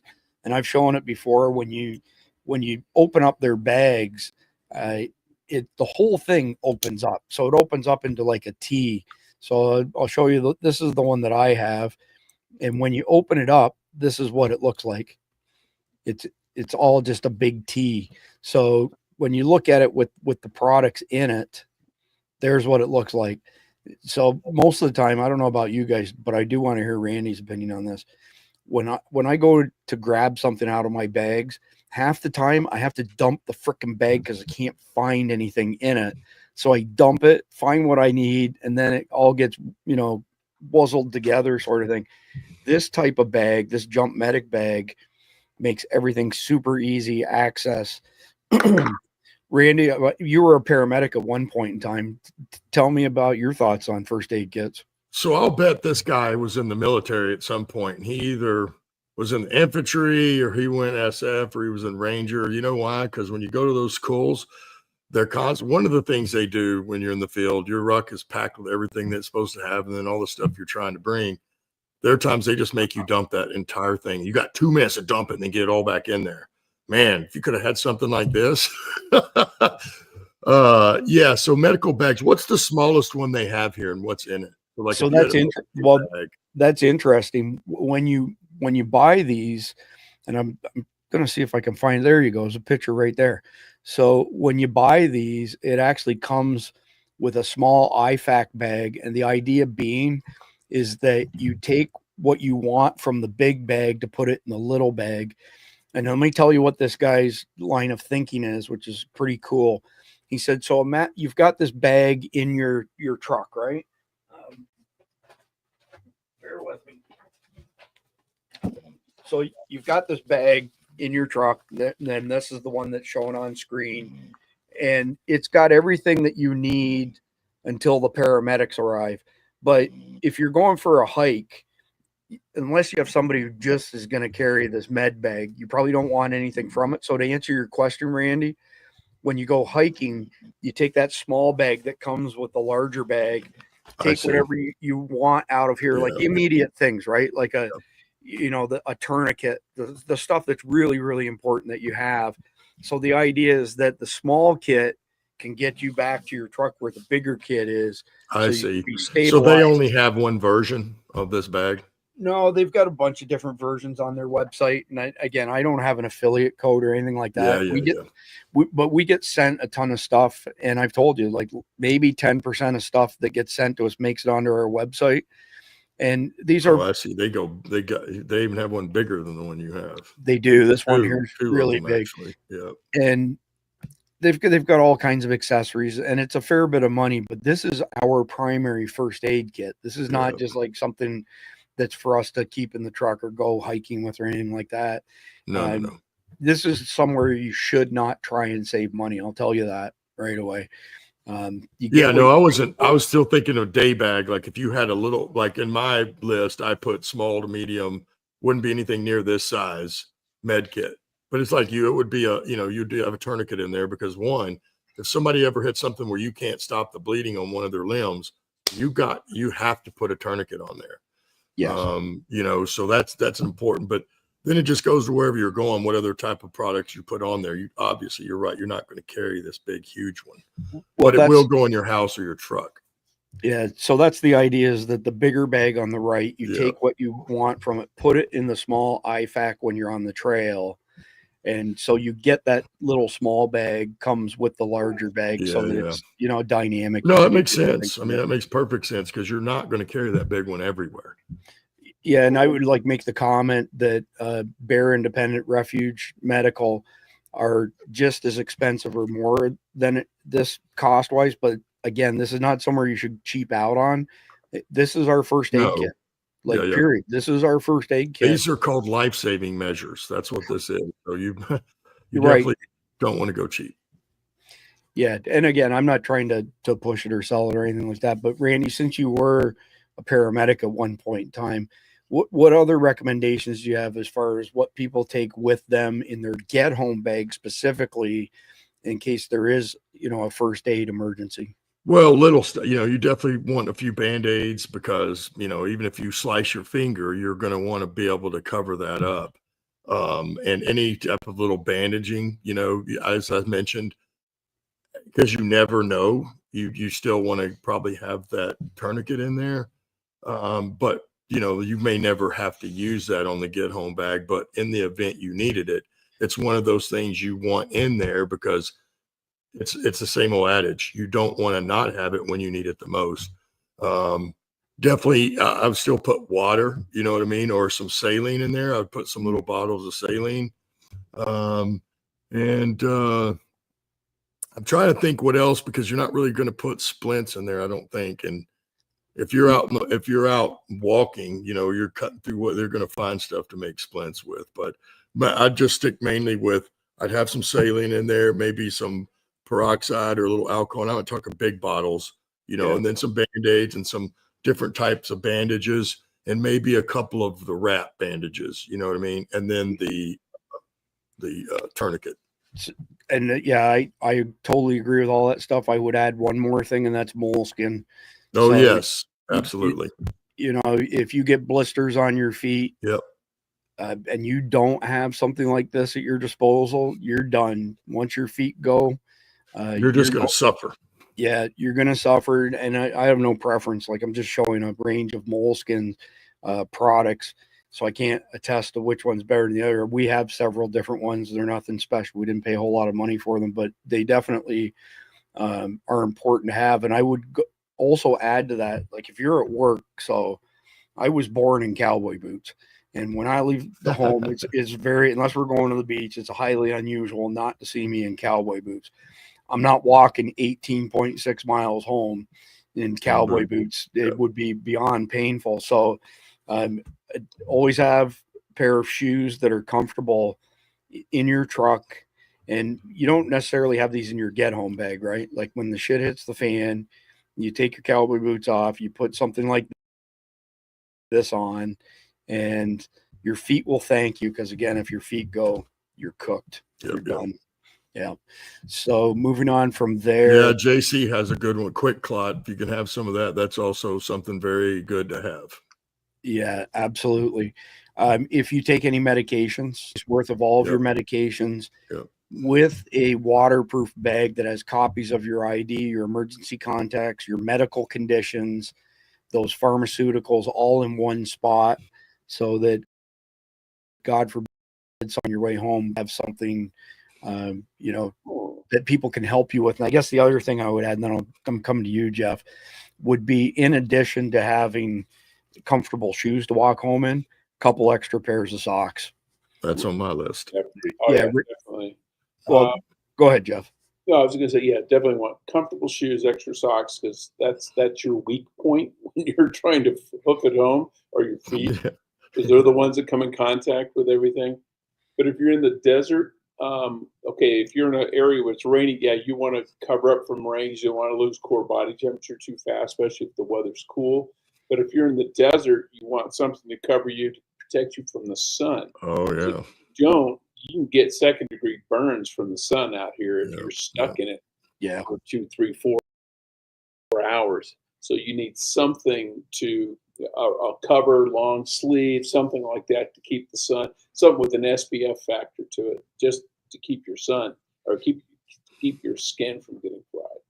So in the same vein, that article that we wrote a couple years ago in Survival Dispatch on overlooked items, if you're down here in the Southeast and it's summertime, you better have some sort of bug spray with you. Yeah. If you're off the beaten Or path. sunscreen. If you're not in an urban environment, you will get eaten alive. Alive. That's no kidding. You can't get away from them. When you no. showed that picture earlier where the guy was sleeping on the log, I was like, I wonder if that's marsh area, because he wouldn't be sleeping there if it's even the slightest bit wet in those reeds. I mean, Yeah, for sure. A couple other things, some change of clothes, especially shirts, maybe not pants, maybe it's up to you sort of thing, but definitely want to have some extra probably dry a couple shirts. t-shirts, right? Yeah, a couple t-shirts, cash in small denominations in a plastic bag, some sort of multi-tool. Generally speaking, I'm not a big fan of multi-tools because I don't use much on them, but I always have a pocket knife on me. But if I'm trying to get home, I got to have a multi-tool, just like Jeff is showing there, because it's different circumstances now. It's not my EDC. I don't carry one of those as an EDC, but I do have one in each of our get-home bags. Definitely important tool. Something else that frequently gets overlooked and is in the article on the most things would be hygiene-related stuff. There's no faster, easier way to raise morale than having a bar of soap, toothpaste, and a toothbrush to clean up a little bit. After you've been, sweating, trying to walk home, it can make a big, big difference in your morale. You should have some sort of cordage, like paracord. I like the stuff that Wazoo Gear carries, Technocord. I want to say it's like 500 pounds tensile strength, and it's absolutely tiny. You could do amazing things with it. They used it for something on the Mars rover. I can't recall exactly what it was. Duct tape. So take your Bic lighters and wrap some duct tape around them. And it's a great way to carry a small amount of duct tape with you without having to, have something big and bulky in your bag. I'm not the only person who does that. Then I would say I'm trying to think of how we can get into this conversation without getting another strike, because they've tightened the rules again on YouTube. You can't show firearms now on any live streams like this. You get an instant strike. It happened to us. Our second YouTube channel got deleted a few weeks ago by YouTube because John incidentally showed his EDC. I appealed it. It's the one and only appeal we've ever won with them. But Jeff has Pepper got, spray. yeah. So Unlethal. yeah, pepper spray is a good call. I'll be honest with you, I'm not a big fan of the less lethal pistols and rifles on the market. We've tested a bunch of them. They're nowhere near as accurate as they would have you believe, number one. Number two, they all rely on CO2. And because they rely on CO2, they all have issues with gaskets. I've had brand new, less lethal devices sent to us that didn't work until I completely disassembled them, found some kooky O-ring that I couldn't buy anywhere else because it was an oddball size. I would not trust my life to any of those, kinetic, less lethal devices at all. Absolutely. Or as our mutual friend, good friend Don Mann says, wasp spray. Yeah.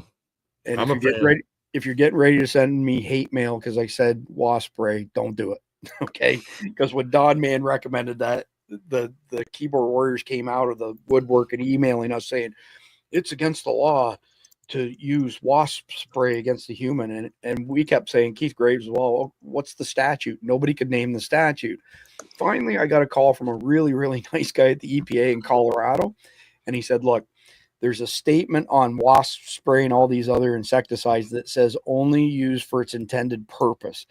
And the only reasons that is there is that if somebody, attacks somebody else with it, there's potential federal charges that could be laid. But he said it's never been used 0 times since the EPA put that on there.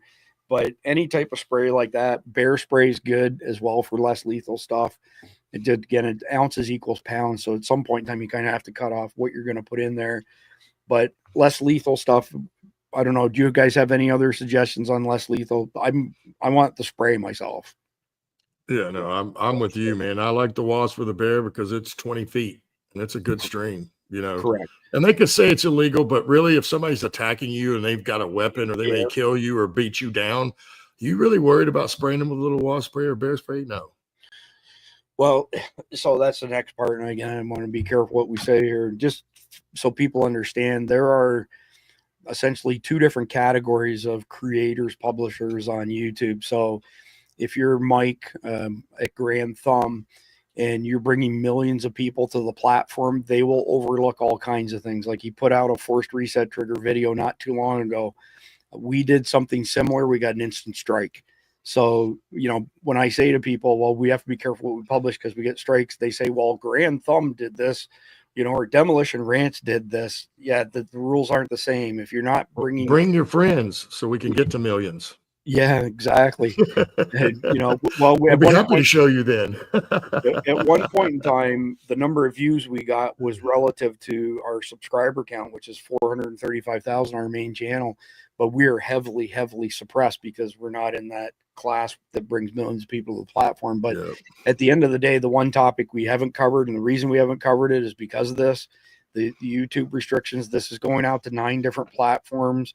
CommieTube, Facebook, Instagram, by far the worst. Substack, no problem at all. But Patreon, they deleted one of our articles a couple weeks ago because we said something against their narrative. Anyway, at the end of the day, self-defense tools. Know your law. All I'm going to say is know the laws in your state, jurisdiction, county, and make sure that you're following the laws. And God forbid that you ever have to use deadly force. But and then here's where we'll lose people: going to the range and throwing Full Metal Jacket down the range and then dumping it out, putting your EDC ammo back in. That doesn't make you prepared to be shooting guns in a stressful situation. You look at the Lumberton, North Carolina one, right? The guy's 5 feet away from a guy who's carjacking an F-350, takes 5 shots from 5 feet away, zero hit the carjacker. Backs up 50 yards, puts his toe into it, runs the Good Samaritan over and kills him DRT. So as far as guns are concerned, when you go to the range, it's good for dialing in an optic. It's good for getting familiarity with the controls. It does absolutely nothing for you in an SHTF situation. Like Mike Sterling loves to say, human beings never rise to the occasion. They follow their level of training. If you've never shot with an elevated heart rate, I recommend that you try it. It's not easy. Some of us do it on a regular basis because that's how I get my exercise and I enjoy doing it. But I don't know if you guys want to add anything else. We're basically at the end as far as the GHB bags are concerned. Well, I would just say what he's talking about is when you have that adrenaline jump, it is a strong one. You know, certainly if you're about to be in a gunfight with somebody, trust me, that adrenaline is going to be a very large shot. Your fingers shake, you lose the fine dexterity in your hands, and that's exactly what he's talking about. Yeah, I didn't realize it till I went through a shoot house first time and had to clear it popping up, and there's people screaming at you, flashbangs going off, and crap like that. Totally different. So I don't think Mike Sterling's forgiven me yet, but we went to the Crime History Museum in Las Vegas. We were shooting Surviving Man out in Pahrump, and we had a day off, so we went to Vegas to go to this thing. And one of the displays or whatever they had, it was the FBI training for firearms. And so there's 3 of us, my wife and Mike and I, and you go in, and it's pretty interesting. It's pretty realistic and stuff.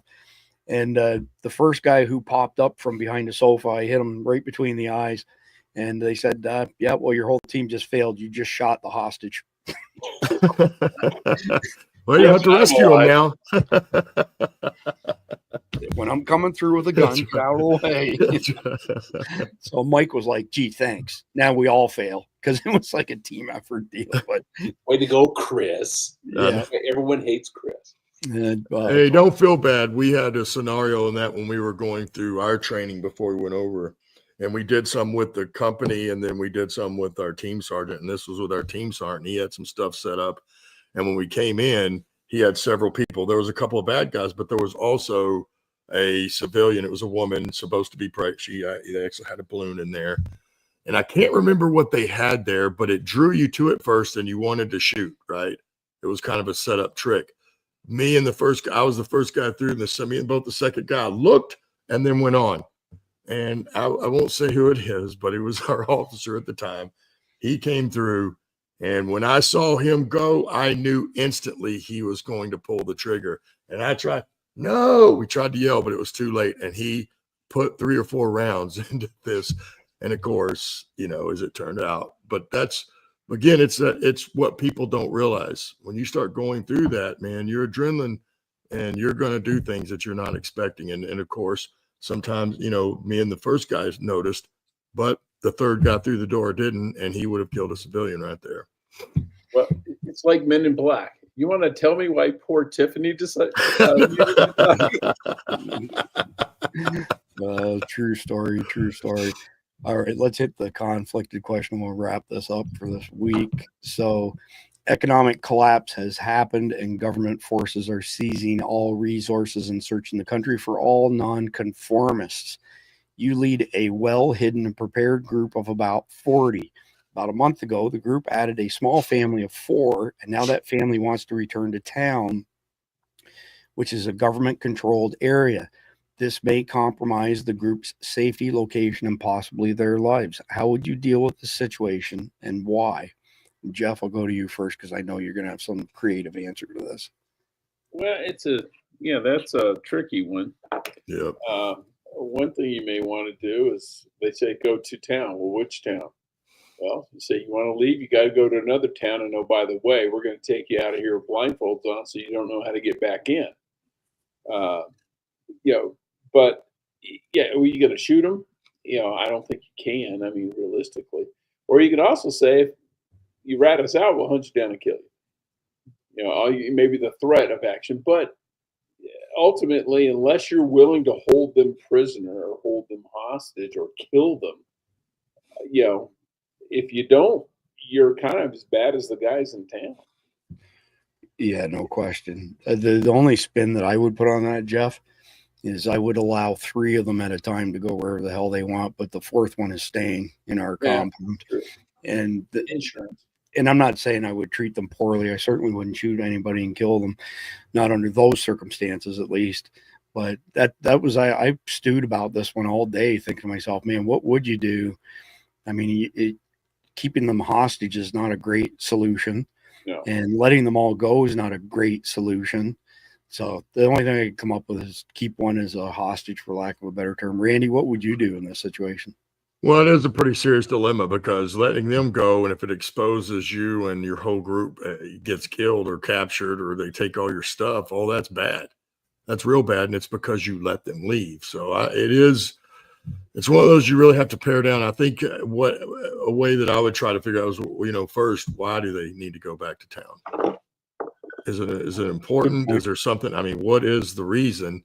And then maybe we say, okay, maybe we try to send, if it's something you've got to go get, why can't we just send one person? Because that's a whole lot smaller signature. They might be able to get in and get it and get back without being seen, but it's all still a risk.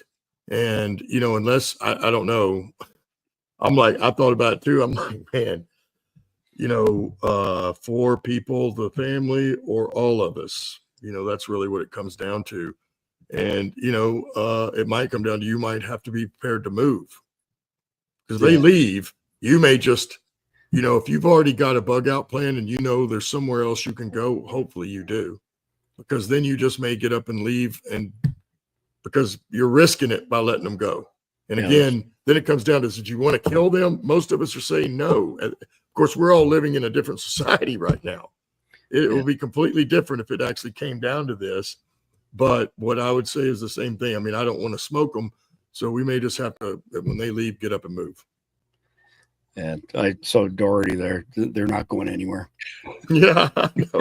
Hey, it's, you know, that will happen, and some people will make that decision. Yeah. And until we were all there, nobody really knows what you would actually do. Yeah, exactly. I want to give a shout out to Dale, the prolific Dale, who floods the Signal channel with all kinds of awesome information. If you go to survivaldispatchnews.com, you sign up for a free account, you get a whole bunch of stuff for free. You get our daily situation reports, you get a Saturday watch guide, has links to everything, et cetera, et cetera. If you sign up as a paying member, $7.99 a month or $75 a year, get 2.5 months for free when you sign up for the year. In addition to those things, you get enrolled in the SDEN system, Survival Dispatch Emergency Notification System. Shit hits the fan, we let you know. You get an invite to our private Signal channel, which is what I'm referring to when I said Dale. The guy's on a mission. He's got high quality information he's constantly sharing. And again, if you sign up, all you have to do is just send an email, support@survivaldispatch.com. And with your phone number, after you have Signal installed, if you don't have it installed already, we'll send you an invitation. You get all 37 of the Survival Dispatch Insider emags. It's worth $370. Early access to our instructional videos from JJ Morris and Jason Sawyer. You get the Sunday Threat Matrix newsletter. And in addition to the full daily sit reps, you get another page of sources below that we used. So this one here is from Dale. And this is a really good answer from JD Vance. We haven't played any videos tonight, so I'm going to go ahead and play this video. So we got at least one in, and then we're going to wrap this thing up. By the way, you see some big tech companies where they'll lay off 9,000 workers, and then they'll apply for a bunch of overseas visas. And I sort of wonder, that doesn't totally make sense to me. The math doesn't. That displacement and that math worries me a bit. And what the president has said, he said very clearly, we want the very best and the brightest to make America their home. We want them to build great companies and so forth. But I don't want companies to fire 9,000 American workers and then to go and say, we can't find workers here in America. That's a bullshit story. What did Microsoft say when you brought that up with Microsoft? Have you talked to them about it? I have not. I just became aware of this a couple of weeks ago. Somebody sent me an article about this, and they said, well, and it maybe was Microsoft. It was Microsoft. That fired, I think, 9,000 people. And then I was like, wait a second. Record profits, record market cap. But also saying they're desperate for workers. So I have not yet had that conversation with Microsoft. In my defense, I just found out. It's a 4-year conversation. And by the way, yeah. So coming from high tech, this is complete bullshit, right? They fire all the Americans and then say, well, we need all these H-1B visas, and then they pay them peanuts. Disney did that when I lived in Florida. They fired a shitload of people, and then they said, but if you train your foreign replacements, we'll give you a severance package. Yeah. And they gave them 90 days to do it. I was here when that happened as well. It's a crazy world. Yeah. Anyway, I want to thank everybody. I have one thing left before we go, if you don't mind, real quick. There was a question earlier. I don't remember who said it, or they had brought up something. We were talking about the land navigation stuff, and we were talking about maps and topographical maps and compasses and protractors. He was right. He brought up something, and it's definitely on every topographical map. There's a declination, a difference, right, of what real north is and true north and what north is going to be. And that is on the maps, on all those maps. So then you know how to, do correct azimuths when you plot them on the map. You have to take that declination into consideration. And those are on those topographical maps. I don't think they're on road maps that you go by Rand McNally because you don't, if you're following the roads, you don't need that. So. Yeah. Anyway, I just want to clear that up because they were correct. Yep. Appreciate that, Randy, very, very much. I may or may not be back tomorrow. I don't usually broadcast on Saturdays, but I've got a whole bunch of things I've been tracking this week. I may do a quick episode, bring you all up to speed, but John will Sunday night, and Randy, Jeff, and I will be back on Monday night, and the topic will depend on what's at the top of the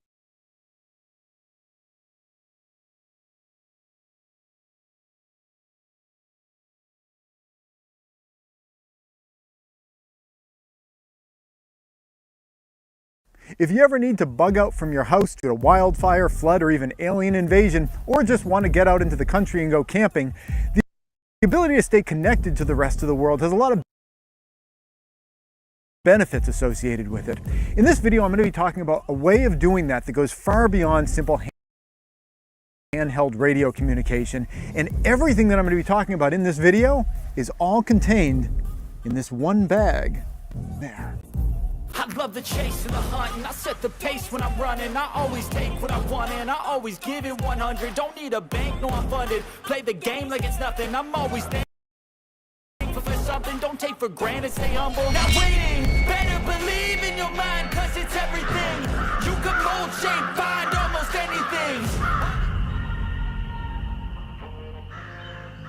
Hey everybody, this is Praxis, and in this video I'm talking about a new mobile internet service that I think could really change the way that you're able to connect to the internet, make it a lot easier for you to get data both during regular times and certainly during an emergency situation, and also could save you an awful lot of money. And that's really a big reason why I'm doing this video, is when I realized that this service would allow people to get rid of a lot of other services in their life and kind of package it all in this one service, that you could save an awful lot of money by moving to this service. So that's why I wanted to share it with you guys.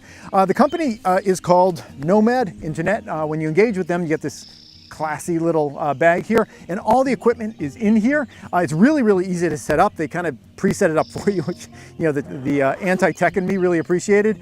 There's a battery in here which lasts, it has an exact number of watt hours, but essentially forever. The thing lasts forever. It's a really, really long lasting battery.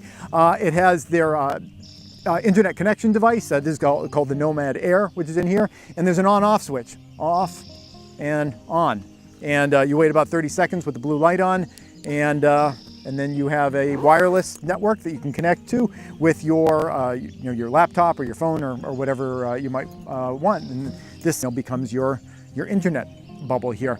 Now, why do I think this could save people money? Well, the reason is because this is a really effective service in terms of connecting to the internet. I've tested it in a lot of different, rural areas. I've tested in almost a dozen different places, and there's only 2 places where I was not able to get internet, and only one of those was outside. One of them was inside my Faraday cage house, where I can't get any signals of anything. I can't get cell service in there. You turn a radio on in the house, it doesn't work. You have to have all the antennas outside. So I don't fault the system for not being able to get a signal into my house. My house is built to keep EMF out.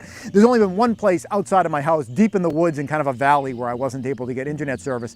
But everywhere else I have been able to get it, and I've even been able to get internet service in places where my cell phone was not able to get service. And that is the key to the money saving here, because if you were to get this service through Nomad Internet, not only do you get internet service, you can also get phone service, because you can do voice over IP calling through this service, which is either super inexpensive or practically free, depending on how you swing it.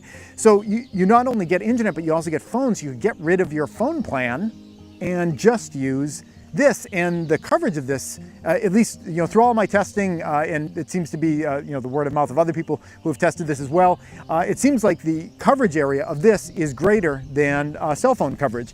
Now, there's one thing that this is not greater than in terms of coverage, and that is satellite internet. That's kind of the go-to for people when they're thinking about, well, I'm going to be living out in the middle of nowhere and I want internet connectivity. Is they'll go with something like like Starlink or whatever. And Starlink's cool. I've seen Starlink fly over my house. In fact, down in the description below, I'm going to put a website where you can look up when Starlink's going to go over your house. It's pretty cool to watch, but it's really, really expensive. I forget exactly what it is, but I mean, it's not cheap to connect to Starlink. Whereas, this service is much more inexpensive, and because you can package, all of your phone through this and your internet through this, it's a way of saving money. So it's one of those great opportunities where it's kind of like, you invest a little bit of money in this thing, but then you're instantly able to start, saving money. And, people are always talking, with prepping and preparedness, there's only so much money to go around.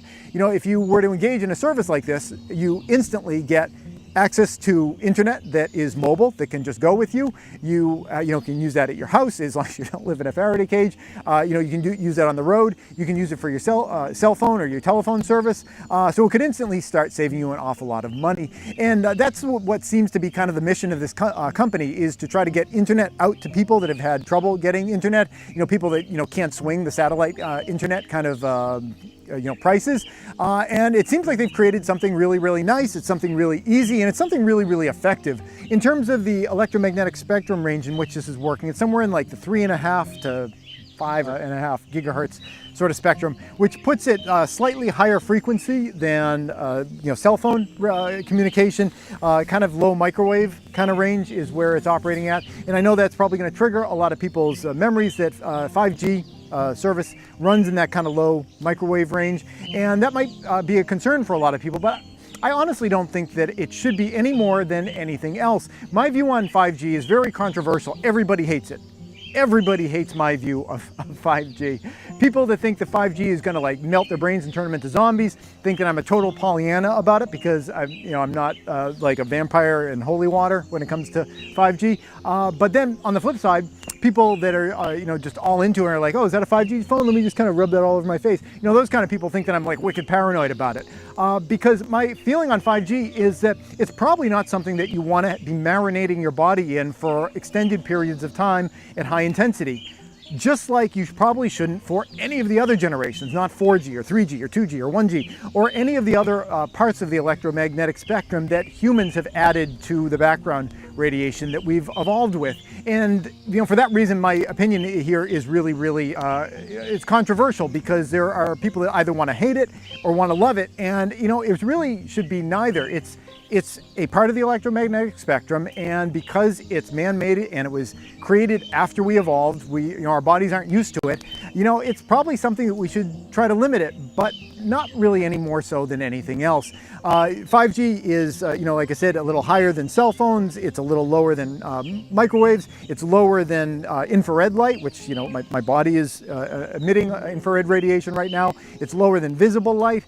It's higher on the spectrum than things like the monitor that you're watching this on right now. This image and the screen here is emitting, low wavelength electromagnetic radiation at you. All of these types of radiation are things that we should probably try to limit, but they're not things that we should be, unduly concerned about. Yes, when you get really high in terms of frequency, you get up into X-rays and like nuclear waste and things like that. Yes, that ionizing radiation has direct, immediate biological impacts. But outside of ionizing radiation, I don't think it makes any sense to be particularly afraid of any of these non-ionizing radiation fields, any more so than any of the other ones. So overall, I give the Nomad Internet really high marks. I think that it works really well. It's very effective. It's a great way of saving money if you can kind of package a bunch of devices together. It's nothing to be afraid of in terms of the radiation that it works on, at least no more so than cell phones or any other devices that people use very commonly.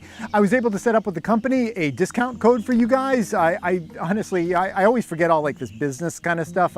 It was some kind of percentage. It was a fairly good percentage, I think. I'll put it down. Well, there's a graphic right here. I'll put it up in a graphic right here. I can never remember any of that kind of stuff.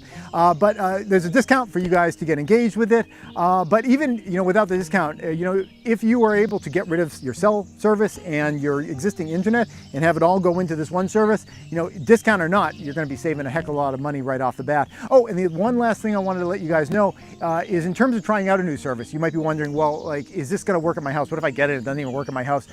They give you a free trial period of like a week to try it out to make sure that it absolutely works for you. And you don't have to sign up for like any kind of a long-term contract, because that's like the big thing with cell phones. And you can discontinue the contract at any time with no obligation to have to keep going or whatever. And I think it's great that they let you do that kind of trial period so you can make sure that it actually works for you. And once you find out that it does, I think that, well, you guys let me know if you're going to be able to save money with this, because I think that it's a really good opportunity for a lot of people to consolidate, make your life simpler, make your life cheaper, and you can take some of that money and save it up for other preps. That's it. Thanks for watching. Hey YouTube preppers, here's another video that you might enjoy. But before you click on it, I wanted to take a moment to thank all the people you see listed on the screen.